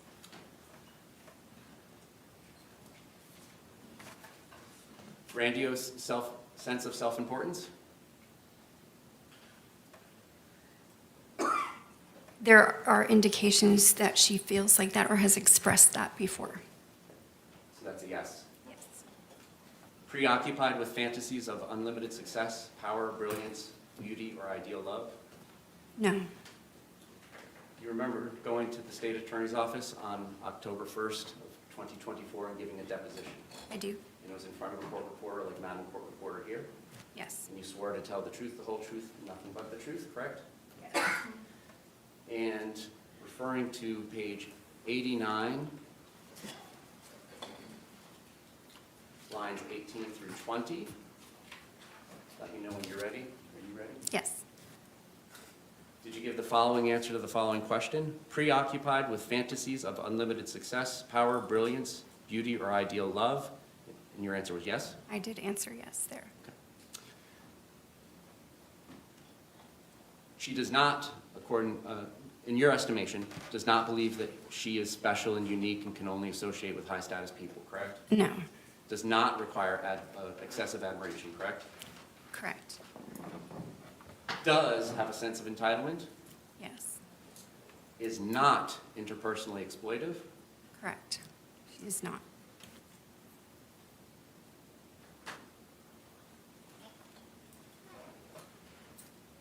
And when discussing whether or not she lacked empathy or was unwilling to recognize or identify with the feelings or needs of others, you indicated that that might be the case, but it's not intentional.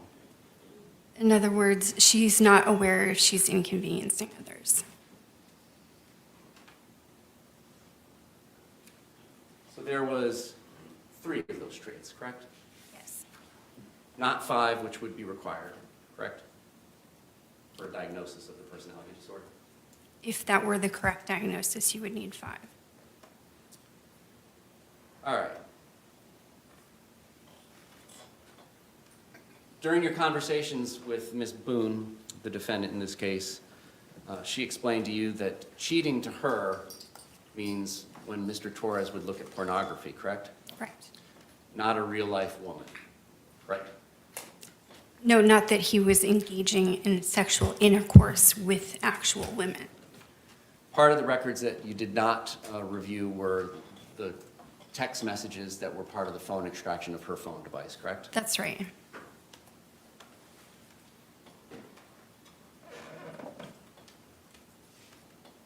You indicated in your conversation with Mr. Owens that some of the traits that are commonly seen in abusers would be control, jealousy, easily angered.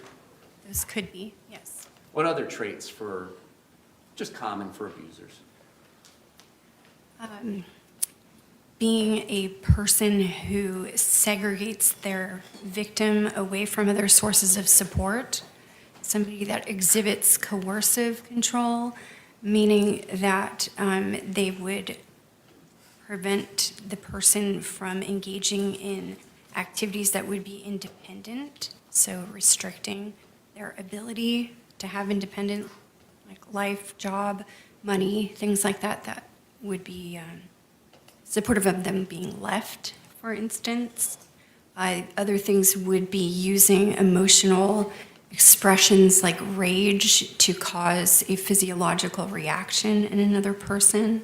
So those could be additional descriptions.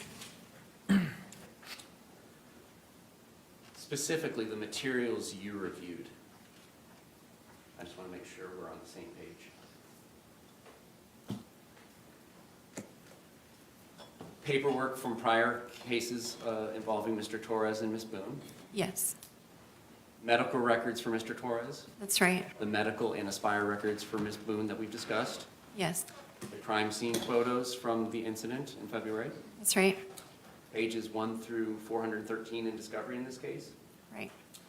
A photograph of a suitcase and 2 videos involving a suitcase. That's right. And additional videos on that phone, correct?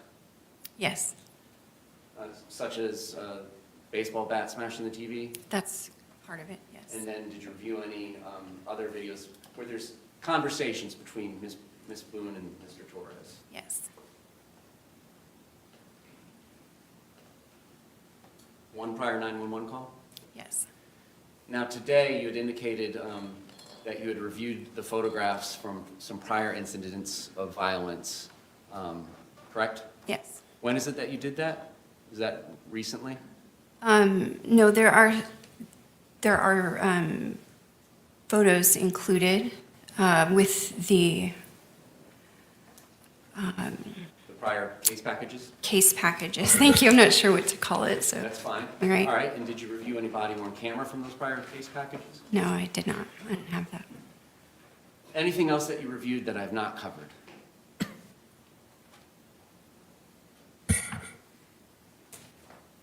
Are you speaking of documents only? Yes, yes, materials other than your 9 visits with Ms. Boone. All right.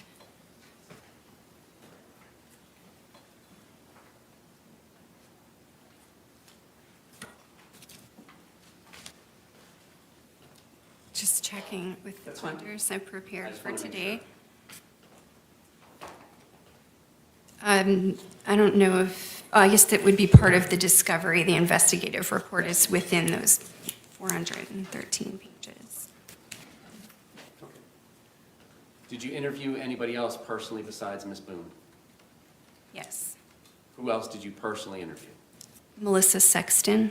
All right. Anybody else? No, You didn't interview Brian Boone, correct? I did not. You did not interview their child in common, correct? No, And you didn't review the phone text messages extracted from her device, correct? no, I didn't. Did you review any records from the jail? No, And Judge, let me approach. Yes.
The objection is sustained in part and overruled in part. You testified earlier, in the normal course of practice of forensic psychology and psychiatry, you all do rely upon the diagnoses of other experts, correct? You can inform my opinion, yes. And you have not reviewed any electronic communications in the form of text regarding Ms. Boone's case, correct? No, I did not. Or recorded phone calls of any type, correct? Well, 911. Other than that. No, other than that. Now, let's talk about the February 23rd of 2020. She told you that they didn't really have anything going on to do that particular day, correct? Yes. It was a Sunday, correct? Yes. Did some chores, and then as a reward, they could rest after doing those chores, correct? Right. She indicated to you that she and Mr. Torres did not begin drinking till about 4 p.m., correct? I'll have to reference. Page 36 of your deposition, if you care to Okay. use that. Great, thank you. 36? Yes, ma'am.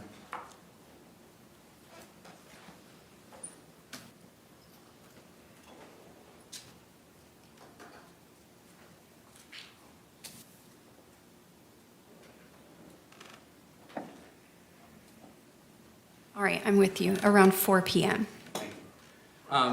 And you reviewed the crime scene photos of this case, correct? I did. That included receipts for some purchases that were made at Publix on February 22nd and 23rd, correct? That's right. And one of those receipts was a purchase for a 1.5-liter bottle of Woodbridge Chardonnay at 12:17 p.m. on February 23rd, correct? Yes.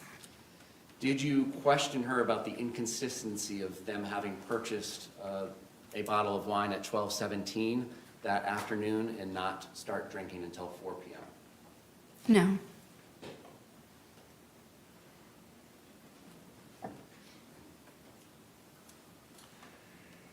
And did she tell you that they had any wine left over from the day before that they consumed that day?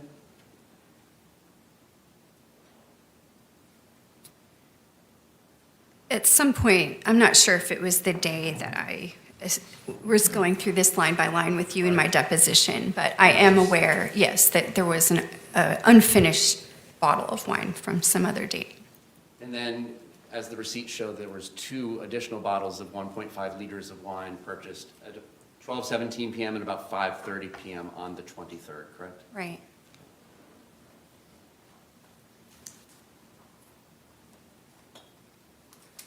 And were you aware of approximately how much Ms. Boone, the defendant, weighed at the time of this offense, February 23rd, 2020? Around 100 pounds. And in the first 413 pages of discovery, I believe, was the autopsy report, correct? Right. And so you're aware that Mr. Torres was 103 pounds at his death? Yes. Do you take into account this alcohol consumption when evaluating what Ms. Boone is telling you about the events of the day? Yes.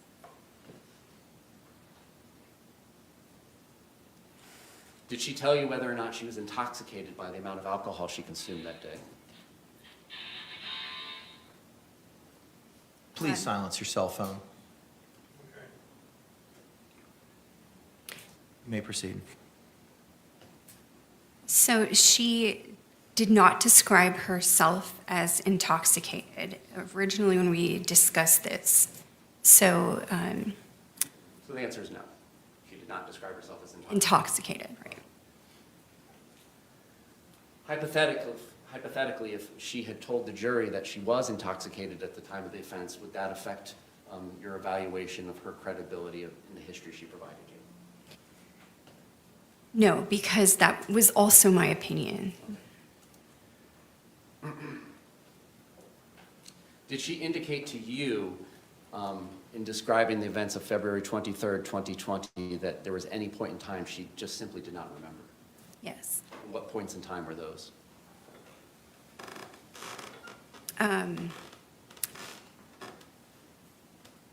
So she did not remember taking the videos of the suitcase, or the incident in the suitcase, until she was at the interrogation room, I guess, and then they were going through them with her. And she recalled that. I'm talking about specifically with you. Did she indicate that there were any portions of the night that, or day or night, that she did not remember?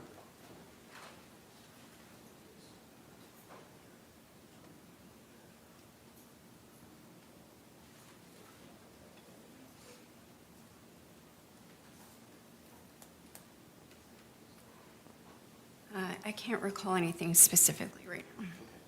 Hypothetically, if she had indicated to the jury that she did not remember the 9 or 10 minutes immediately preceding the first video being taken, would that be inconsistent with what she told you then? No. Well, she didn't indicate to you that she forgot any part of the night, right? Right, she just didn't say that, so. Would it affect your evaluation of what she told you about the events of February 23rd, 2020, if she hypothetically has testified that she did not remember 10 minutes before the videos? Not really, no, because the event and the course of events that she narrated to me occurred over several hours. So when you interview somebody about circumstances of an offense, it's the usual for someone to not remember every single minute for hours at a time. I can't imagine that anybody's memory could hold that much unless they have like photographic memory or something. I'm not asking about hours and hours of, itemization of her day's events. We're talking about the 20 minutes of the offense. Does that affect the weight that you give her history she provided you? It's just yes or no. No. Now, what she indicated to you was the day had been going well. It was fun and games, correct? Yes.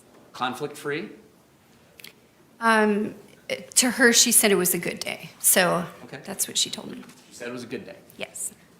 And there comes a point in time where the activities turn toward hide and seek, correct? Yes. And she goes up to the shower? Right. And when she comes down from the shower, that's when Mr. Torres is in this suitcase, correct? Getting into it. And she goes over to the suitcase and zips it, correct? Yes. And did she describe whether it was 100% zipped to you or just a certain percentage? She said that it wasn't zipped all the way. And still then, that was funny to the two of them at first, correct? That's right. And then there came a point in time where Mr. Torres was getting mad about being zipped in the suitcase. She told me that he was getting mad. Yes. And that, in turn, made her mad. That's right. What Mr. Torres was saying was, I can't breathe, correct? That is what's recorded on the video. Well, I'm asking you about what you reported her saying. Well, what made her mad was not that he was saying he couldn't breathe. It's what he was saying that was making her mad. Well, what else was he saying? At the time, she said that he said something that was making her mad. And so that's the extent of what we talked about at that moment. So you didn't elaborate what something was that made her mad, correct? Right. She said he said something that made her mad, and that started making her mad.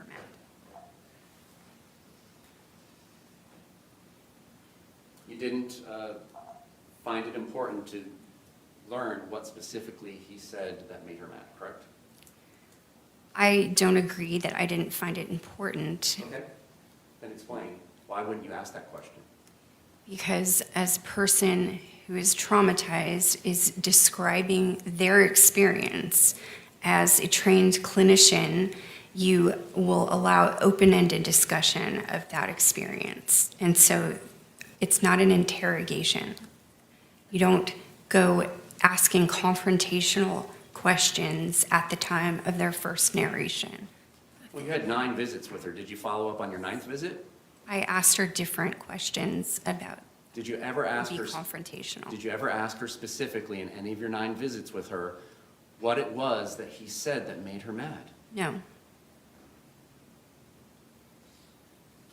She never described him doing anything to make her mad, but it was words, correct? Right.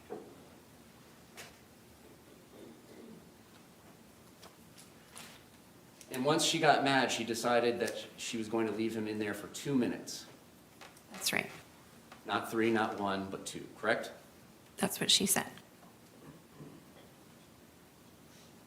And the reason she was doing that was because she wanted him to understand how it feels to be choked and what she had experienced. That's right. Did you ask her why she didn't let him out of the suitcase after 2 minutes? Yes, I did actually ask her that. And what did she say?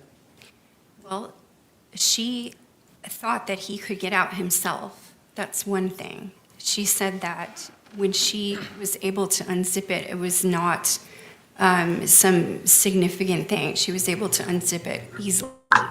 So she said it never occurred to her that he couldn't get out. You may proceed. And you reviewed the still photograph of the suitcase as well as the 2 videos? Right. And did you understand what the metadata or what the timestamps were for each of those items? I'm sure when I reviewed it, I saw the timestamp. Yeah. Would you agree that 20 minutes is 10 times as long as 2 minutes? I would. And if Mr. Torres had not been able to get himself out of the suitcase within 20 minutes, she didn't indicate that she let him out, correct? She did not.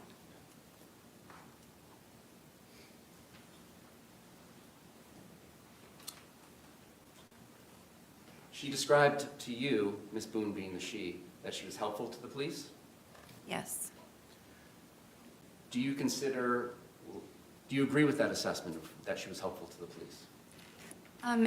In the sense that she was having conversations with them without counsel, I would consider that helpful to the police. Do you think lying to the police is helpful to the police's investigation? No. Do you agree that she was not truthful with them? Yes, I think that I would agree with that. And when she described getting Mr. Torres out of the suitcase, she described stretching his little legs? Yes. And she stated to you there was no fight that day, correct? That's right. Just wanted him to be uncomfortable. I need to clarify. Physical fight. Right. Yes.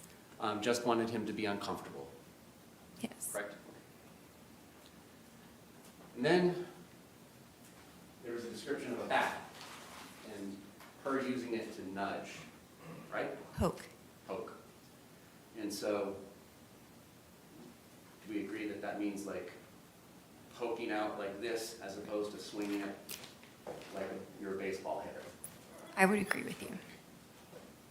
And you reviewed the autopsy report, correct? I believe so. Did you get an opportunity to review the autopsy photos? Yes. Did you question her when she said that she only poked him with the bat? No. Not in any of your 9 visits? Did I question her about whether, can you just repeat the question? I want to make sure I'm answering it correctly. Yes, ma'am. Okay.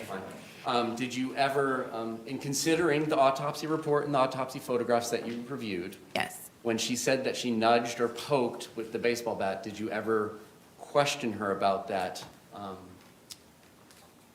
given the severity of his injuries? So to answer correctly, I did question her What did she say? about how she used the bat. Okay. And she reiterated that she poked and she gestured what she meant. So I did question her about that. And did you have any questions about that history she relayed to you, given the other evidence in this case that you reviewed? Just in contrast to the interrogation video. So that, It didn't contrast to the autopsy photographs or report? Judge, I object. Roach.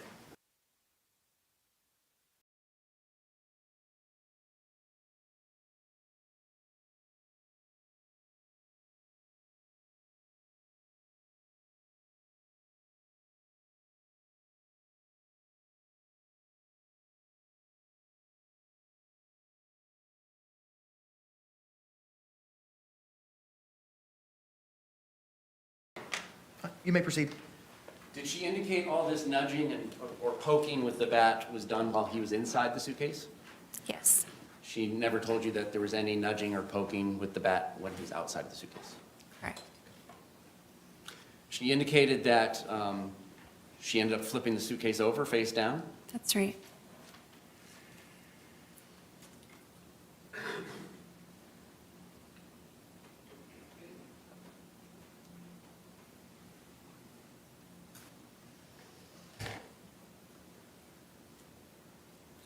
Did she tell you about Mr. Torres calling his brother earlier that evening? No. Did she ever give you a history about a loud boom occurring inside of her townhouse that evening? No.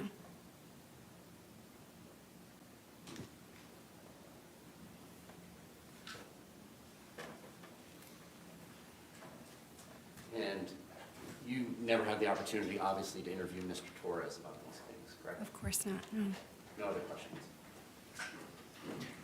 Any redirect examination? Briefly, Judge. Yes, sir.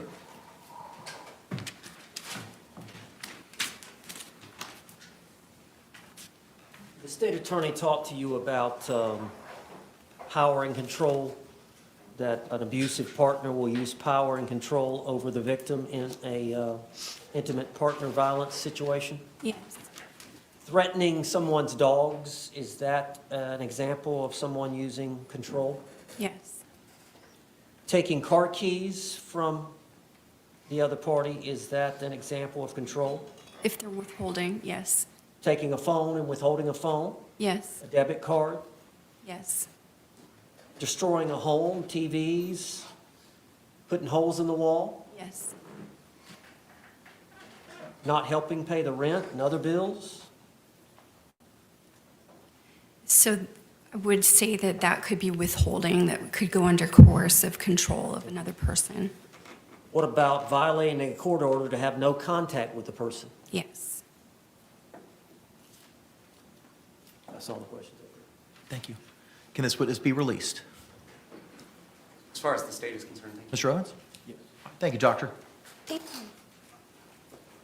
Just allow me a moment to pack up. Collect all your stuff, ma'am. No worries. Sorry. No apologies necessary.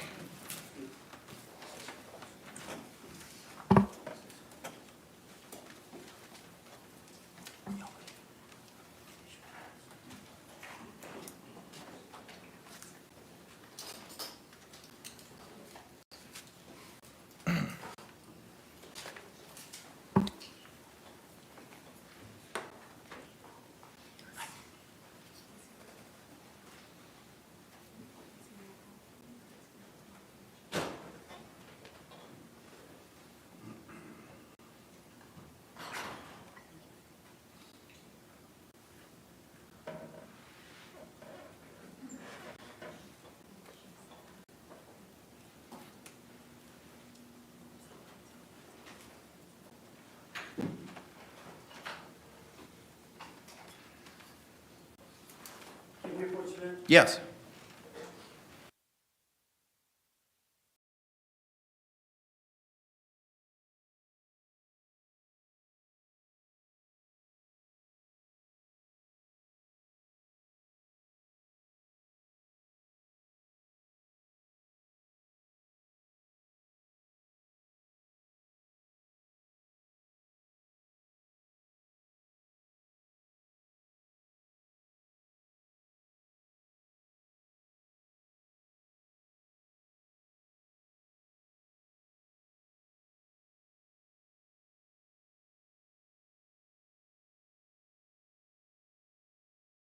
All right, members of the jury, it is 4:01. At this point in time, we're going to go ahead and take that afternoon break.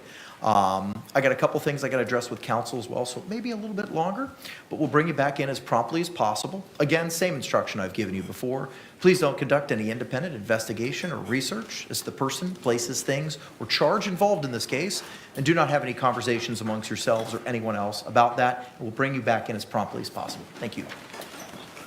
All right.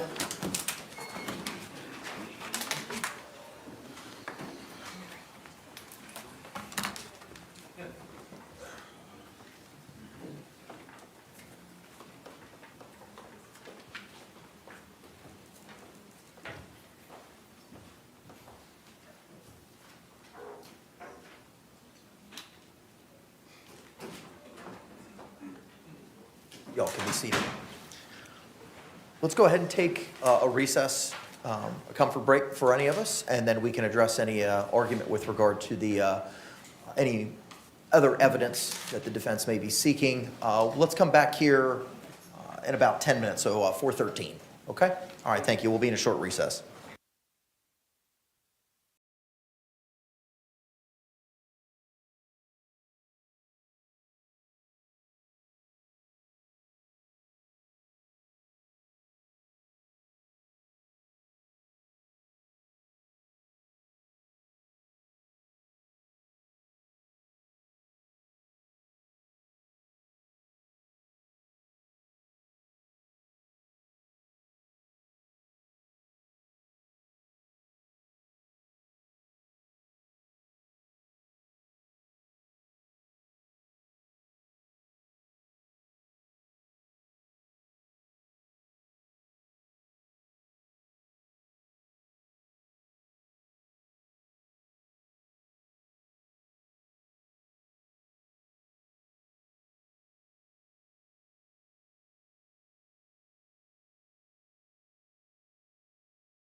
All right, we're back on the record. Case number 2020 CF 2603, State of Florida versus Sarah Boone. Appearances for the state. Dave Ketchtar on behalf of the state. William J. Defense. James Owens for the defense. Tony Henderson for Sarah Boone. Kevin Beck for Sarah Boone. All right. Ms. Boone is seated at counsel's table wearing the same dark gray suit and maroon blouse from this morning.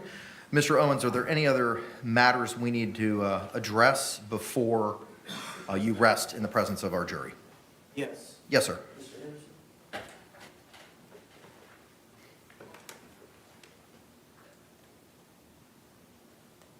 Yes, sir. Yes. Judge, there's two orders that I'm going to be requesting the court to take judicial notice of under 90.202 sub 6. And the orders of no contact. I have copies of the certified copies of the orders. May I approach? Yes. State, have you seen them? Doesn't change my position. Understand, but you have seen them. I have not. You have not seen them. Okay. Doesn't change my position. Understood. Okay. You can bring them on up.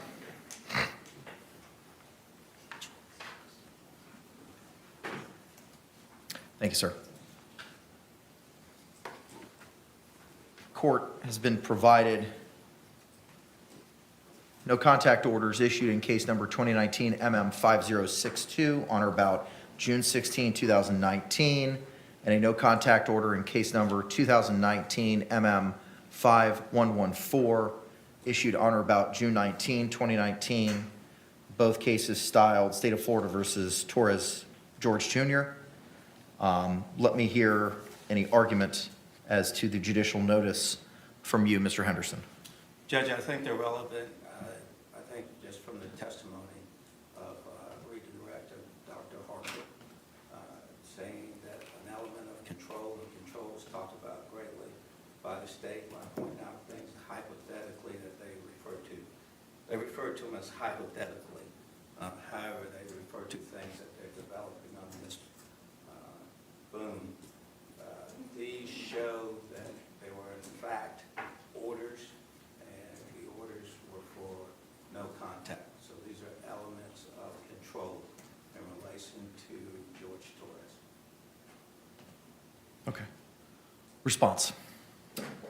So in regards to the judicial notice aspect, we don't dispute that that can be a substitute for authenticity. However, they're not relevant, they're not admissible. They contain statements that were made by people who are not testifying. Just because an expert relies on something doesn't mean that it's admissible. What happened during redirect with Mr. Owens was he was asking, what are the hypothetical things that we rely upon in making these determinations as an expert about whether there's battered spouse syndrome or not.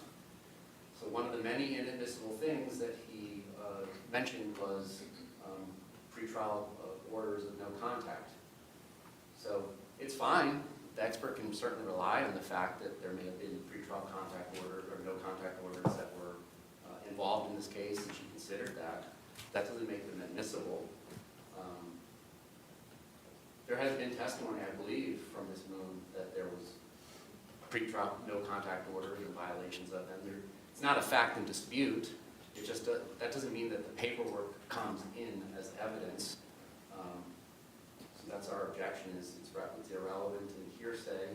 Just because an expert relies on inadmissible evidence doesn't make it admissible. What's your response to hearsay? Judge, I think under the, as to hearsay, I think the statute takes care of that itself, because it says that the court can take judicial notice. So that's the foundationary part. And it's not hearsay, it's an order of the court. We're in a case where we've gotten in evidence of past domestic abuse. There was evidence of it started with the state about control. And these are things of control. And I'm sure the state's going to, in rebuttal, they're going to come up with things that they feel either by body cam or any other evidence that shows her exercising control. This shows Mr. Torres exercising control. It is very relevant. But how's it not hearsay? Just because it's a court record, it's still out of court statement. It's certainly being offered for the truth of the matter asserted, no contact order. Judge, that's why we have the thing that the court could take judicial notice of. There are certain things that court. But the case law says you can't utilize judicial notice to get around hearsay. I know 9202 says that I may take judicial notice. 9203 says that upon sufficient notice being provided, which the state is conceding based on their argument, the court shall take judicial notice of items identified in 9202. But my question is, the case law, as identified in Professor Earhart's treatise, specifically says in Dufour v. State, 69 Southern 3rd, 235, which specifically talks about notice of judicial documents in a court file, that doesn't get you around hearsay. So what's your response? Let me go through hearsay in my mind again. You're fine. Take your time.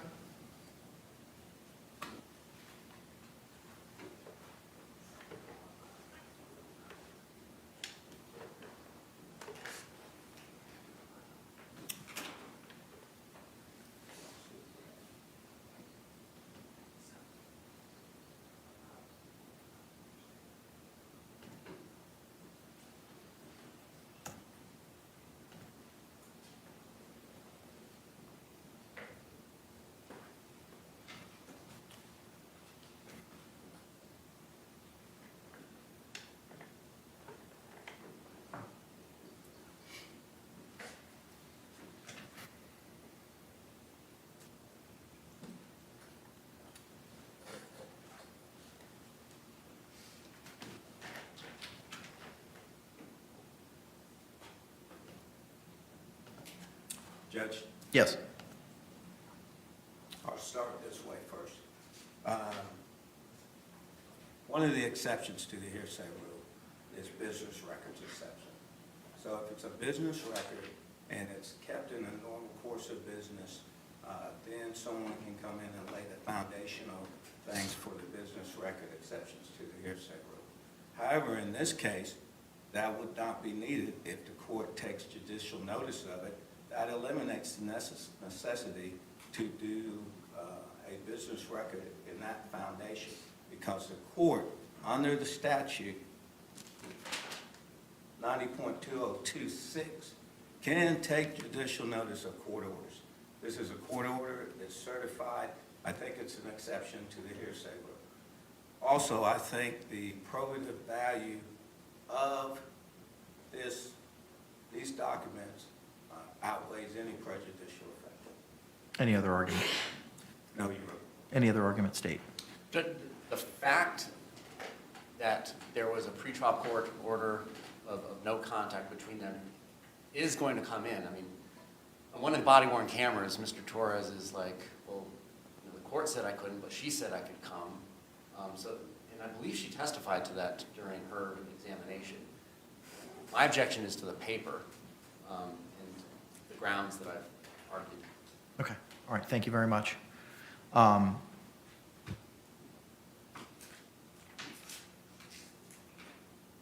State v. Mobley, 98 Southern 3rd, 124 by the Florida 5th District Court of Appeal, cited in 2012, says that there's a procedure that specifically needs to be followed for judicial notice, as set forth in 9202 and 9203.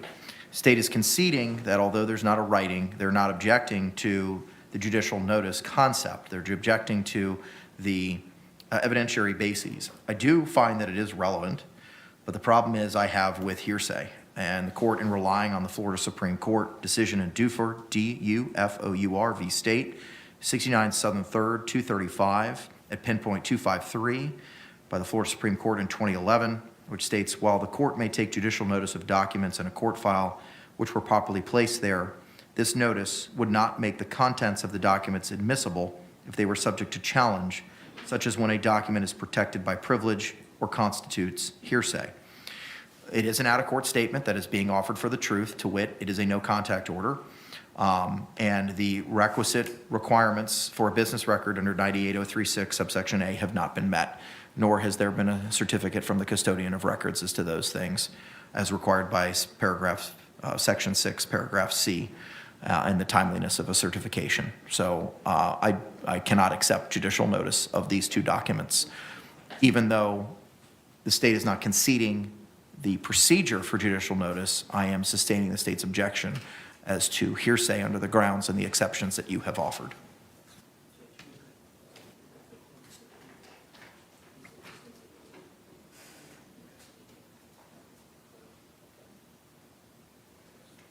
Judge, we do have the clerk of court subpoenaed.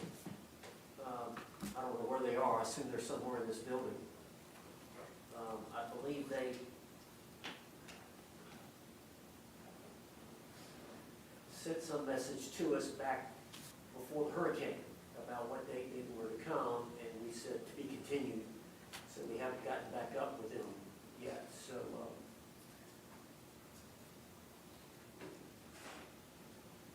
it would take me some time to check on that. It's 4:30. Was the subpoena still for this time period? Yes, I believe it was a 3-week period. Okay. But we haven't followed back up with them. This came up Sure. late. I'll give you an opportunity to do that. I don't know whether you could just go ahead and send them to home for the evening, and let me see if we could find the clerk maybe in the morning, and then we could rest in the morning, and then the state has Dr. Werner. It's probably going to take me a little bit to find. I'll give you that opportunity. Absolutely. Right now? If you want to, sure. If you want to try to do it now or do it tomorrow, I'll leave it to you. Because I can't imagine it would take long if we're able to get a records custodian or a person to lay the foundation. I can't imagine it would take that long. Aren't they in the building? Yes. 3rd floor? Sure. I suggest we go ahead and let the jury go. It's 4:30. Okay. I don't know how long it's going to take them to do that, but we could present that in the morning and then rest in the morning, and then they could. All right, that works for me. I'm not going to make some poor employee come in and do that. I was conceding the authenticity. I just don't understand the relevance of it coming in. Are you now withdrawing your hearsay objection?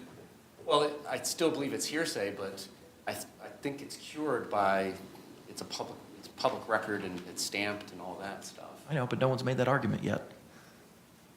I don't want to punish some poor clerk. Okay. I won't object to them coming in, but it's a slippery slope for other records. We'll see what we do as well. Okay. All right. So the state is still maintaining its hearsay objection. I do find that it is relevant. I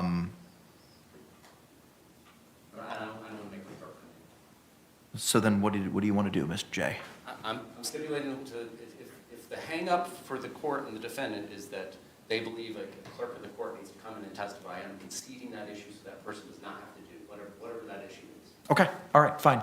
Then based on the court, on the concession by the defense, by the state, excuse me, do you have any other objections with regard to these two non-contact orders? Mr. J? No more objections. Okay. For the reasons previously articulated, I do find it's relevant. The state has withdrawn its hearsay objection. Do you want these as a composite or individual? Individually. Okay. Madam Clerk, could you pre-mark them, and then we'll identify them, please?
The no contact order in 2019 MM 5062 dated June 16, 2019, has been pre-marked as AB. And the no contact order in 19 MM 5114 dated June 19th, 2019 is dated as AC. Mr. Owens, you can approach. Let's just tackle a couple other housekeeping matters that we have. You can move those in when our jury returns into evidence. Are there any other witnesses, evidence, or testimony, sir, that you're going to be offering this afternoon? I don't believe so, but we're intending on resting either this afternoon or first thing in the morning, but we want some time to talk to Sarah Boone and explain to her, why we think we should rest, not call any further witnesses, not introduce any other exhibits, just to make sure that we're all on the same page with her about what our strategy is. So we need a little bit of time. I don't know if you want to go ahead and excuse the jury for the night and then have us come back in the morning and do that colloquy with the defendant, but we do need some time with her. Okay. All right, so then here's what we'll do. I'll bring in the jury and I'll excuse them. You can save those pieces of paper and you can move them into evidence tomorrow morning and then present. That'll work. Thank you, Madam Clerk. We'll bring the jury back at 9 a.m. tomorrow and you can continue with your evidence presentation at that time, including but not limited to calling any additional witnesses. Court can have any further colloquy with the defense at that time. The state then can put on its rebuttal case. The state, how long do you anticipate ballparking it for the court, your rebuttal case? I don't believe Dr. Werner will take long on our part. I'm not sure how long it will take on their part. And then there's about... How long is that for your part? I'm not going to hold you to it, Mr. J. Probably less than 30. How long do you anticipate your cross being? And ballpark it. Again, I won't hold you to it. If his direct is 30, my cross is probably going to be 30. Okay, what else do you have to present?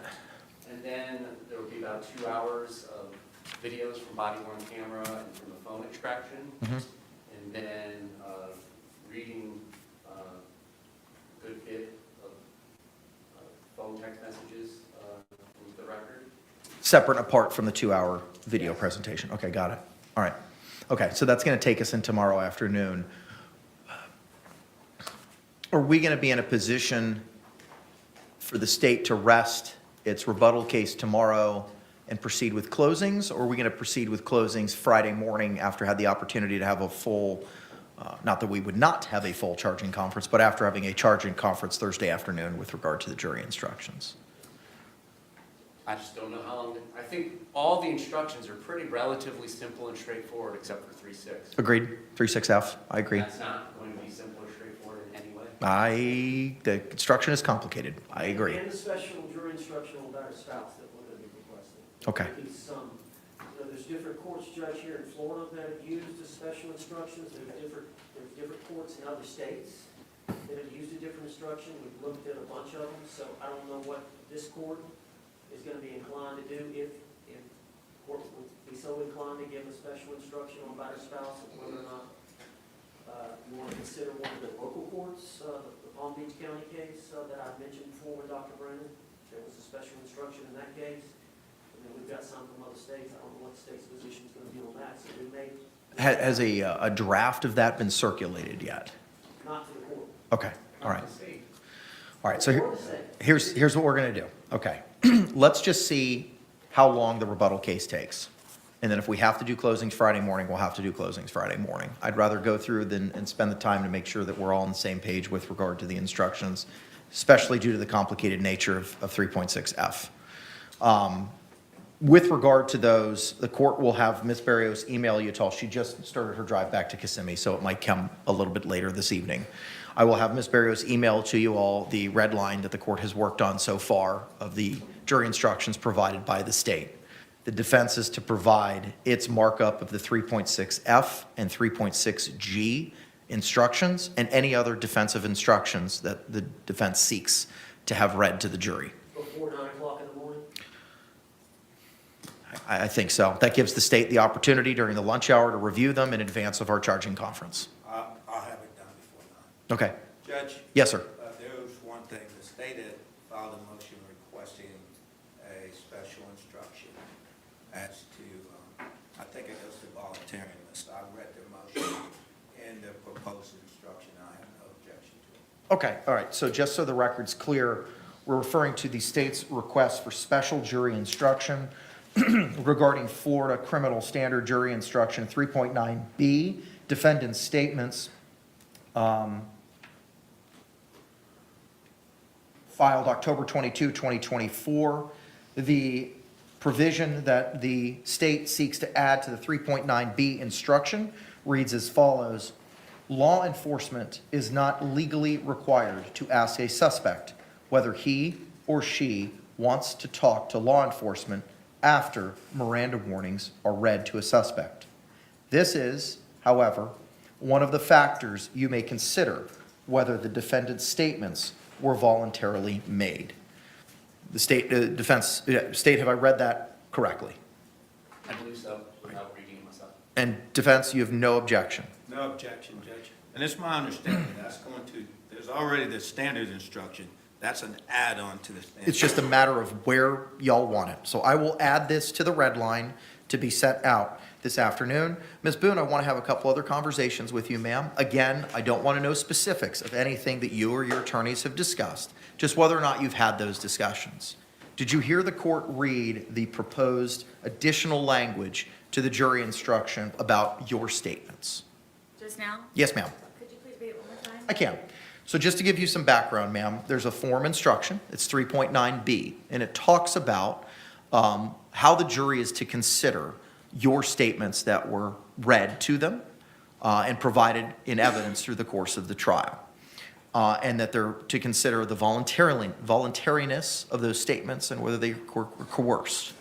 The state is seeking to add the following language to that instruction: law enforcement is not legally required to ask a suspect whether he or she wants to talk to law enforcement after Miranda warnings are read to a suspect.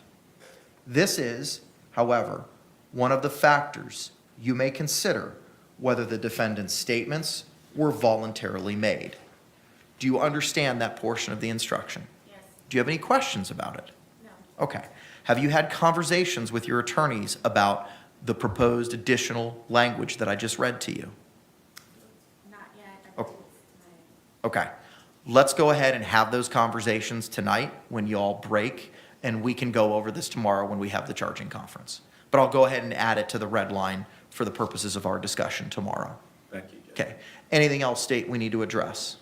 No, Your Honor. Defense, anything else? No, sir. Okay, let's go ahead and bring our panel back in, and we'll tell them we'll commence tomorrow with additional evidence and testimony at 9 a.m.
All rise, jury's entered.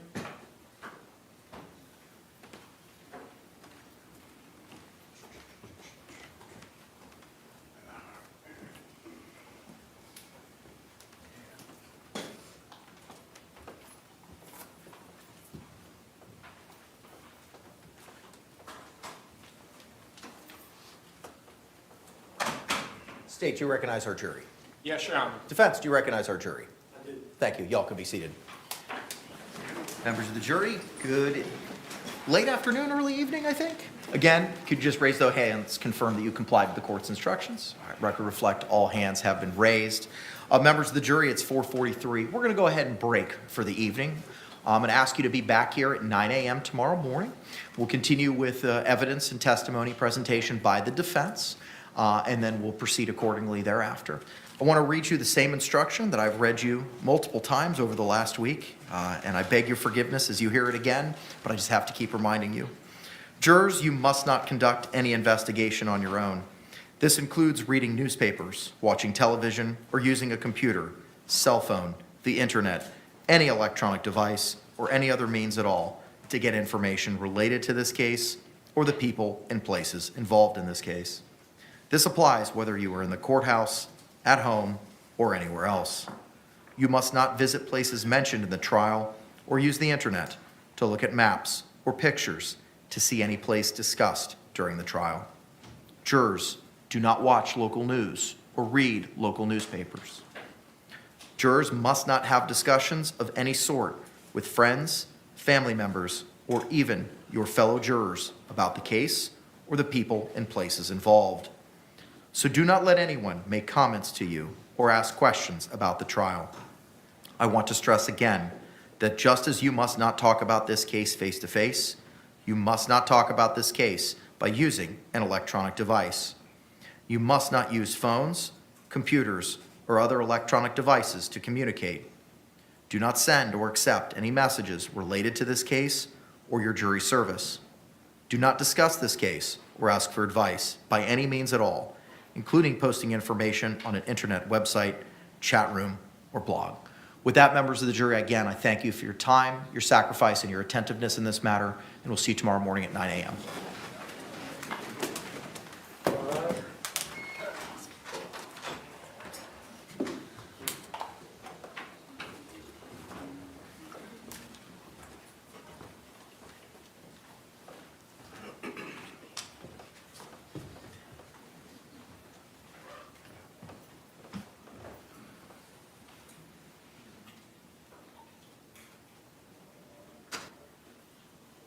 You all can be seated. Thank you.